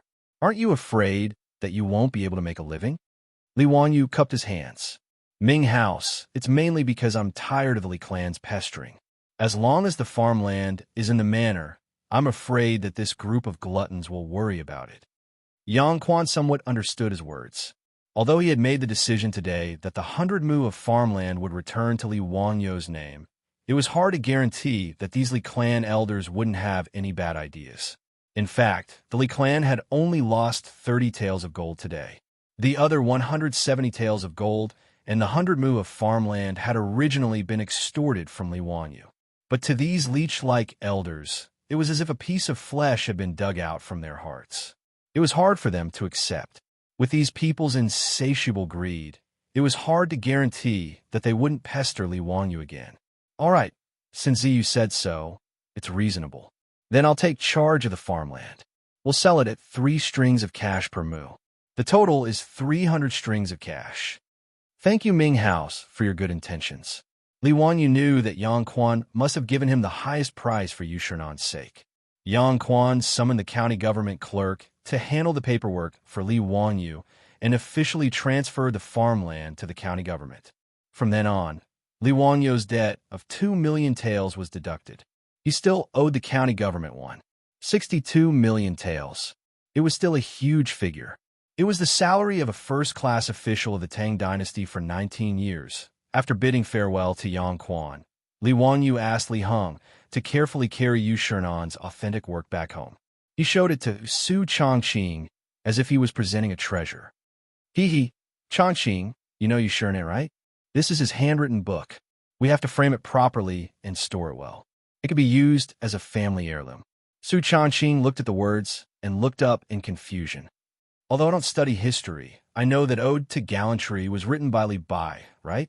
You actually plagiarized the poem of the immortal poet?" That's not the point." Li Wanyu was embarrassed for a moment. He forgot that his beautiful boss, Su Changqing, also knew these famous Tang and song poems. "This, Li Bai, Du Fu, and the others can't ask me for copyright fees anyway. I'm doing it for their own good. Think about it. If I wrote these famous poems, wouldn't it encourage them to write better poems?" "Haha, that's right. Li Wanyu made up this reason to cover up his embarrassment of being caught plagiarizing. Su Changqing rolled her beautiful eyes, speechless at his shamelessness. It was already late. Perrin brought the food. Li Wanyu was overjoyed when he saw it. His eyes almost popped out of their sockets. Carefully smelling the aroma, Li Wanyu dared to swear to his ancestors that the food in front of him was a bowl of red braised pork and sweet and sour pork ribs. Perrin looked at Su Changqing with admiration. The disgust she had for this vixen, who suddenly appeared in the residence, had disappeared. It was replaced by affection and attachment, which made Li Wanyu amazed. "Lang Jun, You don't know how amazing Big Sister Chongqing is. The cheap meat that other people don't eat was actually made so delicious by her. Originally, Perrin called Su Chongqing as Little Miss Su, but Su Chongqing forced her to call her big sister. This was just a habit of Su Chongqing's in the future, but it made the little girl extremely moved. She thought that Su Chongqing was treating her as a relative, so this big sister was very pleasant to hear. Su Chongqing realized that she had made a mistake. When she saw that the little girl was so moved that tears were about to fall, she couldn't help but feel motherly. She hugged the poor girl affectionately for a while. When Li Wanyu was still watching the commotion at the cross street, the little lowly and the big sister became very intimate. It had to be said that the friendship and feelings between girls were really wonderful. Su Chongqing remembered that Li Wanyu complained last night that the food was bad, so in the afternoon, she took the little girl out to the market to buy ingredients. This was the first time that Su Chongqing walked out of the courtyard walls and came into contact with the lively world of the Tang dynasty. She curiously looked at everything, the pedestrians coming and going, the roadside shops, even the hawkers' shouts could arouse her interest. Finally, they came to the market. Su Chongqing walked around, but didn't find anyone selling pork. She curiously asked Perrin and learned that pork was cheap meat, which could only be sold in the corner of the market. The little girl didn't understand why Su Chongqing wanted to buy cheap meat. The Tang dynasty ate fish, shrimp, crab, chicken, duck, goose, cow, sheep, and rabbit meat, but they didn't like pork. Only the lowest class of people ate pork. However, although it was cheap meat, the price was not cheap. 40 copper coins per catty, which was more expensive than 30 copper coins per chicken. Su Chongqing calculated the price according to Li Wanyu's conversion and was shocked. 1 copper coin was equivalent to 4 yuan in the modern world, so this 1 catty of pork cost 160 yuan. However, when Su Chongqing saw how greedy Li Wanyu was yesterday, he steeled his heart and bought a catty of pork, as well as ribs. He spent 70 to 80 copper coins, which made the little girl Pei Lan's heart ache terribly. She muttered that she shouldn't let her Langjun eat cheap meat, and followed Su Chongqing back to the house. The little girl wanted to go to the kitchen to cook the ingredients herself. When Su Chongqing heard that she wanted to boil the pork in plain water and eat it with garlic paste, he quickly shook his head and went to cook himself. Fortunately, there was also an iron pot in the kitchen of the Lai hut. Su Chongqing carefully looked at the seasonings in the kitchen. There were pepper, cinnamon, ginger, onion, garlic, soy sauce, vinegar, coarse salt, and even lumps of maltose. She looked at the limited amount of seasonings and thought for a while before deciding what to cook.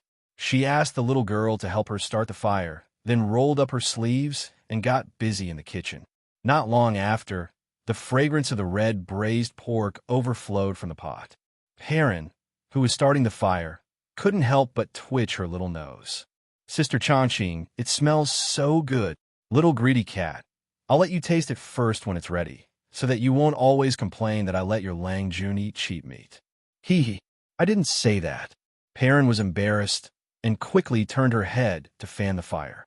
Because there were only 4 people in the house, Su Chongqing didn't cook much. She made a bowl of red braised pork, a bowl of sweet and sour pork ribs, and then used the fat pork to make lard, stir-fried a plate of vegetables, and finally made a plate of egg drop soup. First, she used her chopsticks to pick up a piece of oily red braised pork and fed it to Perrin, who was watching eagerly. The little girl ate so much that she almost swallowed her own tongue. Perrin had never eaten such delicious food. The sweet, fatty but not greasy taste and the rich meat fragrance exploded on her taste buds. The little girl opened her eyes wide and reluctantly swallowed the delicious food in her mouth after a long time. "Sister Chongqing, this meat is really delicious." Hee, I said I wouldn't lie to you, right? Now you're still saying it's cheap meat? Su Chongqing gently pinched Perrin's face and teased her. Perrin shook her head like a rattledrum. She swore that there was absolutely nothing more delicious than pork. At this moment, Li Wanyu was so moved that he was about to cry. Chapter 31. Su Chongqing really knew how to cook. Thank you, Jade Emperor. Thank God. Thank you, Lord Latsu. Thank you, Buddha. and thank all the gods for letting my beautiful boss fall into my bathtub. Regardless of how Li Heng and Perrin refused, Li Wanyu forced them to eat together. In his words, there were only 4 people in the family now, so there were not so many rules. Eating together was more delicious. Moreover, he had let them go. Since they were willing to stay, they were not servants in the family, but family members. Family members should sit at the same table and eat together. Otherwise, they should go out and leave Lai hot. Li Heng and Perrin were moved and frightened. They carefully sat at the short table. Their cautiousness and carefulness made Li Wanyu feel uncomfortable. However, he could not care about anything else at the moment. His saliva had become a disaster. He carefully picked up a piece of red, shiny, and trembling braised pork and put it into his mouth. That kind of satisfaction could not be expressed in words. The first bite was the skin of the meat. He gently cut it down with his teeth. The bottom layer was fat, which was definitely fat, but not greasy. The next layer was lean meat, which melted in his mouth. Below that was another layer of fat. Li Wanyu finally swallowed the braised pork in his mouth. He took a long breath and gave Su Changqing a thumbs up. "Changqing, your cooking is amazing." Li Wanyu smacked his lips and said with a little regret, "It's a pity that there is no chili. It would be better if there was some chili." Li Wanyu's hometown was in Chuan province, which happened to be the hometown of the poet Immortal Ballad. He usually liked to eat spicy food. Perrin blinked curiously. "Lang Jun, what is chili?" "Chili is, something more delicious than dogwood." Hearing Perrin's question, Li Wanyu pondered for a long time before he realized that people in the Tang dynasty also ate spicy food. But the source of the spiciness was a plant called dogwood. In the Tang dynasty, dogwood, xanthoxylum, and xanthoxylum were known as the 3 fragrances. In Wang Wei's poem, "Knowing that my brother has climbed to a high place, there is only one person left to plant dogwood." The dogwood in Wang Wei's poem was referring to dogwood. Thinking about it carefully, it seemed that he could also make hot pot in the future. If it really didn't work, he could just use dogwood instead of chili. Li Wanyu was completely satisfied with the meal, while Perrin and Li Heng almost swallowed their tongues. They had never thought that pork, a meat eaten by the lowest class, could be made into such a delicious dish. They especially loved the sweet and sour pork ribs. The people of the Tang dynasty had always been fond of sweet and sour foods, and the cooking method of sweet and sour was a novelty that had never been seen before. Even the vegetables that Su Changqing had stir-fried using the lard that he had refined had been eaten cleanly. The only thing missing was licking the bowls and plates. Miss Su, this old slave, has never eaten such delicious food in his life. Li Heng was originally a stickler for rules, but under the temptation of delicious food, he finally let go. The old man ate until his belly was round, and he couldn't help but praise. "Changqing, I think if we open a restaurant, we will make a lot of money. With your cooking skills, TSK, you can make those bumpkins in Chong and eat their tongues." "Huh." Li Wanyu also laughed. Su Changqing glanced at him angrily and said, "Do you want me to die of exhaustion?" The little girl Perrin immediately said, "Sister Changqing, teach me. I'm not afraid of being tired. After I learn how to cook, I can cook for Lang Jun every day." "Okay, then I will teach Perrin how to cook in the future." Su Changqing smiled and hugged Perrin for a while. She liked this cute and sensible little girl more and more. It was a rare delicacy, so Li Wanyu was satisfied. He leaned against the table and didn't want to move at all. "Ah, if only I could have another cigarette. Even the gods wouldn't exchange it." Li Wanyu sighed. In his previous life, he was addicted to smoking. After traveling to the Tang dynasty, he was forced to quit smoking. But now that he was full, he couldn't help but want to smoke again. Unfortunately, tobacco was still in South America. It didn't exist in the Tang dynasty. He could only think about it. "Humph, I hate it when you smoke. It's good that you quit smoking. Hee, you have nowhere to smoke anyway." Su Changqing rolled her eyes at him. Li Wanyu, who was addicted to smoking, stood up with melancholy. "Okay, let's go to bed early. We will move back to Dingzhou village the day after tomorrow." On the morning of the 3rd day, Li Wanyu and the others moved out of Lai Hot. They finished the handover procedures with the people from the county government and got on a hired ox cart to drive to Dingzhou village. Legend has it that King Wen of Zhou used to practice benevolence in this village. He lived with the people and laid the foundation of the Zhou dynasty for 800 years. Therefore, it was named Dingzhou Village. Dingzhou Village was located at the foot of Mount Shouyang.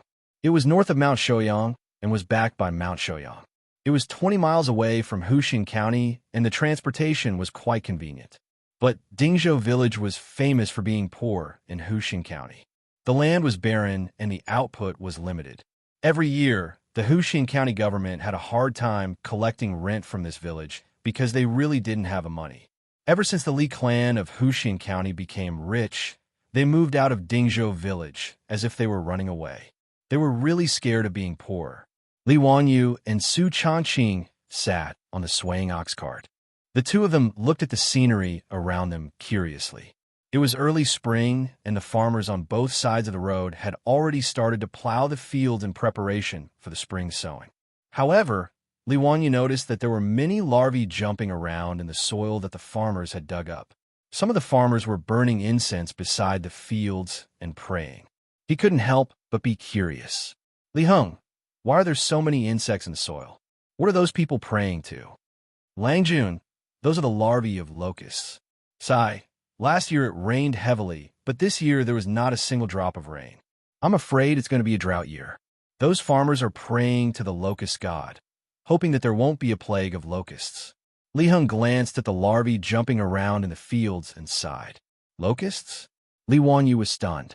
He felt like he had overlooked something. The second year of Jingguan, a plague of locusts, he suddenly remembered that he had read in a book that during the second and third year of the Tang dynasty Jingguan period, there was a large plague of locusts in Guangzhou. There was a severe drought and famine in the Guangzhou area.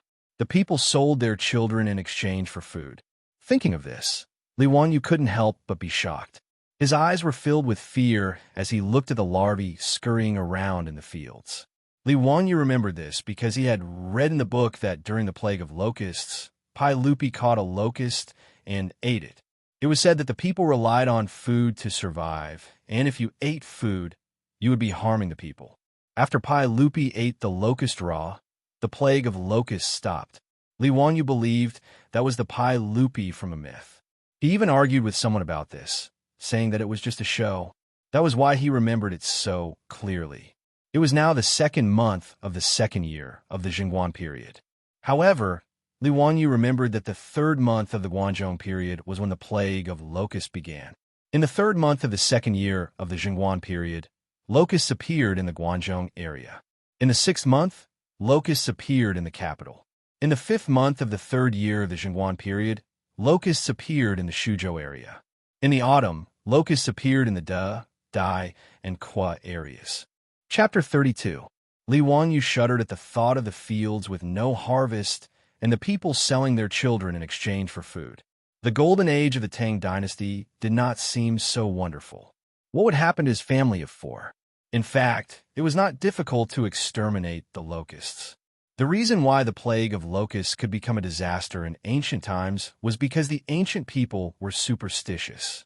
They regarded locusts as a punishment from heaven and did not dare to exterminate them. Every time there was a plague of locusts, the people were bound by superstition and did not dare to kill the locusts. Instead, they set up sacrifices, burned incense, and worshipped the locusts by the fields and watched as the locusts devoured the crops. As long as the people believed that locusts could be killed, the plague of locusts would at most reduce the production of crops and would not become a famine. Thinking of this, Li Wanyu suddenly understood Pai Lupi. Perhaps it was because Pai Lupi took the lead in eating the locusts that the officials and people of the Tang dynasty dared to kill the locusts and thus eliminated the plague of locusts. Sai, he could not wait for Pai Lupi to exterminate the locusts. At that time, the price of food in Guangzhou would soar. If he waited until then, the four of them would starve. He was also a pig brain. Why did he not think of this earlier? Li Wanyu's face was full of worry. In the first year of Jingguan, the price of food was still very high. 360 copper coins could only buy a bucket of rice. A bucket of rice was about 10 caddies. Their family of four could eat for 4 to 5 days if they lived frugally. They were not sure when the plague of locusts would end. Based on a year's worth of food storage, their family of 4 would need to store at least 70 to 80 buckets of food to safely survive the second year of Jingguan. In other words, with the current price of food, he would need at least 30,000 copper coins to store enough food. This did not include salt, meat, vegetables, and so on. Altogether, he estimated that he would need 50 to 60,000 copper coins to buy enough food to support his family of 4 for a year. If he had known, he would not have returned the 100 mu of farmland to the county government. Even if he sold it at a discount, he could still get 200,000 copper coins. How much food could he buy with that? If he had stored a batch of food and sold it after the plague of locusts, wouldn't he have made a lot of money? The 2 million public money owed to the county government was not something that could be easily paid off. Thinking of this, Li Wangyu despised himself again. This kind of person should be struck by lightning and struck by lightning during the great calamity by reselling grain. He would never do such a thing. However, once the disaster struck, their original plan to make money from brewing wine was definitely not going to work. People couldn't even afford to eat, so how could they use their precious food to make wine? If he really did that, he would be punished by the heavens. But if he didn't brew wine, what else could he do to earn 2 million a year? Seeing Li Wangyu suddenly frowning and not speaking, Su Changqing couldn't help but ask with concern, "Wangyu, what are you thinking about?" Li Wangyu smiled bitterly. He moved closer to Su Changqing's ear and whispered to her what he had just thought of. Su Changqing couldn't help but cover his mouth and cry out softly when he heard that there would be a locust plague soon and even a famine. "Wangyu, you can't joke about this. Are you sure?" Li Wangyu nodded sadly. He really hoped that it was fake. Just by looking at the locust larvae jumping around in the fields, one could see how terrifying the locust plague would be in a month. "Then what should we do?" Su Changqing nervously held Li Wangyu's hand. Her palm was cold. She thought of the disaster and famine scenes in the movies of the future and shuddered. "Let me think about it. There will be a way." Li Wangyu comforted her, but in his heart, he was calculating. Right now, they only had 7 or 8 strings of money. If he used all of it to buy grain, how long would it last? Not to mention that he still had to pay back the huge debt within a year. Li Wangyu began to have a headache. After transmigrating for a few days, this was the first time he was truly worried. The road ahead was lost. It was only 20 li from the county seat of Hu County to Dingzhou Village, but the dirt road was so dilapidated that Li Wangyu wondered if his buttocks had been cracked from the jolts. The ox cart rocked on the dirt road for more than 2 hours before finally arriving at Dingzhou Village at the foot of Shouyang Mountain. Dingzhou Village was surrounded by mountains and rivers, and life was peaceful. The village was backed by Shouyang Mountain at the Qinling Mountains.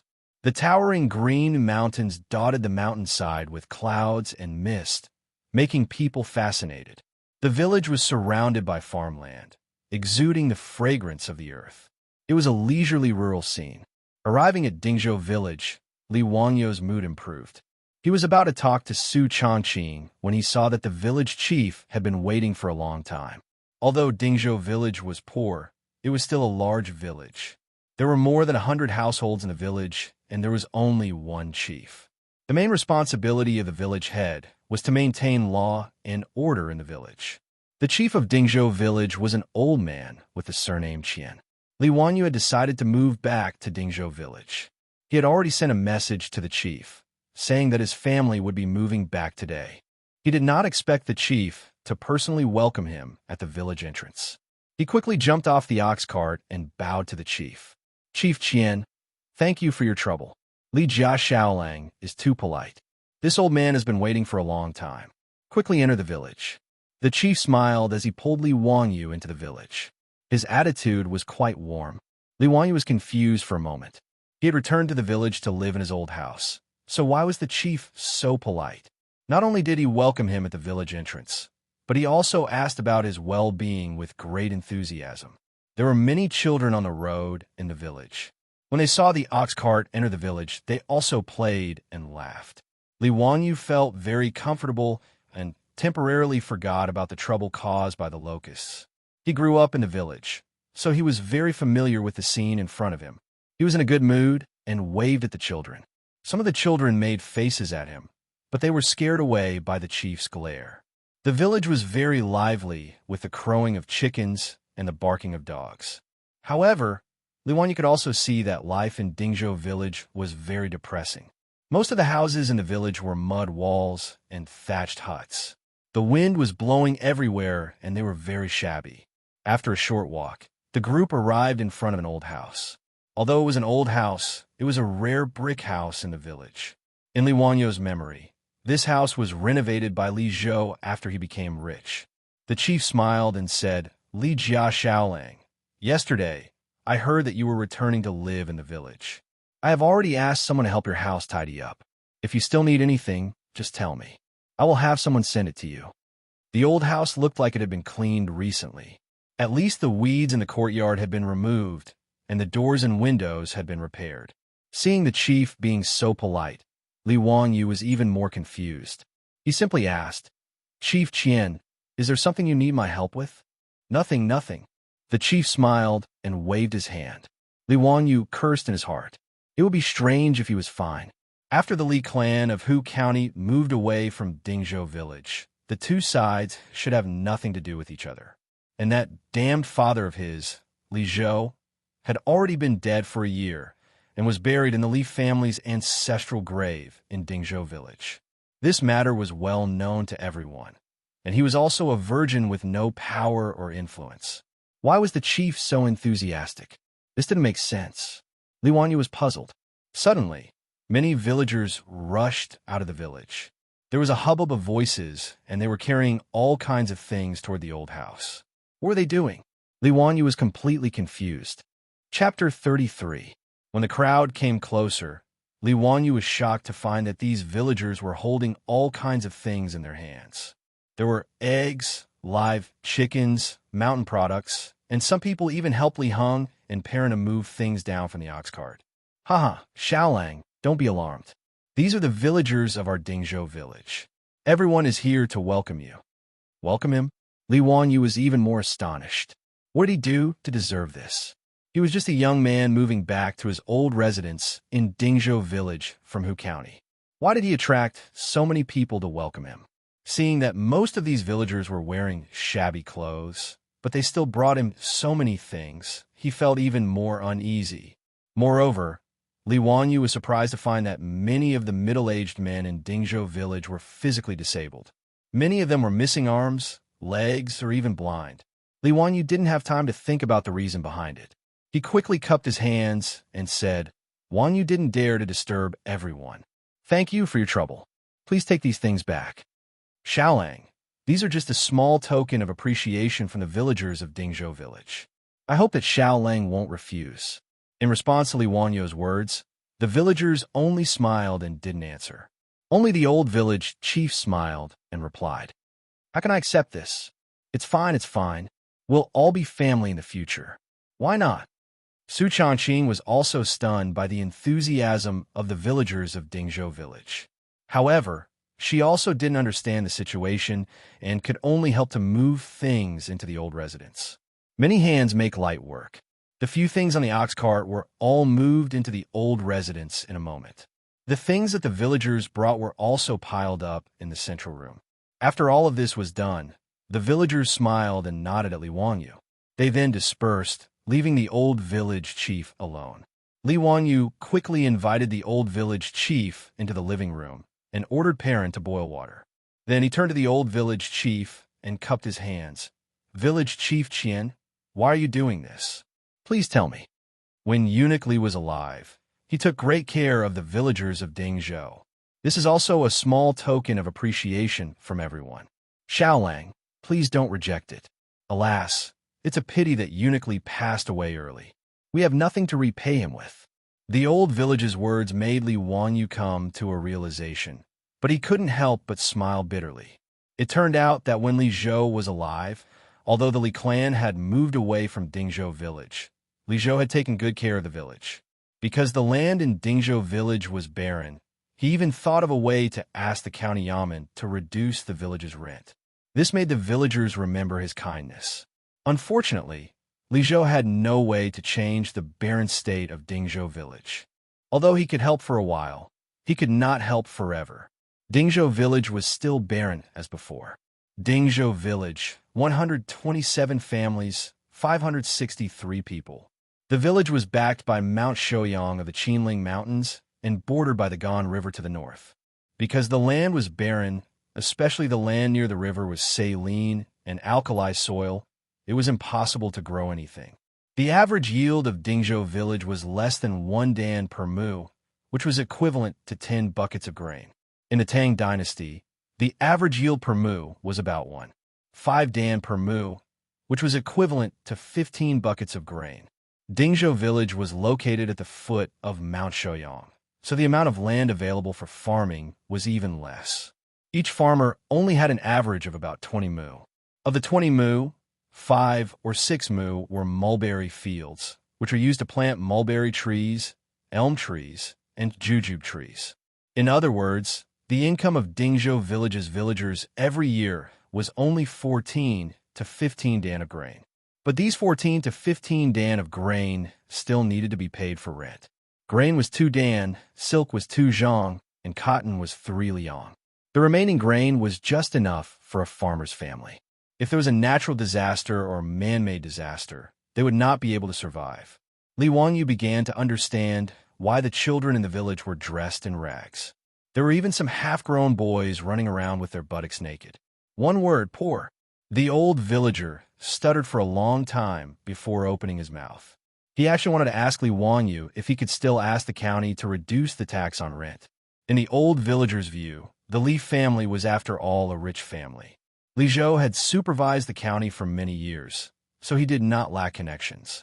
Although Li Zhou had already passed away, Li Wanyu might be able to ask the Ming house to reduce the tax on the village. Looking at the old villager's expectant face, Li Wanyu's lips trembled a few times, but he did not say anything. What could he say? Tell the old villager that he had no money and could not do anything? Tell the old villager that he still owed 62 million yuan? Such a huge debt would probably scare the old man to death. Not to mention the locusts that were about to come. That would be a real disaster. Li Wanyu shook his head sadly. Once the locusts came, the poor farmers in Dingzhou village would not be able to survive. What could he do? Originally, Li Wanyu only wanted to find a way to make money within a month to stock up on food for his family of 4. But now, looking at the eggs and mountain goods piled up in the central room, Li Wanyu felt a stab of pain in his heart. Dingzhou village was so barren. Almost all the villagers in the village were thatched huts made of yellow mud. Most of the villagers were dressed in rags. Even the old villagers' clothes were full of patches. It could be seen that the villagers lived in poverty, but they still gave Li Wanyu so many things just to thank Li Zhou for his help in the past. Li Wanyu even saw many of the children in the village drooling when they saw the eggs. He was also a child who grew up in the countryside. He knew the hardships of the farmers. Although it was not to the point of not having enough to eat in the future, he understood the villagers' thoughts. Take these eggs, for example. They probably could not bear to eat them. They would take them to the county to exchange for money. That was why the children were so envious. They really had not tasted the taste of eggs. The old villager did not know, nor did the simple villagers. Their enthusiastic behavior almost drove Li Wanyu to a dead end. Li Wanyu had a clear distinction between love and hate. Whoever was good to him, he would return it 1,000 times. At the same time, he was also a person who would seek revenge for the smallest grievance. If you provoked him, humph, the cynical man would hold a grudge for a lifetime. Dingzhou village, 127 families, 563 people, an incomparably huge and heavy burden. If there was no locust plague, Li Wanyu was sure that he could set up a brewery or other industries. It would not take long for Dingzhou village to become the richest village around Chang'an. If there was no locust plague, he had a variety of ways to make money in his mind. He could let the villagers live a good life, and he could also become a leisurely small landlord. This damn locust plague. This bastard Tang dynasty. Who the hell said that this was the golden age of the Tang dynasty? Li Wanyu finally said nothing in the old villager's expectant eyes. He just promised to help the villagers to plead with the county government. Such an empty promise had made the old villager laugh so hard that he could not close his mouth. After the old villager left, Su Changqing came out from the back hall and gently knelt beside Li Wangyu. Wangyu, what should we do now? Having fully understood the situation that they were about to face, Su Changqing was also at a loss. Li Wangyu grabbed his hair gloomily. I don't know. Help me think. Besides brewing wine, what other ways can I make money quickly? Su Changqing held her cheeks with her hands and frowned. Perfume? Burning glass? Opening a restaurant? But these are not short-term benefits. You can't go out and rob people, can you? Rob people? With my small body now, it's not bad if I'm not robbed by others. Li Wangyu said angrily. He was now 16 years old, but he was not even as tall as his beautiful boss. What a failure. Then what should we do? By the way, I remember that you said that you can draw, right? Why don't you draw for money? The income of Tang dynasty painters seems to be good, right? Su Changqing blinked her beautiful eyes and came up with a bad idea. Miss, I was bragging to you. I only learned to sketch in high school. I don't know how to draw. Besides, even if I can draw, I can't compare with these ancient people. If I'm not famous, who can I sell this painting to? Li Wangyu replied weakly. Then, why don't we sell the makeup mirror? Let me think about it again. We can still live. People can suffocate to death by urine. Let's make a deal. We won't sell the mirror. Li Wangyu scratched his head in distress and tried to come up with an idea. Suddenly, he saw Li Heng in the courtyard clearing things and writing something in the account book with a charcoal pencil. Charcoal pencil? Sketch. A flash of lightning passed through Li Wangyu's mind. It seems that this is really possible. He carefully looked at Su Changqing, who was thinking hard, and hid this idea in the bottom of his heart. He didn't dare to let his beautiful boss know about this. It seemed a little shameful. Chapter 34. Li Wangyu pretended to be thinking and slowly walked to Li Heng's side. He asked in a small voice, Li Heng, do you have mulberry paper at home? Li Wangyu's sudden appearance gave the old man a fright. It took him a while to regain his composure. My Lang Jun, we don't have any here. If you need them, you'll have to go to Hu County to buy them. And all right, I know. Li Wangyu nodded and thought that he had to go out. Mulberry paper, also known as Han leather paper, in ancient times originated from the Han dynasty. It was made from mulberry tree bark, so it was called mulberry paper. Its greatest characteristics were its softness, resistance to insects, strong tensile strength, non-fading, and strong absorption. It was mainly used for painting, framing, and making umbrellas. Li Wangyu wanted to find this mulberry paper because he had just thought of a way to make money. At noon, Su Changqing personally cooked, with Perrin helping. The four of them finally ate their first lunch at their new home in Dingzhou village. While cooking, Su Changqing saw the eggs that the villagers sent over and couldn't help but sigh. Daily, it's better to return these eggs. Li Wangyu thought and then shook his head. They will not accept them. Also, this is too hurtful. The men of Guanzhong will not take back what they have given away, even if they starve to death. But Su Changqing thought of the children's yearning gazes and felt uncomfortable. How about this? In a moment, you and Perrin cook these eggs. After eating, we will go to the village to give them to the children. Just think of it as a gift to the children. Li Wangyu's idea was unanimously approved by everyone.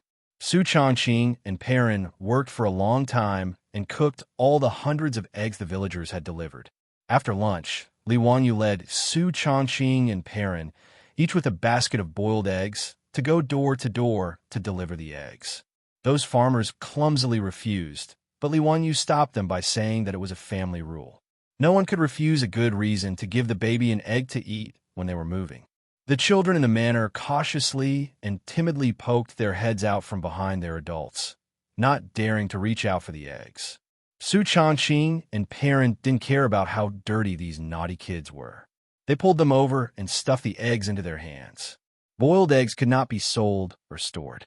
Therefore, under the tacit approval of their adults, these children clumsily peeled the eggshells and wolfed down the precious eggs. A few of the children almost choked because they ate too quickly. They were so scared that they hurriedly poured water for them to calm them down and let them eat slowly.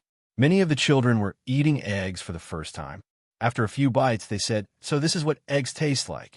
There were even more sensible children who quietly put away the eggs or stuff them into the hands of their younger siblings or mothers. Su Changqing looked at the scene in front of her and almost burst into tears.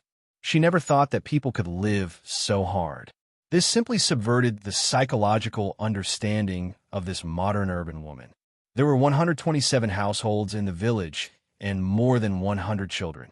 Li Wanyu and the others spent the afternoon going through all of them and giving all of the eggs to the children of the farmers. The villagers looked at Li Wanyu and the others with less unfamiliarity in their eyes and more gratitude. Li Wanyu and the others also had a deeper understanding and feelings for the village they would be settling in the future. In Su Changqing's words, this was the ice-breaking of the expansion training for new employees in the future.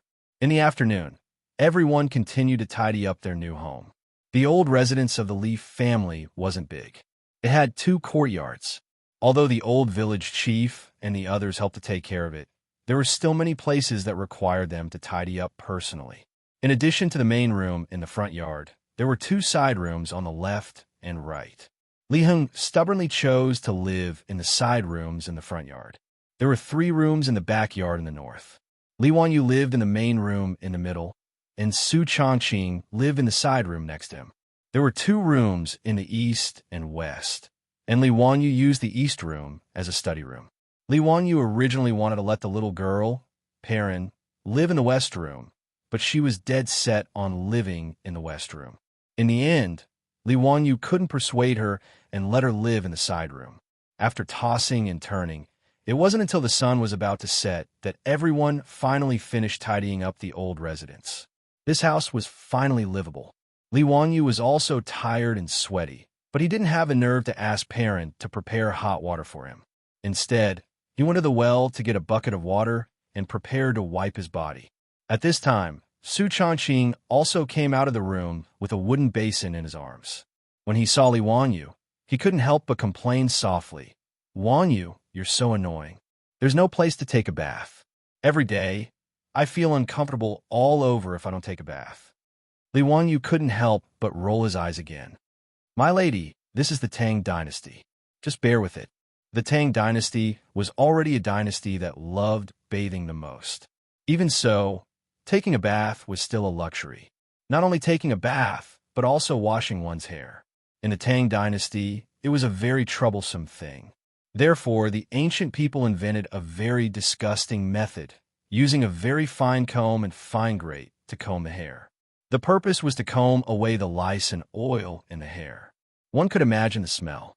Even the officials of the Tang dynasty took a rest every 10 days. Rest naturally meant rest, and of course, taking a bath meant going home to take a bath.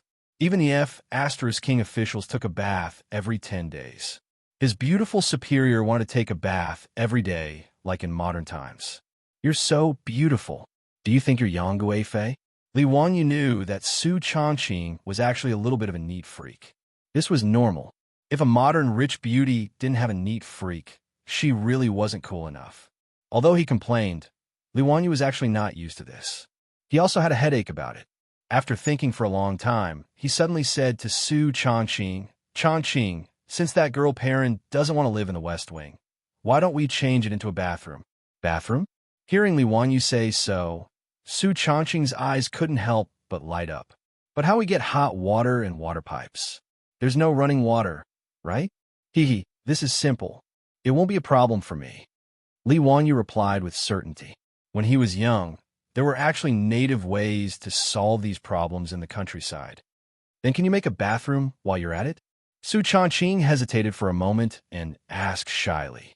She was really fed up with the toilets of the Tang dynasty. It was a kind of torture. "No problem. Leave it to me." Li Wanyu was actually quite annoyed by the sanitary conditions of the Tang dynasty. As a modern person, no one could tolerate such sanitary conditions. Thinking of this, Li Wanyu didn't draw water to take a bath. He excitedly ran into the study, picked up a pen and paper, and began to sketch. When he was young, when there were no motor-pumped wells in the countryside, many people in the countryside installed their own native tap water. Although it was simple, it was very practical. It just so happened that the Li family's old house was backed by a hill, and there was a mountain spring flowing not far away. This could even save the effort of manually pressing the water. Only a few thick bamboo shoots were needed to continuously connect the mountain spring water to the old house. It was more environmentally friendly and economical than running water. As for the bathroom, it was not a problem. Wasn't it just a matter of digging a sewage canal? Li Wanyu kept drawing on the paper. Su Changqing was also interested and gave suggestions. The two even thought of asking the kiln that made porcelain to help them make a batch of ceramic tiles. Once they put them in the bathroom, it would be a living example of a modern bathroom. When the time came, even the flushing toilet would be made of porcelain. That would be beautiful. The drainage pipe would also be made of clay. This kind of craftsmanship was nothing special.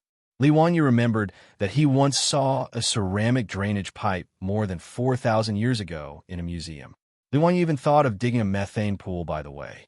It was clean and could be used to make fertilizer. The methane could also be used to light a lamp and boil water.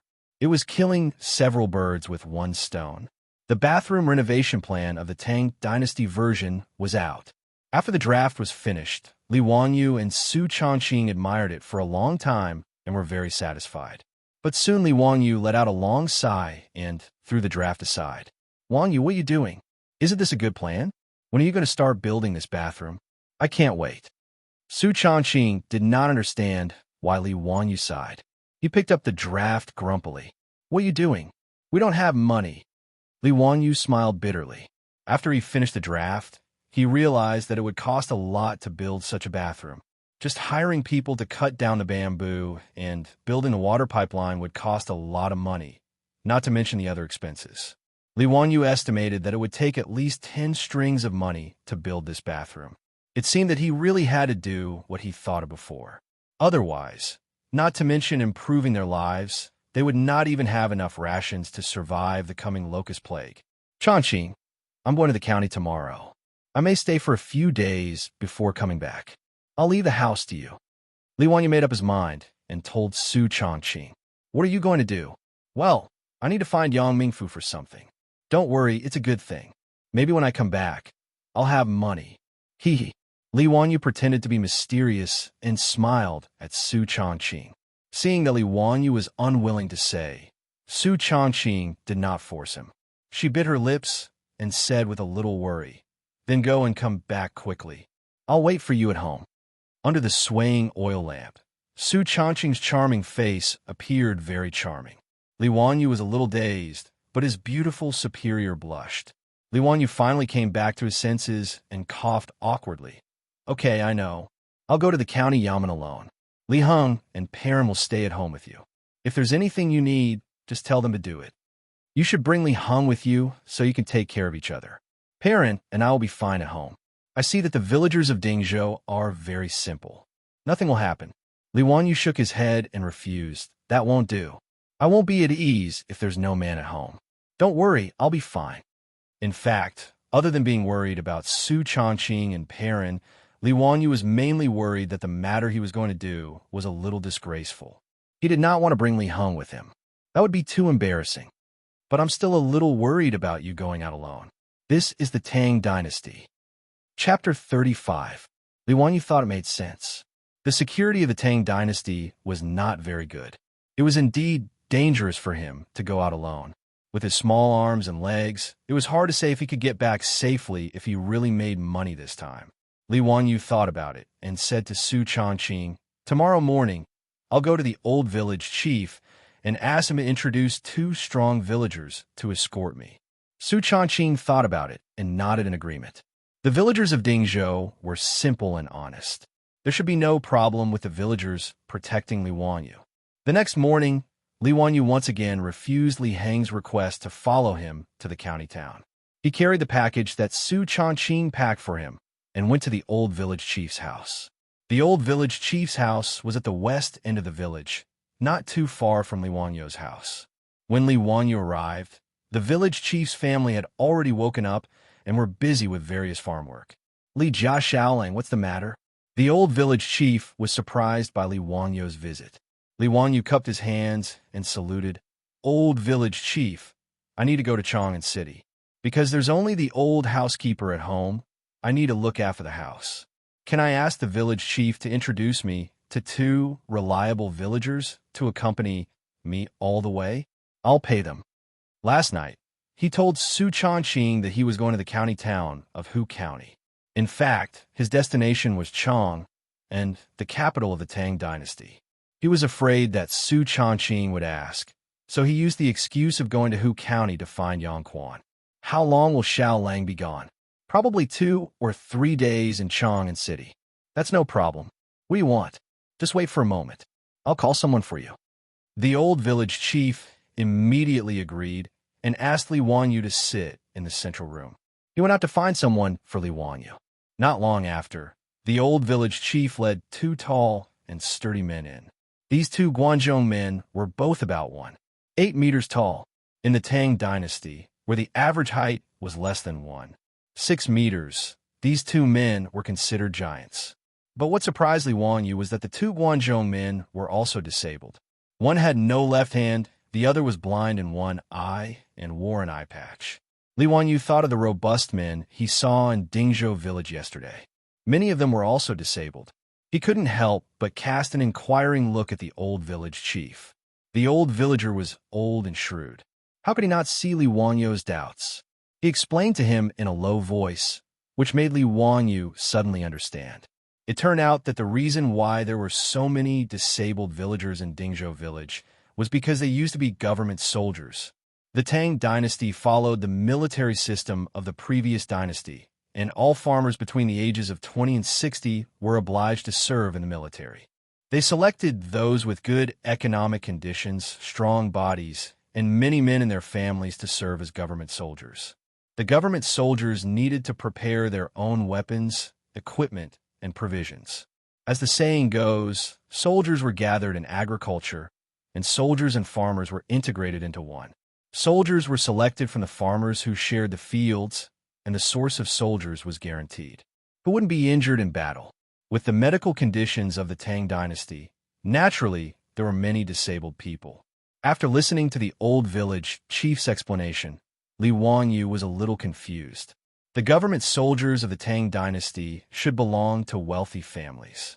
Then why were there so many government soldiers in Dingzhou village, but so poor? The old village chief hesitated for a moment before explaining, the disabled soldiers in the village are all government soldiers of the previous dynasty. The previous dynasty? Li Wanyu was stunned. It turned out that the government soldiers of Dingzhou village were all government soldiers of the Sui dynasty. No wonder these disabled villagers were all middle-aged. These old government soldiers in Dingzhou village were all soldiers guarding Guanzhong at the end of the Sui dynasty. In the 14th year of Day, the first year of Wuda, Li Yuan attacked Guanzhong and declared himself an emperor. These government soldiers of Dingzhou village were all injured and surrendered to the Tang dynasty at that time. But after all, they were government soldiers of the previous dynasty, and most of them were disabled. Soon after they surrendered to the Tang dynasty, they were disarmed and returned to their fields. As for any military achievements, it was impossible for them to be rewarded. From the first year of Wuda to the second year of Jingguan, the originally rich Dingzhou village became poorer and poorer in 10 years. Li Jia Xiaolang, these 2 are brothers of the Niu family. Dalong and Erlang were both good soldiers in the army back then. The one who is missing an arm is Dalong Niu Yong, and the one who is blind is his brother Niu Wu. Although they're disabled, 7 or 8 strong men can't do anything to them. Although Li Wanyu couldn't see the strength of the 2 men, he knew that they were not ordinary people just by looking at the strong muscles of the 2 Guanzhong men. He hurriedly saluted with his hands folded. Brothers of the Niu family, I need to go to Chang. I'll have to trouble you to escort me. Niu Dalong nodded and said in a low muffled voice, no problem. Xiaolang, don't worry. We will definitely protect you. Niu Erlang curiously looked up and down at Li Wanyu with his one good eye. Brothers, do you need to prepare? No need. We have brought the weapons and things. We can go now. After Niu Dalong finished speaking, he turned around and picked up the weapons in the yard, which startled Li Wanyu. Good heavens! Are these 2 brothers going to war? Except for the lack of armor, they were basically armed to the teeth. The law of the Tang dynasty didn't prohibit civilians from owning weapons. Bows, arrows, knives, shields, short spears, and other weapons were allowed, but heavy weapons such as armor, crossbows, long spears, and horse armor were prohibited. But the Niu brothers actually had bows, arrows, knives, and short spears, which made Li Wanyu feel ashamed. Niu Yong carried a few short spears on his back and a long knife at his waist. Niu Wu carried an archer and a short knife. Were they really escorting him to Chang and not going to war? Niu Dalong, Erlang, don't you think you're exaggerating? Niu Yong shook his head. There's nothing wrong with being careful. Besides, we're used to it. Well, Li Wanyu had nothing to say. Anyway, it did give him a sense of security. And if there were no accidents, he should be bringing back a lot of food and money this time. So he didn't need someone to protect him. After thanking the village chief again, the three of them left the village and walked towards Hu County. 20 li was actually not too far. If an adult walked fast, it would take them 2 hours. But Li Wanyu had the body of a 16-year-old, and his body had just recovered from a serious illness. After walking for 2 li, he was already panting. Dalong, Erlang, take a rest. I can't walk anymore. Li Wanyu sat on the edge of the field and panted. Nyota frowned and looked at the sun. He turned to Nyoair and shouted, Erlang, carry Xiaolang. Okay. Niu Wu did not hesitate. He took the bow, an arrow from his back, and squatted down to carry Li Wanyu. How can this be? I can walk on my own. Li Wanyu was embarrassed. He was too embarrassed to let Niu Wu carry him. However, Niu Wu didn't bother to talk nonsense with him. He directly pulled him over and threw him onto his back. Then, he took large strides forward. Li Wanyu's body was less than 100 jin, but Niu Wu carried him as if he was weightless. It was very easy. Li Wanyu wanted to struggle, but Niu Wu's 2 thick arms were like 2 iron chains. He could not break free. Helpless, Li Wanyu could only obediently let Niu Wu carry him forward. In order to relieve his embarrassment, and at the same time to understand these 2 fierce generals who were protecting him, Li Wanyu chatted with them. However, this conversation made him feel deep respect for these 2 brothers. Chapter 36. The Niu brothers were not normal soldiers in the Sui army, but members of the Tabai army. The Tabai army was in charge of scouting and scouting. The meaning of the name was to find out where the enemy was hiding. Scouting, destroying, and spying were all the missions of the Tabai army. To be able to become a member of the Tabai army, one had to be the smartest and strongest among the old soldiers. Li Wanyu thought to himself, these 2 brothers are like the special forces of the future, kings of soldiers. They were really amazing. In the 11th year of the Sui dynasty, Tujue by Qihan took advantage of the fact that Emperor Yang was patrolling the north and led hundreds of thousands of cavalry to attack, trapping Emperor Yang at Yinmen. The Niu brothers were defending Yinmen Pass and had a huge battle with the Tujue. The Yinmen Pass only had 17,000 men and could only last for 20 days. However, they fought bravely, and although they suffered heavy casualties, they still managed to protect the city. At that time, the Niu brothers were under orders to scout the Tujue, but were surrounded. When they tried to break out, Niu was shot in the eye and fell off his horse. Niu Yong lost an arm to save his brother. Fortunately, their fellow soldiers risked their lives to save them. Only then were the 2 of them pulled back from the gates of hell and saved their lives. The Tujue could not take them down and retreated to the north. The Sui army took the chance to chase them to Mai and captured 2,000 Tujue men before retreating. This was the 11th year of the Great War at Yinmen. Hearing that the 2 brothers were injured in the battle with the Tujue, Li Wanyu gave them a thumbs up. Heroes of the nation, the Niu brothers retired from the army due to their injuries and returned to their fields. They managed to avoid the civil war at the end of the Sui dynasty. However, Li Wanyu only needed to look at the patched clothes on the Niu brothers' bodies to know that these 2 brothers also lived in poverty. Although he did not know how much skill the Niu brothers still had, since they were recommended by the old village chief, they must be really skilled. Why were they so poor? Although the land in Dingzhou village was barren and the villagers were poor, the Niu brothers should be able to live a carefree life even if they went hunting in the mountains. Behind Dingzhou village was Mount Shuyang, a famous peak on the northern slope of the Qinling Mountains. After King Wu of Zhou destroyed the Shang dynasty, they were ashamed to eat Zhou millet and ate Wei Wei instead. They starved to death on Mount Shouyang. In the Tang dynasty, Mount Shouyang and the entire Qinling Mountains were full of wild beasts and abundant resources. The Niu brothers were two capable members of the Taobai army. How could they be poor? However, the three of them hadn't known each other for long, so Li Wanyu didn't ask too much. He just hid his suspicions in his heart. The three of them chatted along the way. With the Ox brothers' speed, they arrived at the county seat of Huxing County in less than an hour. They were much faster than Li Wanyu's ox cart the day before yesterday. Li Wanyu embarrassedly jumped down from Niu Wu's back. After thanking Niu Wu again, he led the two of them to the county yamen. He was here to borrow a horse from Yang Quan. Hu County was 70 li away from Chang and City. Even with the Niu brothers' speed, they would have to walk for 6 hours without rest. However, if they rode a horse, an hour would be enough. He asked the yamen runner at the county yamen to go in and report that he wanted to see Yang Quan. Soon, the yamen runner replied and invited Li Wanyu in. The county magistrate was waiting for him in the back of the yamen. Li Wanyu asked the Niu brothers to wait at the county yamen entrance, then followed the yamen runner into the county yamen. In the study, Yang Quan smiled and asked, "Zio, how come you have time to come to the county yamen today? You came at the right time. I was just about to send the yamen runner to Dingzhou village to find you." Li Wanyu was a bit surprised. Why did Yang Quan have something to talk to him about? Ming House, is there something you want to talk to me about? Yes, there is something. Zio, what brings you to the county yamen? Yang Quan wasn't in a hurry to answer Li Wanyu's question. Instead, he asked for his purpose of coming. I need to go to Chang'an for something.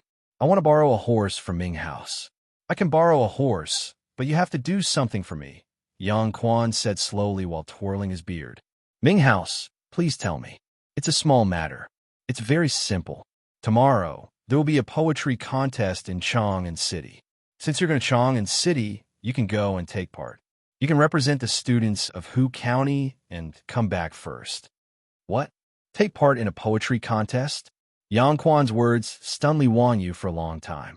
He didn't know what to say. Simple? Simple my ass. Yang Quan said it so easily, as if it was as simple as asking Li Wanyu to go to the market and buy a piece of spinach. Well, if he thought about it carefully, it didn't seem difficult. He didn't know how many poems of the Tang and Song dynasties he had in his mind. It wouldn't be difficult to take first place in a poetry contest. But why? Was he so free? If he had the time to take part in a poetry contest, why didn't he go and earn more money? He owed a huge sum of money and had to make money for his family of 4 to survive the locusts. How could he have the time to write poems with a group of idle scholars? Besides, he didn't want to make a name for himself. That was something only scholars who wanted to be an official would do. So what if he took first place in a poetry contest? Could he ask Yang Quan to cancel his debt? Ming House, you are making things difficult for me. I have something to do in Chang'an. I don't have time to take part in a poetry contest. No time? Then I don't have a horse to lend you. You can walk there yourself. Yang Quan was not in a hurry. He looked at the document in his hand calmly. Li Wanyu was almost angered to death by Yang Quan's words. Was he still a county magistrate of the Tang dynasty? How could he be so stingy? He also threw a tantrum. If he didn't want to lend him money, then so be it. He could just spend some money to hire a carriage. Speaking of which, the price of hiring a carriage in the Tang dynasty was more expensive. It was much more expensive than taxis in the future. The price was about 100 caddies. For every 100 li, the fee was 100 copper coins, damn. He was simply black-hearted. The total weight of himself and the 3 Niu brothers should be at least 400 kilograms. To travel 70 li to Chang, and it would cost about 400 copper coins. It was equivalent to 1,600 yuan in the future. Well, it was almost enough to buy 10 caddies of pork. But before Li Wanyu could leave in a huff, Yang Quan didn't even lift his eyelids.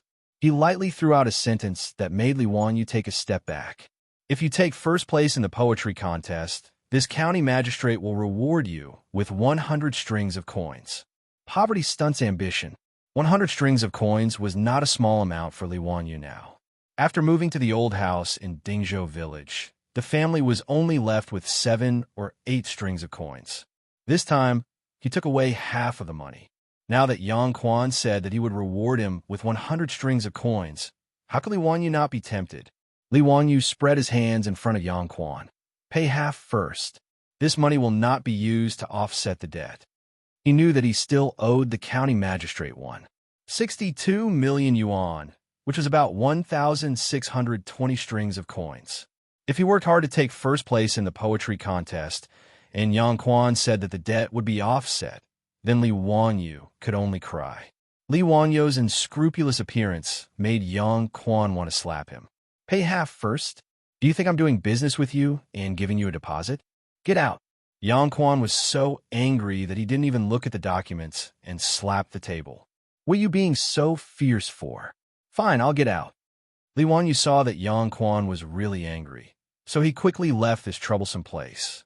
Just as he walked out the door, he heard Yang Quan shouting in the room. Go to the stables and get the horse. If you can't take first place in the poetry contest, be careful or I'll go to your house to collect the debt. Chapter 37. After Li Wanyu left, he saw that Yang Quan was not angry at all. Instead, he laughed while twirling his beard. Joining the poetry meet was actually Yang's idea for Yu Shernan. That day, Yu Shernan was so angry at Li Wanyu's tiredness that he stomped his feet and left. When Yang Quan sent his teacher out, he whispered a few words to him. Teacher, don't be angry.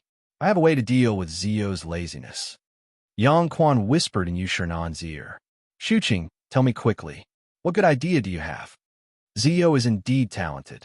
At the age of 16, he was able to write poems like To Yang Quan and Ode to the Gallant. In my memory, there is no one as talented as him. If teacher wants him to become an official, it is not difficult. Oh, this kid is stubborn and only wants to make money. If you have a way, tell me quickly. I can't let Zio go astray. Make him famous, Yang Quan whispered. Yu Shernan heard Yang Quan's words and immediately understood. In the Tang dynasty, there are many ways for scholars to become an official. Participating in the imperial examination, self-recommendation, recommendation, favor, enlisting in the army, and being an aide were all ways. However, Li Wanyu obviously would not accept any of these methods. Another way was to make him famous. As long as he was famous enough, even the emperor would take the initiative to recruit him as an official. Yang Quan did not believe that when Pai Lupi gave the order to expel Li Wanyu, this bastard would refuse. Xianxia, continue. What should we do? Teacher, do you still remember the poetry competition that will be held in Chang and City in a few days? Yu Shernan immediately understood what he meant. He twirled his beard and smiled. Xianxia, this is a good idea, but are you sure you can let that kid attend the competition? Teacher, don't forget that Zio still owes money to the county government. Yang Quan said with a sneaky smile. Teacher, when you return to Chang'an, you will spread the 2 poems of Zio. Why should I worry that I won't be noticed by the saint? Yu Shernan nodded his head in satisfaction. With the help of his old servant, Yuda, he boarded the ox cart and returned to Chang'an. Li Wanyu, who had been secretly plotted against by Yu Shernan and his disciple, knew nothing about it. He went to the county government stables to borrow horses and led the 3 horses out of the county government, which made the Neo brothers' eyes brighten. Dalong, Erlang, can you ride a horse? Li Wanyu didn't get any answer to his question. Instead, he saw the 2 brothers, Neo Yong and Neo Wu, each pick a horse. They stretched out their hands and stroked the neck of the horse a few times. Then, their figures gracefully leaped onto the horse's back. Even Neo Yong, who only had 1 arm, didn't hesitate at all. With a light push from the saddle, he sat firmly on the horse's back. Xiaolang, when us brothers were charging on horseback, you were still drinking milk? Ha ha. Niu laughed loudly. Li Wanyu looked at the brothers' skillful movements and secretly scolded himself for being talkative. These 2 were originally members of the King of Soldiers' Special Forces. As members of the White Army, they must be skilled in archery and horse riding. As for himself, he was a white-collar worker in his previous life. He had never ridden a horse. However, the original owner of this body knew how to ride a horse. Riding a horse, archery, and sword dancing were all necessary skills for the nobles and literati of this era. This was also the reason why he dared to ask Yang to borrow a horse. However, when he really stepped on the stirrups, Li Wanyu realized that riding a horse wasn't as simple as he thought it was. According to the method in his memory, he stood in front of the horse's left shoulder, held the reins in his left hand, and raised his left foot to step on the stirrups. However, he didn't expect that the horse would struggle uneasily. It almost threw Li Wanyu to the ground, making him look very embarrassed. The Niu brothers sitting on the horse looked at him and couldn't help but laugh. Niu jumped off the horse and walked to Li Wanyu's side. Grab the reins and the horse's mane with your left hand. This way, you can fix the horse's body and not let it move. Jump with your right foot and, at the same time, step on the stirrups with your left foot. Turn around and get on the horse. After Niu Wu's instructions, Li Wanyu finally sat on the saddle. Haha, Xiaolang, you still need to practice your horse riding skills more. Niu Yong laughed. Li Wanyu blushed with shame and didn't explain. The three of them slowly rode out of the city and trotted towards Chang and city. On the way, Niu Wu urged the horse to gallop several times. He ran back and forth on the road from Hu County to Chang'an. When the horse was sweating, he pulled back the reins and jogged back. Haha, carefree. I haven't ridden a horse for many years. Li Wanyu could tell that the Niu brothers were also people who loved horses. Thinking about it, they probably didn't have many opportunities to gallop like this after they retired from the army. In Dingzhou village, there wasn't even an inferior horse to pull a carriage. There were only old cows in the village. For elites like the Niu brothers to not have the opportunity to ride a horse for more than 10 years, it was probably very depressing.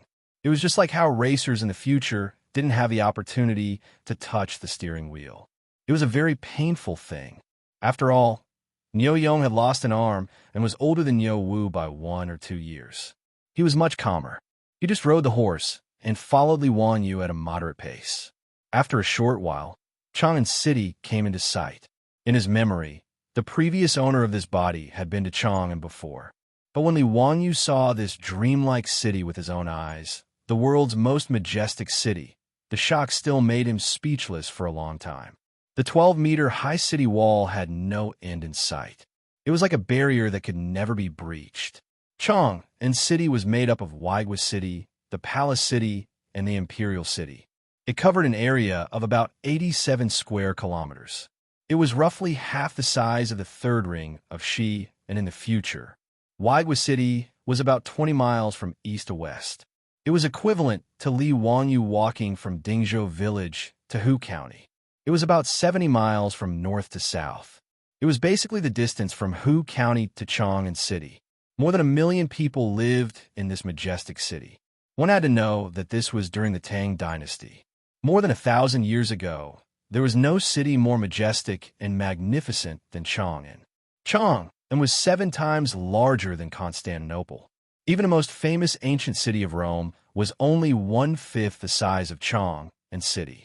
Chang'an City was divided into 14 main streets from east to west and 11 main streets from north to south. The entire city was divided into 108 squares of different sizes. The entire city of Chang'an was horizontal and vertical. It was no different from a chessboard. Li Wanyu was momentarily stunned. A voice echoed in his mind for a long time. Dream of Chang'an. He had traveled to Xi and in his previous life. But the Chang'an now was not something that the Xi and of the future could compare to. The outer city wall of Chang'an was divided into 4 directions: north, south, east, and west. Each direction had 3 city gates. There were a total of 12 city gates. They had come to Chang'an and from Hu County through the illustrious Virtue Gate in the south of Chang'an City. The illustrious Virtue Gate was also the main gate of Chang'an City. The other city gates had 3 gates, but the illustrious Virtue Gate had 5 gates. The so-called gates were openings in the city walls that were installed with heavy city gates. Although the illustrious Virtue Gate had 5 gates, only the small gates on the left and right sides could be used by people. They had set off from Dingzhou village early in the morning. By the time they reached Chang'an, it was already noon. There was already a long queue at the city gate waiting to enter the city for inspection. Li Wanyu curiously sized up the queue. There were many caravans made up of mules and horses. There were even caravans from the western regions riding camels. Li Wanyu was dazzled by the fair-skinned, yellow-haired, blue-eyed barbarian merchants and the sexy Persian singers. After waiting in line for half a day, the guards finally entered Chang and city after inspecting the three of them for inspection. Xiaolang, where are we going now? Niuwu asked. They did not know why Li Wanyu had come to Chang'an City. Let's go to Chongren Lane and find a place to stay first. Chapter 38. Entering the city from the illustrious Virtue Gate was the Vermilion Bird Avenue of Chang'an. The Vermilion Bird Avenue, which ran from north to south, was a standard central axis of Chang. It connected the Changtian Gate of the palace, the Vermilion Bird Gate of the imperial city, and the illustrious Virtue Gate of the outer city.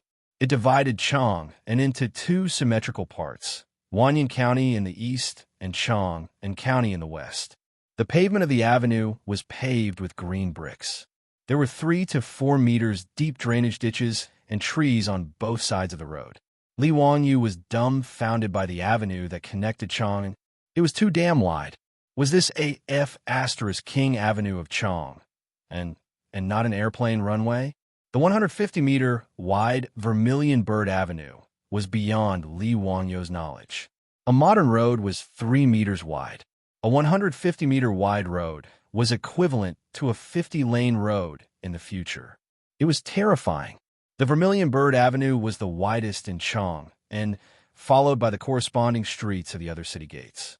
The standard width was 120 meters, and the ordinary streets were 80 meters wide. It was a spectacular sight. The Vermilion Bird Avenue was different from other streets. There was a 10-meter wide road in the middle of the road. It was the imperial road used by the emperor. Ordinary people could cross it, but were not allowed to walk on it. The Tang dynasty was the same as the future. The traffic rules were to use the right side. The 8th volume of Tang Yulin said, "People respect the right side, and the right side is the most respected." Although there was a lot of traffic on the wide street, it was very orderly. The wide Vermilion Bird Avenue was bustling with people. There was an endless stream of diplomatic missions and caravans, as well as various horse and camel caravans and carriages. For a moment, Li Wanyu was mesmerized. When he entered Chang, and it was drizzling, Li Wanyu looked at everything in front of him, and a poem popped up in his mind. The drizzling rain on the heavenly street is as smooth as butter. The color of the grass can be seen from afar, but not near. The best thing about spring is that the willows are all over the imperial city. Han Yu's poem, one of the 18 members of the water department in early spring, described the beautiful scenery of the drizzling rain in Chang'an. The heavenly street in the poem was another name for the Vermilion Bird Avenue. Riding on the horse, Li Wanyu was lost in thought. He muttered the poem, and then he heard a man's voice. "Good poem. The drizzling rain on the heavenly street is as smooth as butter. This Lang Jun has great literary talent." Li Wanyu turned his head in astonishment. He saw a young man riding a horse beside him. The young man was dressed in luxurious clothes and had a sword at his waist. The young man was looking at him with excitement.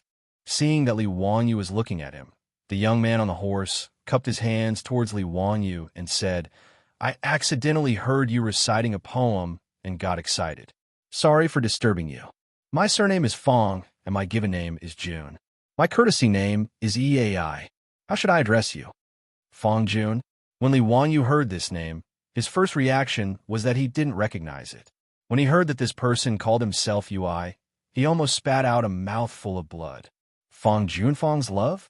F***CK, the famous cuckold party of the Tang dynasty. Their grasslands were so green that they could graze. Love is a ray of light, so green that you panic. Fong Yi was the second son of Fong Xianling, a famous official of the Tang dynasty. Later, he married the famous princess Gao Yang. The story of Gao Yang cheating on the monk Bianji was known to everyone. What was even more tragic was that this guy was dragged by Gao Yang to play a game of rebellion. In the end, he was killed by Li Ji, who had just become the emperor. There was a tragedy in life called marrying a princess. Li Wanyu didn't expect his luck to be so good. He had just entered Chang and walked onto the Vermilion Bird Avenue when he met such a historical celebrity. "Hello, brother Eai. I am Li Wanyu of Hu County. My courtesy name is Li Wanyu. Holding back the urge to spit out blood, Li Wanyu greeted him. Hu County? Brother Eai, were you born in the Li clan of Hu County? Fong Eai asked. Fong Eai's words made Li Wanyu smile bitterly. I was born in the Li clan of Hu County. However, my name was removed from the clan a few days ago. Let's not talk about it. What? Removed from the clan? Why is that? Fong Eai's face was full of shock. In his opinion, the young man in front of him had an extraordinary temperament. The poem he had just heard was even more amazing. Shouldn't a young man with such literary talent be greatly nurtured by the clan? How could he be removed from the clan? Li Wanyu didn't know how to answer Fong Eai's question. It was the first time the two had met. So how could they talk about such things? Seeing Li Wanyu's strange expression, Fong Eai slapped his head. Haha, it's my fault. It's my fault for asking about Ziyu's privacy the first time we met. He looked at the sky. Brother Eai, it's already noon. I don't think you've had lunch yet, right? Let's go. I'll be the host today. Let's get drunk. He didn't wait for Li Wanyu's objection and directly reached out to grab Li Wanyu's reins. He wanted to pull Li Wanyu to eat wine. Unable to reject Fong Eai's warm invitation, Li Wanyu could only follow. Speaking of eating in a restaurant, it wasn't an easy thing to do. In Notichang and City, it wasn't filled with shops like the cities of the future. Li Wanyu looked up and saw that the wide streets were lined with walls on both sides. Chang'an City was divided into 108 squares, and each square was surrounded by walls and doors. In the Tang dynasty, there was a strict distinction between squares and cities. Squares were residential areas, while cities were commercial areas. There were only 2 cities in Chang'an City, and they were where the most prosperous businesses in the world gathered. Merchants from all over the world traveled thousands of miles along the Silk Road to Chang'an City and could only do business in the 2 cities. Silk and satin clothing stores, jewelry stores, rouge and powder stores, swords and spears, iron hoes and pottery bowls, musical instruments, fortune-telling, restaurants and restaurants. Everything was available in the 2 cities. This shopping that the future generations often talked about actually originated from the 2 cities of Chang and Xian in the Tang dynasty. Fong Ai wanted to treat Li Wanyu to a meal. In Noda's Chang'an City, other than a few restaurants, all the other restaurants were concentrated in the 2 cities. Fong Ai also had 2 attendants on horseback behind him. Together with Li Wanyu and the other 2, the group of 6 rode slowly toward the East Market.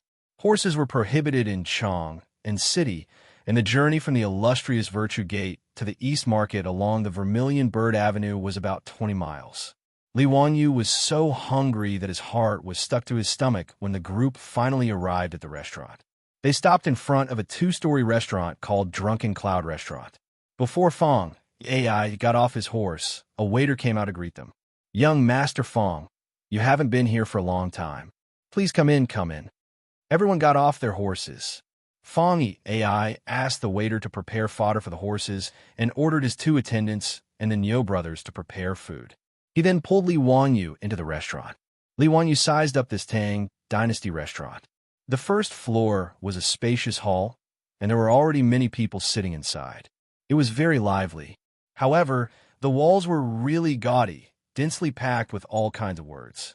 Li Wanyu curiously looked over and was almost amused. It turned out that the walls of this restaurant were full of treasures of calligraphy, left behind by all kinds of literati. There were also poems inscribed on the courtyard walls and the walls of the house. Those Tang dynasty literati with bad hands couldn't bear to see a clean blank space. Those who knew how to compose poems wrote poems. Those who knew how to write essays wrote essays. And those who really didn't know how to write anything would write something like a certain year, a certain month, a certain village, a certain official, a certain person visited this place. Damn, is this not a Tieba forum from the future? There's poison in this.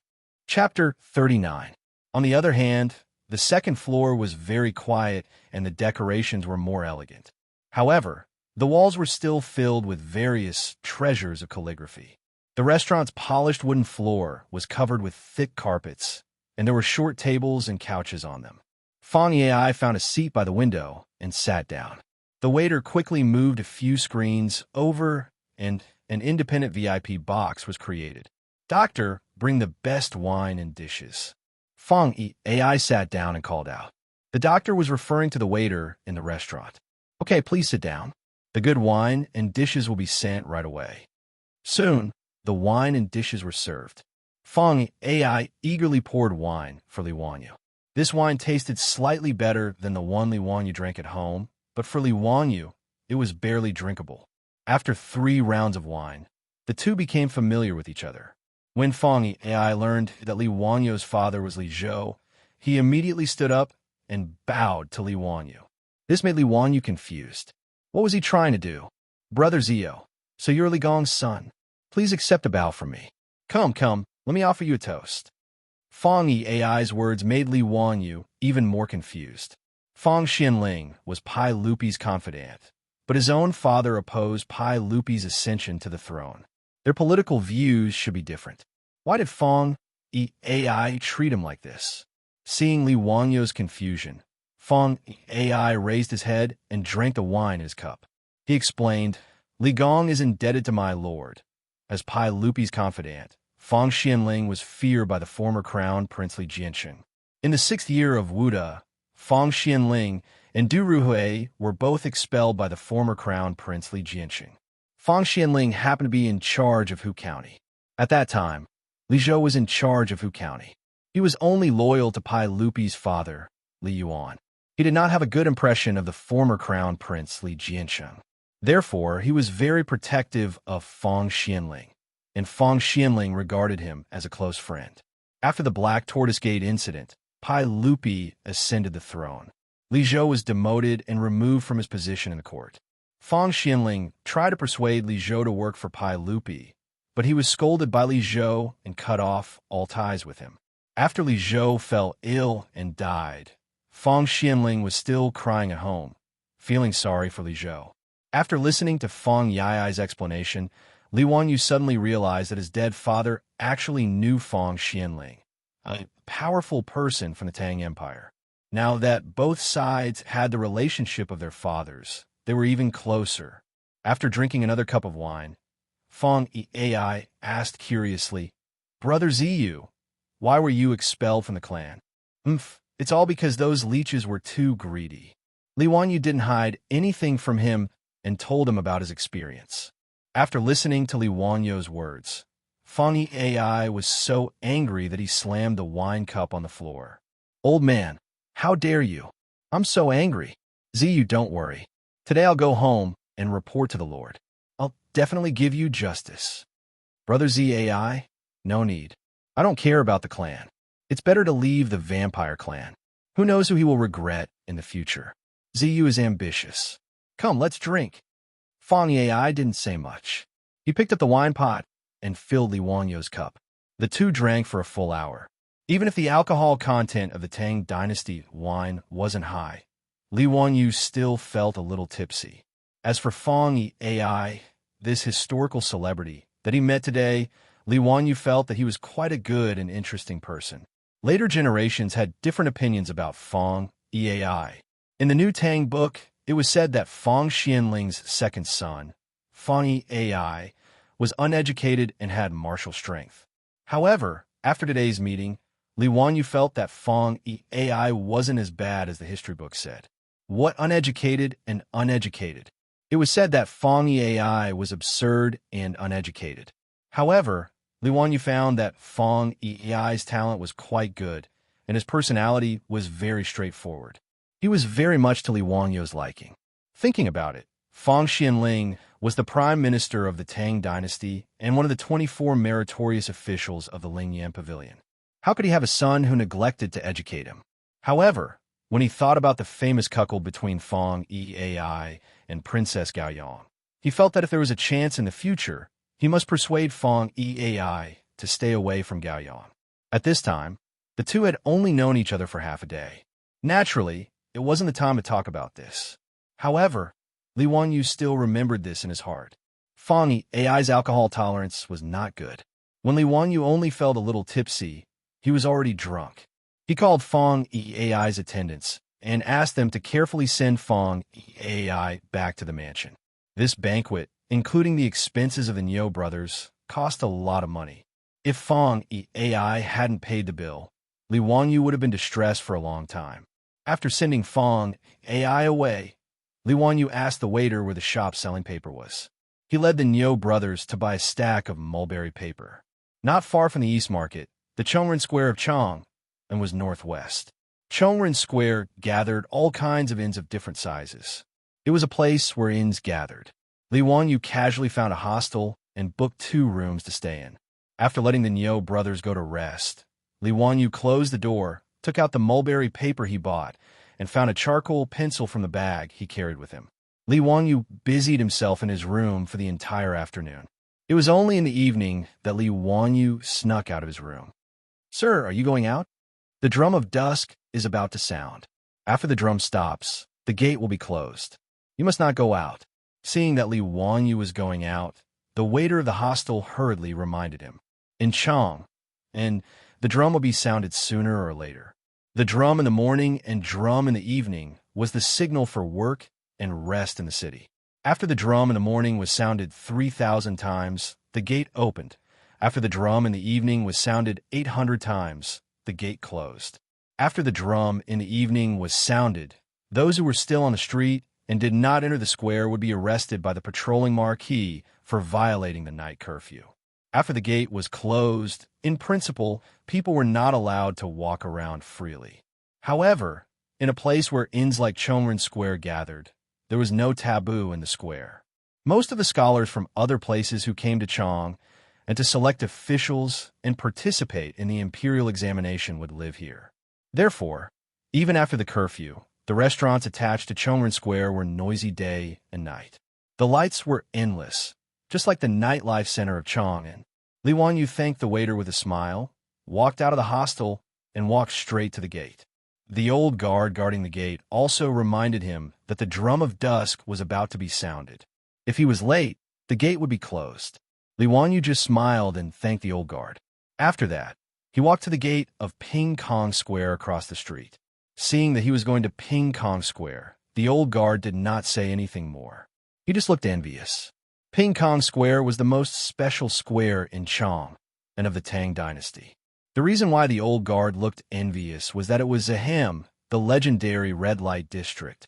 The second volume of the Legacy of the Heavenly Treasure of Kaiyuan said, Chong, and has Ping Kong Square, a place where prostitutes live. The young heroes of the capital gather here. People call this square a romantic place.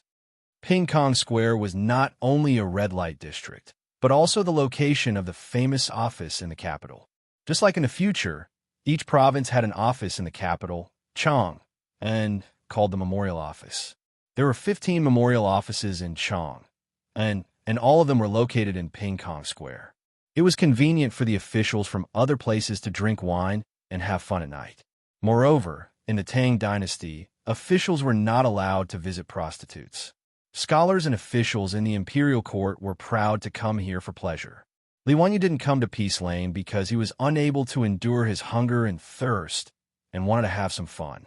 He was here to make money.